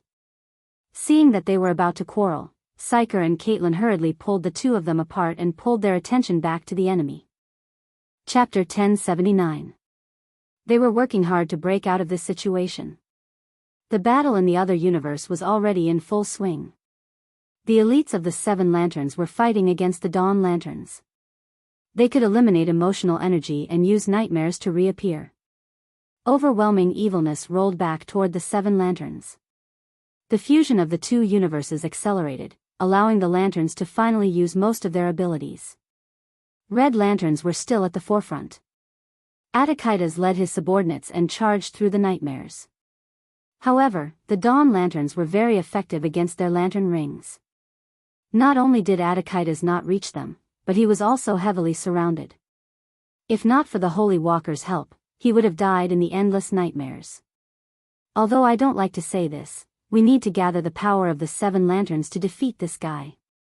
Sinisto said as he raised his left hand and pointed his lantern ring at the Dawn Lanterns. The other lanterns responded. Green lanterns, blue lanterns, purple lanterns, red lanterns, green lanterns, and finally the reluctant orange lanterns. The seven-colored light gathered together like a colorful beam of light that shot straight toward the Dawn Lanterns. You all deserve to die. You're all enemies of emotions. This Batman, who was chosen by the unknown lantern ring, looked at the beam of light as if he was looking at his father's murderer. His lantern ring seemed to have unlimited energy. It was crazy enough to resist more than 500 lanterns alone. Where does his lantern ring get its energy from? Hal Jordan could not understand and could not help but ask Sinisto beside him. Uncle Seth looked at him strangely. How would I know? He's extracting emotions from this parallel universe. If we don't defeat him in time, this universe will definitely explode, Ching Nu, who had always been inconspicuous, suddenly said. Sinisto glanced at Ching Nu. She said that, right? Ching Nu knew that she was referring to the young mistress. She nodded. Deliberately mystifying. Sinisto said with disdain, but his spirit was already at its limit. The lantern ring's energy was operating at full capacity. With the seven lantern corps' unremitting efforts, or rather, with their numbers, the seven-colored beam of light gradually suppressed the dark green fluorescence that represented nightmares. No, it's not enough. Keep it up. Hal Jordan cheered his teammates on as he observed the situation. Finally, under Sinisto's strange, disdainful, and nostalgic gaze, he loudly shouted the green light oath. It would be much easier if White Lantern was here. Why hasn't that guy come in yet? Sinisto asked Ching Nu. The Green Lamp tribe's teleportation ability was very sharp. Now, the army was basically relying on them to maintain the battle. Ching Nu contacted the people behind her and shook her head. Renault is still trying to get used to the emotions here. The world of darkness is putting a lot of pressure on him. He still needs some time. Tell him to hurry up, or else he'll have to collect our corpses. Attikitas said angrily. The dark multiverse could be said to have handled the first wave of attacks quite well. Apart from Brucey the Drowned's self-detonation, the other battlefields maintained a defensive stance. Silently observing everything, Thea remained silent for a long time.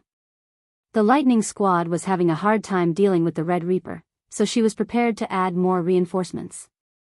The 7 lanterns seemed to have a slight advantage against the Lantern of Daybreak. When Kyle Renault joined the battle, this advantage would determine the victory. Superman and the Kryptonian warriors were completely defeated by the killing machines. This Batman, who had fused with machines, created countless mechanical armies. Each of them had a high-quality imitation kryptonite dagger, and the Kryptonian warriors were crying for their parents. If it were not for the timely rescue by the Martian hunters, they would have suffered a lot of casualties. The Dark Multiverse did not only have the 7 evil Batmen, but also many parallel worlds. Some of the scarecrows had become the king of the world, and the fear gas had spread all over the world. Some of the two-faced men's laundry detergent business had spread all over the country and even out of the solar system. In short, the heroes were sent out to eliminate these nightmares that had become reality. The heroes with a bottom line against the villains with no bottom line won more than lost. The situation was not good. Thea nodded to Diana, and the Valkyrie appeared in the world of the laughing bats in full armor. Bang! Bang! Bang! She hit the shield with the sword in her hand, creating echoes. The halo of courage surged in every corner of the Dark Multiverse. The heroes' morale was greatly boosted, and the villains were somewhat restrained. The Valkyrie's intention was simple. She was inviting Barbatos to battle. Both of them were at the level of the multiverse. Barbatos was at the peak of the multiverse, and his combat power was stronger than Diana's. In order to not let the courage spread to this world, he had to accept the challenge. Although he knew that Thea had other plans in the future, he did not have many chips in his hands. Ever since the connection between Bruce and the Dark Universe was cut off, he had been passive.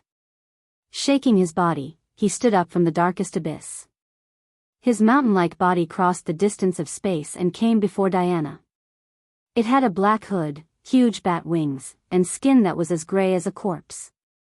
At this level, there was not much difference whether he had a weapon or not. Without a word, he clawed at Diana from thousands of meters away. The Valkyrie still maintained her normal body shape. She blocked with the shield and deflected the force. At the same time, she slashed at Barbatos' palm. Clang! There was a crisp sound as if she had hit a piece of metal. The Vulcan sword, which had been forged with precious materials many times, did not leave a single mark on Barbatos' skin. The other party laughed silently. His right hand turned from a claw to a slap. At the same time, his left hand slapped from another direction as if he was swatting a mosquito. Diana calmly judged the interval between the attacks. She threw out a lasso and bound the little finger of Barbatos' right hand, dodging the slap like a swing. Then, she jumped onto his arm and ran up along it. White translucent flames surrounded her body. That was the fire of justice. Although the temperature was not high, it would never die out. A path of flames began to burn Barbatos' arm. He let out a sound wave at Diana. The sound wave was earth-shattering, like an unstoppable wall of air. Diana did not retreat. Instead, she advanced and charged at the wall of air. As soon as she came into contact with it, she felt that her ears were filled with noise. The noise was so strong that it affected her divine king body. Her entire body shook like a small boat in a storm. However, her divine position persevered. She ignored all obstacles, overcame all discomfort, and charged in the fixed direction. Seeing that the difference in strength between the two was not too big, Thea was relieved. Daniel walked to her side. Now, this Sandman Reserve could not tell if this was his own trial or if he was being pulled by the heartless lady to do her own work. Since he had boarded the pirate ship, he could only continue to complete the mission. "Have you collected everything?" Thea asked. Daniel nodded in annoyance. He raised his hand and took out a metal mountain more than 100 meters tall. "All the N metal in the multiverse is here." Chapter 1080. "You want to reshape the divine metal?" Daniel asked curiously. "Yes." "Can you do it without a furnace?" Thea said proudly. "I can, but you can't." With that, she ignored the unhappy Daniel and looked towards the depths of the dark multiverse. That was the core of the dark multiverse, the place originally known as the Furnace. Just like what she had told Batman and the others, apart from the Watchers and the Anti-Watchers, there was also a third party set up in the rules of creation. The Watchers created, the Anti-Watchers destroyed, and the third party was like a daily antivirus software that would isolate and clean up all nightmares and unfavorable factors that should not exist, allowing the world to develop smoothly and orderly. At least, that was God's plan. Unfortunately, everything would change with time. The Watchers gave birth to the concept of self, and they did not want to perish with the Anti-Watchers destroying the universe. They resisted and won in the end. At the same time, they gave up their job of creation and changed it to surveillance. Needless to say, the Anti-Watchers were synonymous with democracy fighters.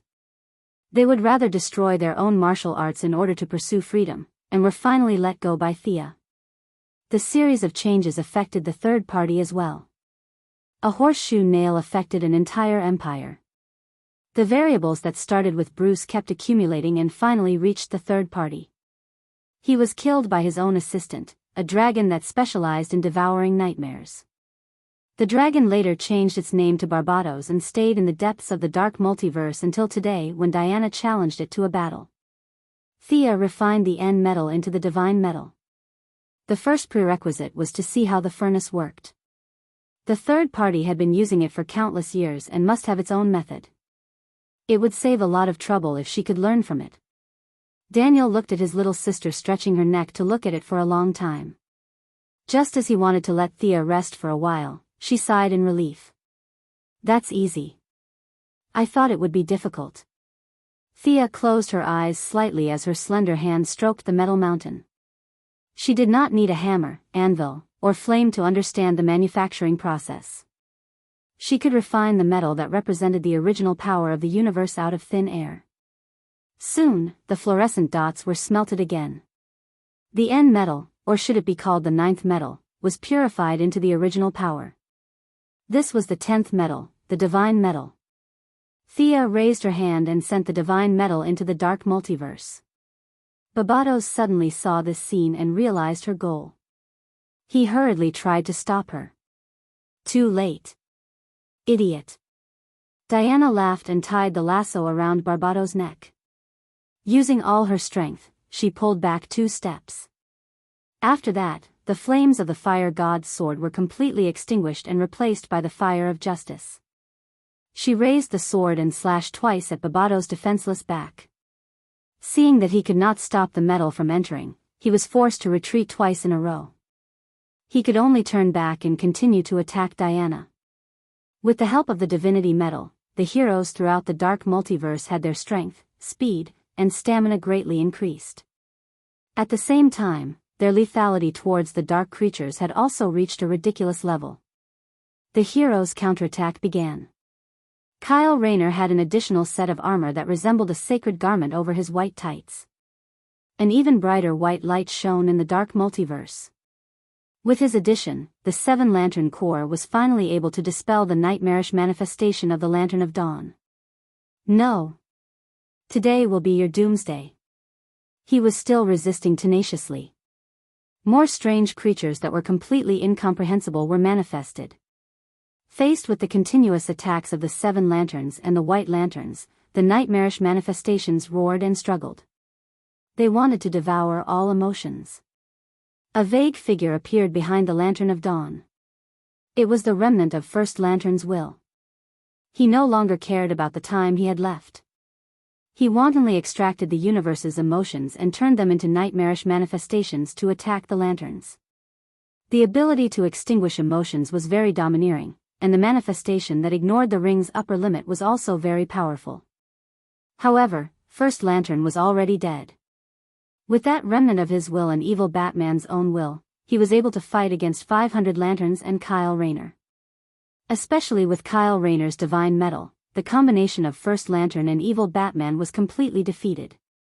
When the nightmare manifestation saw the White Lantern, it was like snow meeting sunlight and quickly turned into nothingness.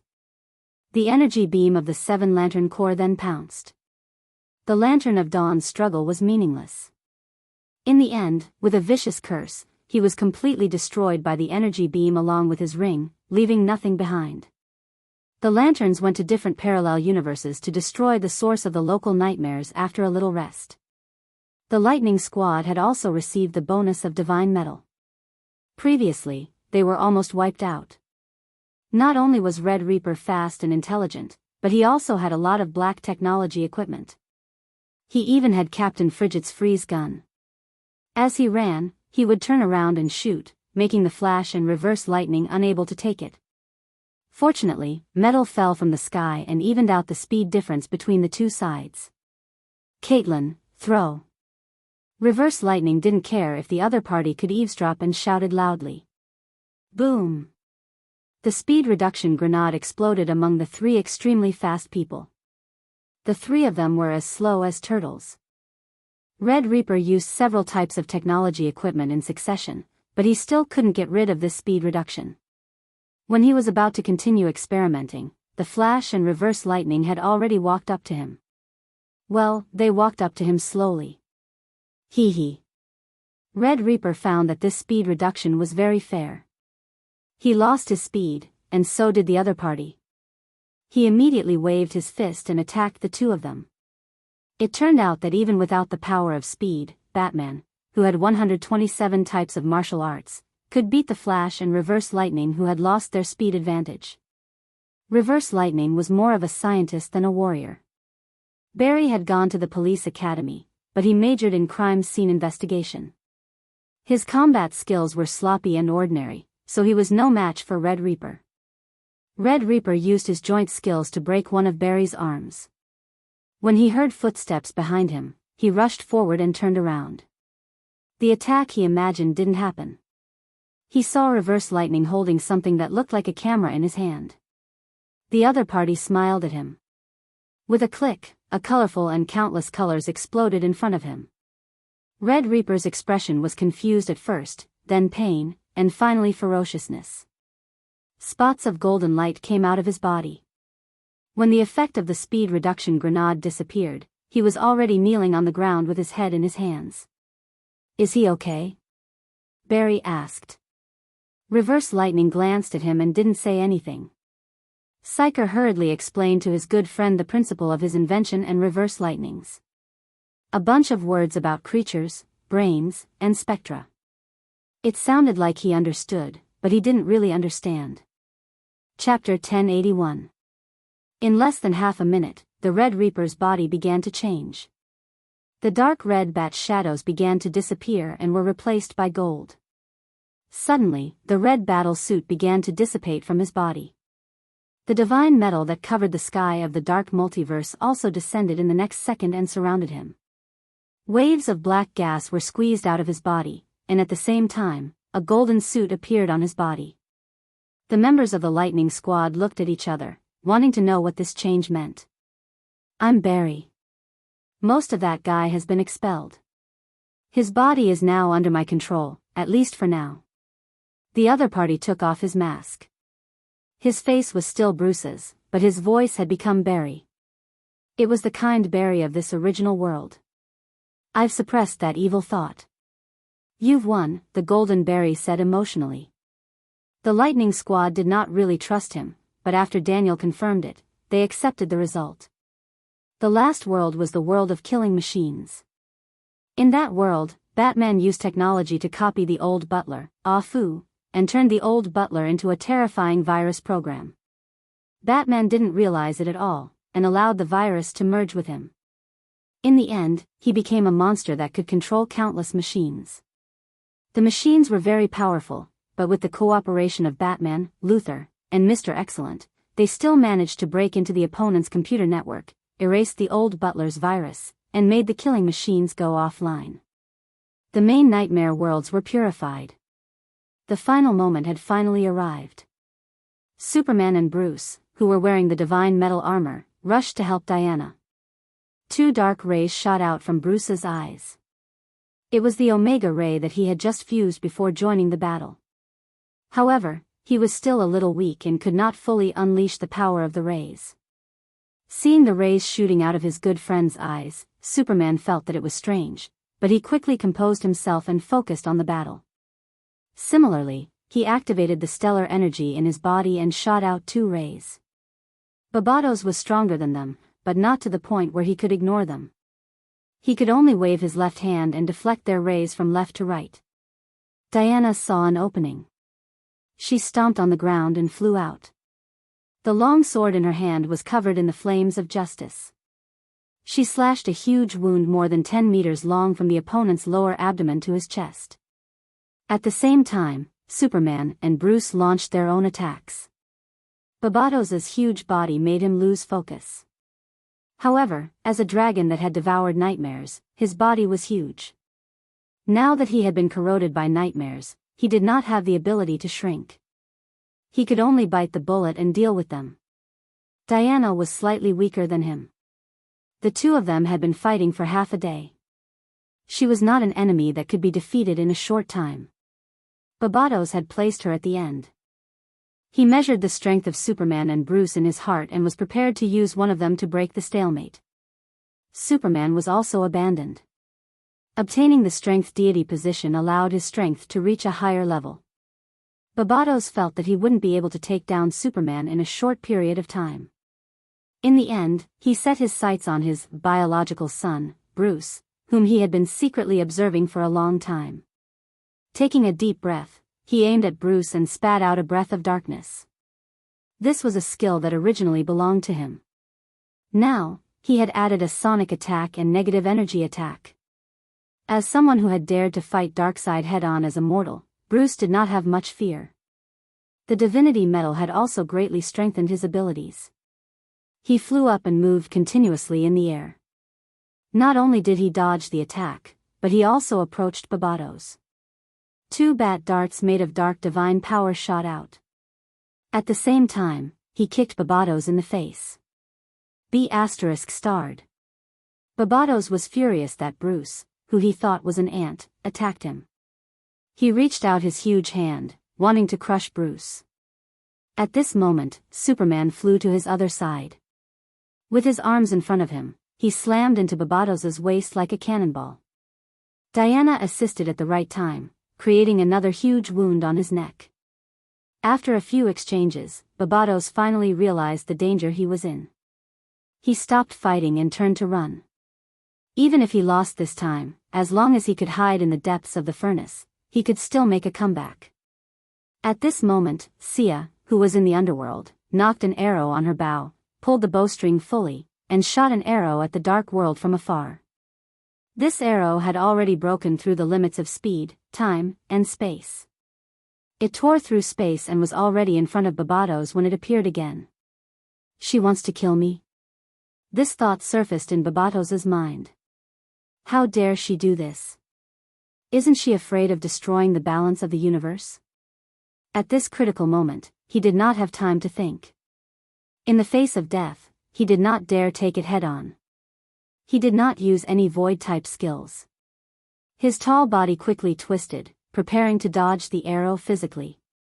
Afraid that it would not be safe, he covered his body with a thick layer of pure black energy. Thea really did not plan to kill him. The arrow brushed past Barbados's cheekbone and flew behind him. This arrow doesn't seem to be anything special. He was filled with doubts. At this moment, a loud voice shouted from behind him, "I know how to shoot arrows too." Diana grabbed the arrow, took out her longbow, and knocked the arrow. Her actions were done in one breath. In hell, Thea smiled at this scene. She picked up her longbow again, but she did not draw the arrow. Instead, she drew the bow empty. Diana felt a sudden power in her body. Using the arrow as a channel, Thea's shadow appeared behind her. The two were connected mentally, and their actions overlapped. As their shadows merged, Diana let go of the bowstring. The arrow pierced through the sky and returned to Barbados. With a poof, the power of death broke through the shield and stabbed Barbados's heart with the power of justice. This power of death seems a bit weak. It can't kill me, right? This was the last thought that appeared in Barbados's mind. Then, he fell into a deep sleep. In the outside world, his body was being burned by the fire of justice. In the blazing fire, a large number of dark nightmares were destroyed. Babados's body began to change. Thea, who was in hell, moved her mind again. The divine metals all over the dark multiverse left their original hosts, crossing the distance between planes and flying to this final battlefield. The pure metals covered Babados like rain. When all the metals arrived, the purification speed of the black gas began to accelerate. In the end, Babados was completely sealed in the metal. From afar, it looked like a metal egg. Thea reached out and took the metal egg. She threw it into the deepest part of the furnace and sealed it forever. The creation rule had a time limit. The world now did not need watchers, anti-watchers, or a third party. Naturally, it did not need a dragon that could devour nightmares. Chapter 1082. Intelligent beings would find their own direction of development. They had enough courage and faith to face all challenges. From now on, the nightmares would still retaliate. However, should they jump out one by one or jump out all at once? Thea felt that the former was more reasonable. It was better to let them go. Conflicts, conspiracies, and conflicts of interest should be resolved as soon as possible. It was better than relying on supernatural powers to suppress them. All the superheroes retreated from the dark multiverse. Thea began to control the underworld tower with all her might. Finally, the two multiverses were synchronized. The fusion of the universes began. The dark multiverse and the main multiverse were no longer connected by those few people or the nightmares. Instead, they were truly fused and became the dark side of the main multiverse. Looks like it's going to take a long time. Diana put away her weapon and returned to the underworld. She stood beside Thea and asked. Yes, I estimate that it will take another 1,000 years to complete the final fusion. When that time comes, evil will erupt once again. Thea silently calculated the progress and came up with a shocking number. Just the initial fusion would take 1,000 years. Diana looked at the superheroes on Earth. After 1,000 years, there won't be many of them left. Thea patted her shoulder. Follow the laws of nature and let the heroes rest. I will always be by your side. Justice will never decline. I left some N metal for the superhero army. They will inherit the legacy of their predecessors and continue to fight evil in the 31st century. You have to trust the young people. Diana rolled her eyes. You speak as if you're very old. Thea chuckled and patted her back. The war is finally over. Let's go back to Earth and play for a few days. Earth was still the same. Thea fulfilled her promise and resurrected Black Manta's father. She also sent Reverse Lightning away. Golden Berry from the Dark Multiverse did not return to the main multiverse with them. He felt that the Dark World was his home. He wanted to continue to maintain peace there and rebuild his home. The superheroes returned to their homes. They took off their hoods and returned to the crowd, living their ordinary lives and extraordinary adventures. A month later, in Gotham, a wedding was being held in Wayne's old house. The famous Bruce Wayne returned to the public eye. He was going to marry the commoner Selina Kyle today. Celebrities gathered together, and superheroes hid their identities to attend this hard-won wedding. Catwoman had successfully written her name into the Wayne family's genealogy, turning herself into Selina Wayne. Her wish of 20 years had finally been fulfilled today. At this moment, she was smiling happily at the guests, or the fat sheep in her eyes. Thea felt that 70% of it was because of love, and the other 30% was because of money. Damien was happy to have a stepmother. At this moment, he didn't know whether to laugh or cry. He could only pull a long face and pretend to be deep in thought. Formal church wedding, vows, rings, flowers, celebrations. At night, the guests left, and the place belonged to the heroes. Looking at the noisy crowd, Diana suddenly felt a little sad. The heroes had already settled down and had entered middle age. Now, even Bruce had a home. It seemed like it was the end of an era, right? Seeing her sadness, Thea pulled her out of Wayne's old house. Where are we going? Diana was wearing a long dress today. She was tall and beautiful, but a little lazy. We're going to get married too. Diana was shocked by the young lady's words. Then she covered her mouth and giggled. My identity is British. America's same-sex marriage law is invalid for me. Thea snorted. The law can't bind us anymore. Bruce worships a fake god. Today, we'll find the real god to be the MC. Then she looked to the side. What do you think? The existence that she could still be so courteous and respectful to even now, was on the verge of being revealed. Shurina from the Phantom Stranger family walked out like an old man. Diana almost exclaimed. Why was there a dog? And it looked a little old. But she believed that Thea wouldn't mess around. She would just watch quietly. I think. Shurina glanced at the young lady and decided to give her face. I think it's okay. Thea clapped her hands to show her joy. Then, do you want your real body to come or? My real body can't come. I only have a piece of my consciousness. Shurina's expression was unreadable. Thea frowned slightly and decided not to force it. So be it. Seeing that she nodded, Shurina scratched her face and disappeared with a weird expression. 1 second later, the whole world trembled, symbolizing the arrival of a majestic being. Who is this? Diana asked in a small voice. A piece of consciousness left by God. He calls himself the voice of heaven. Let's change. Diana was a little embarrassed, but under Thea's gaze, she quickly changed into a pure white wedding dress.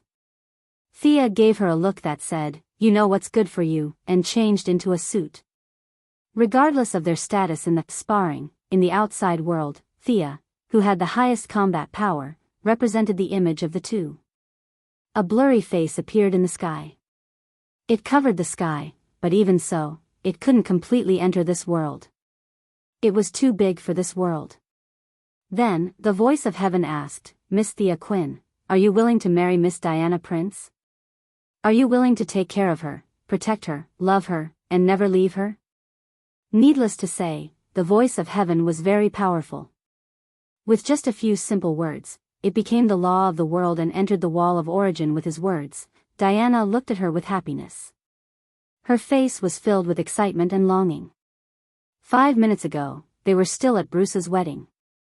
Thea didn't hesitate and said loudly, I am willing. The voice of heaven asked Diana this time, Miss Diana Prince, are you willing to marry Miss Thea Quinn? Regardless of whether he is rich or poor in the future, regardless of whether he is healthy or sick, are you willing to be with him? The voice of heaven's tone was weird when he asked this. How could it be? Sick. Poor. If Thea, the second sister of death, encountered these two things, then the whole multiverse would probably explode. As if she thought of the question's wording, Diana held back her laughter and quickly nodded. I am willing. The voice of heaven's voice echoed throughout the whole DC world. Whether it was in the multiverse, the realm of gods, or the overseer's realm, his voice covered all planes. I declare you husband and wife. This will not change until the end of the world. End.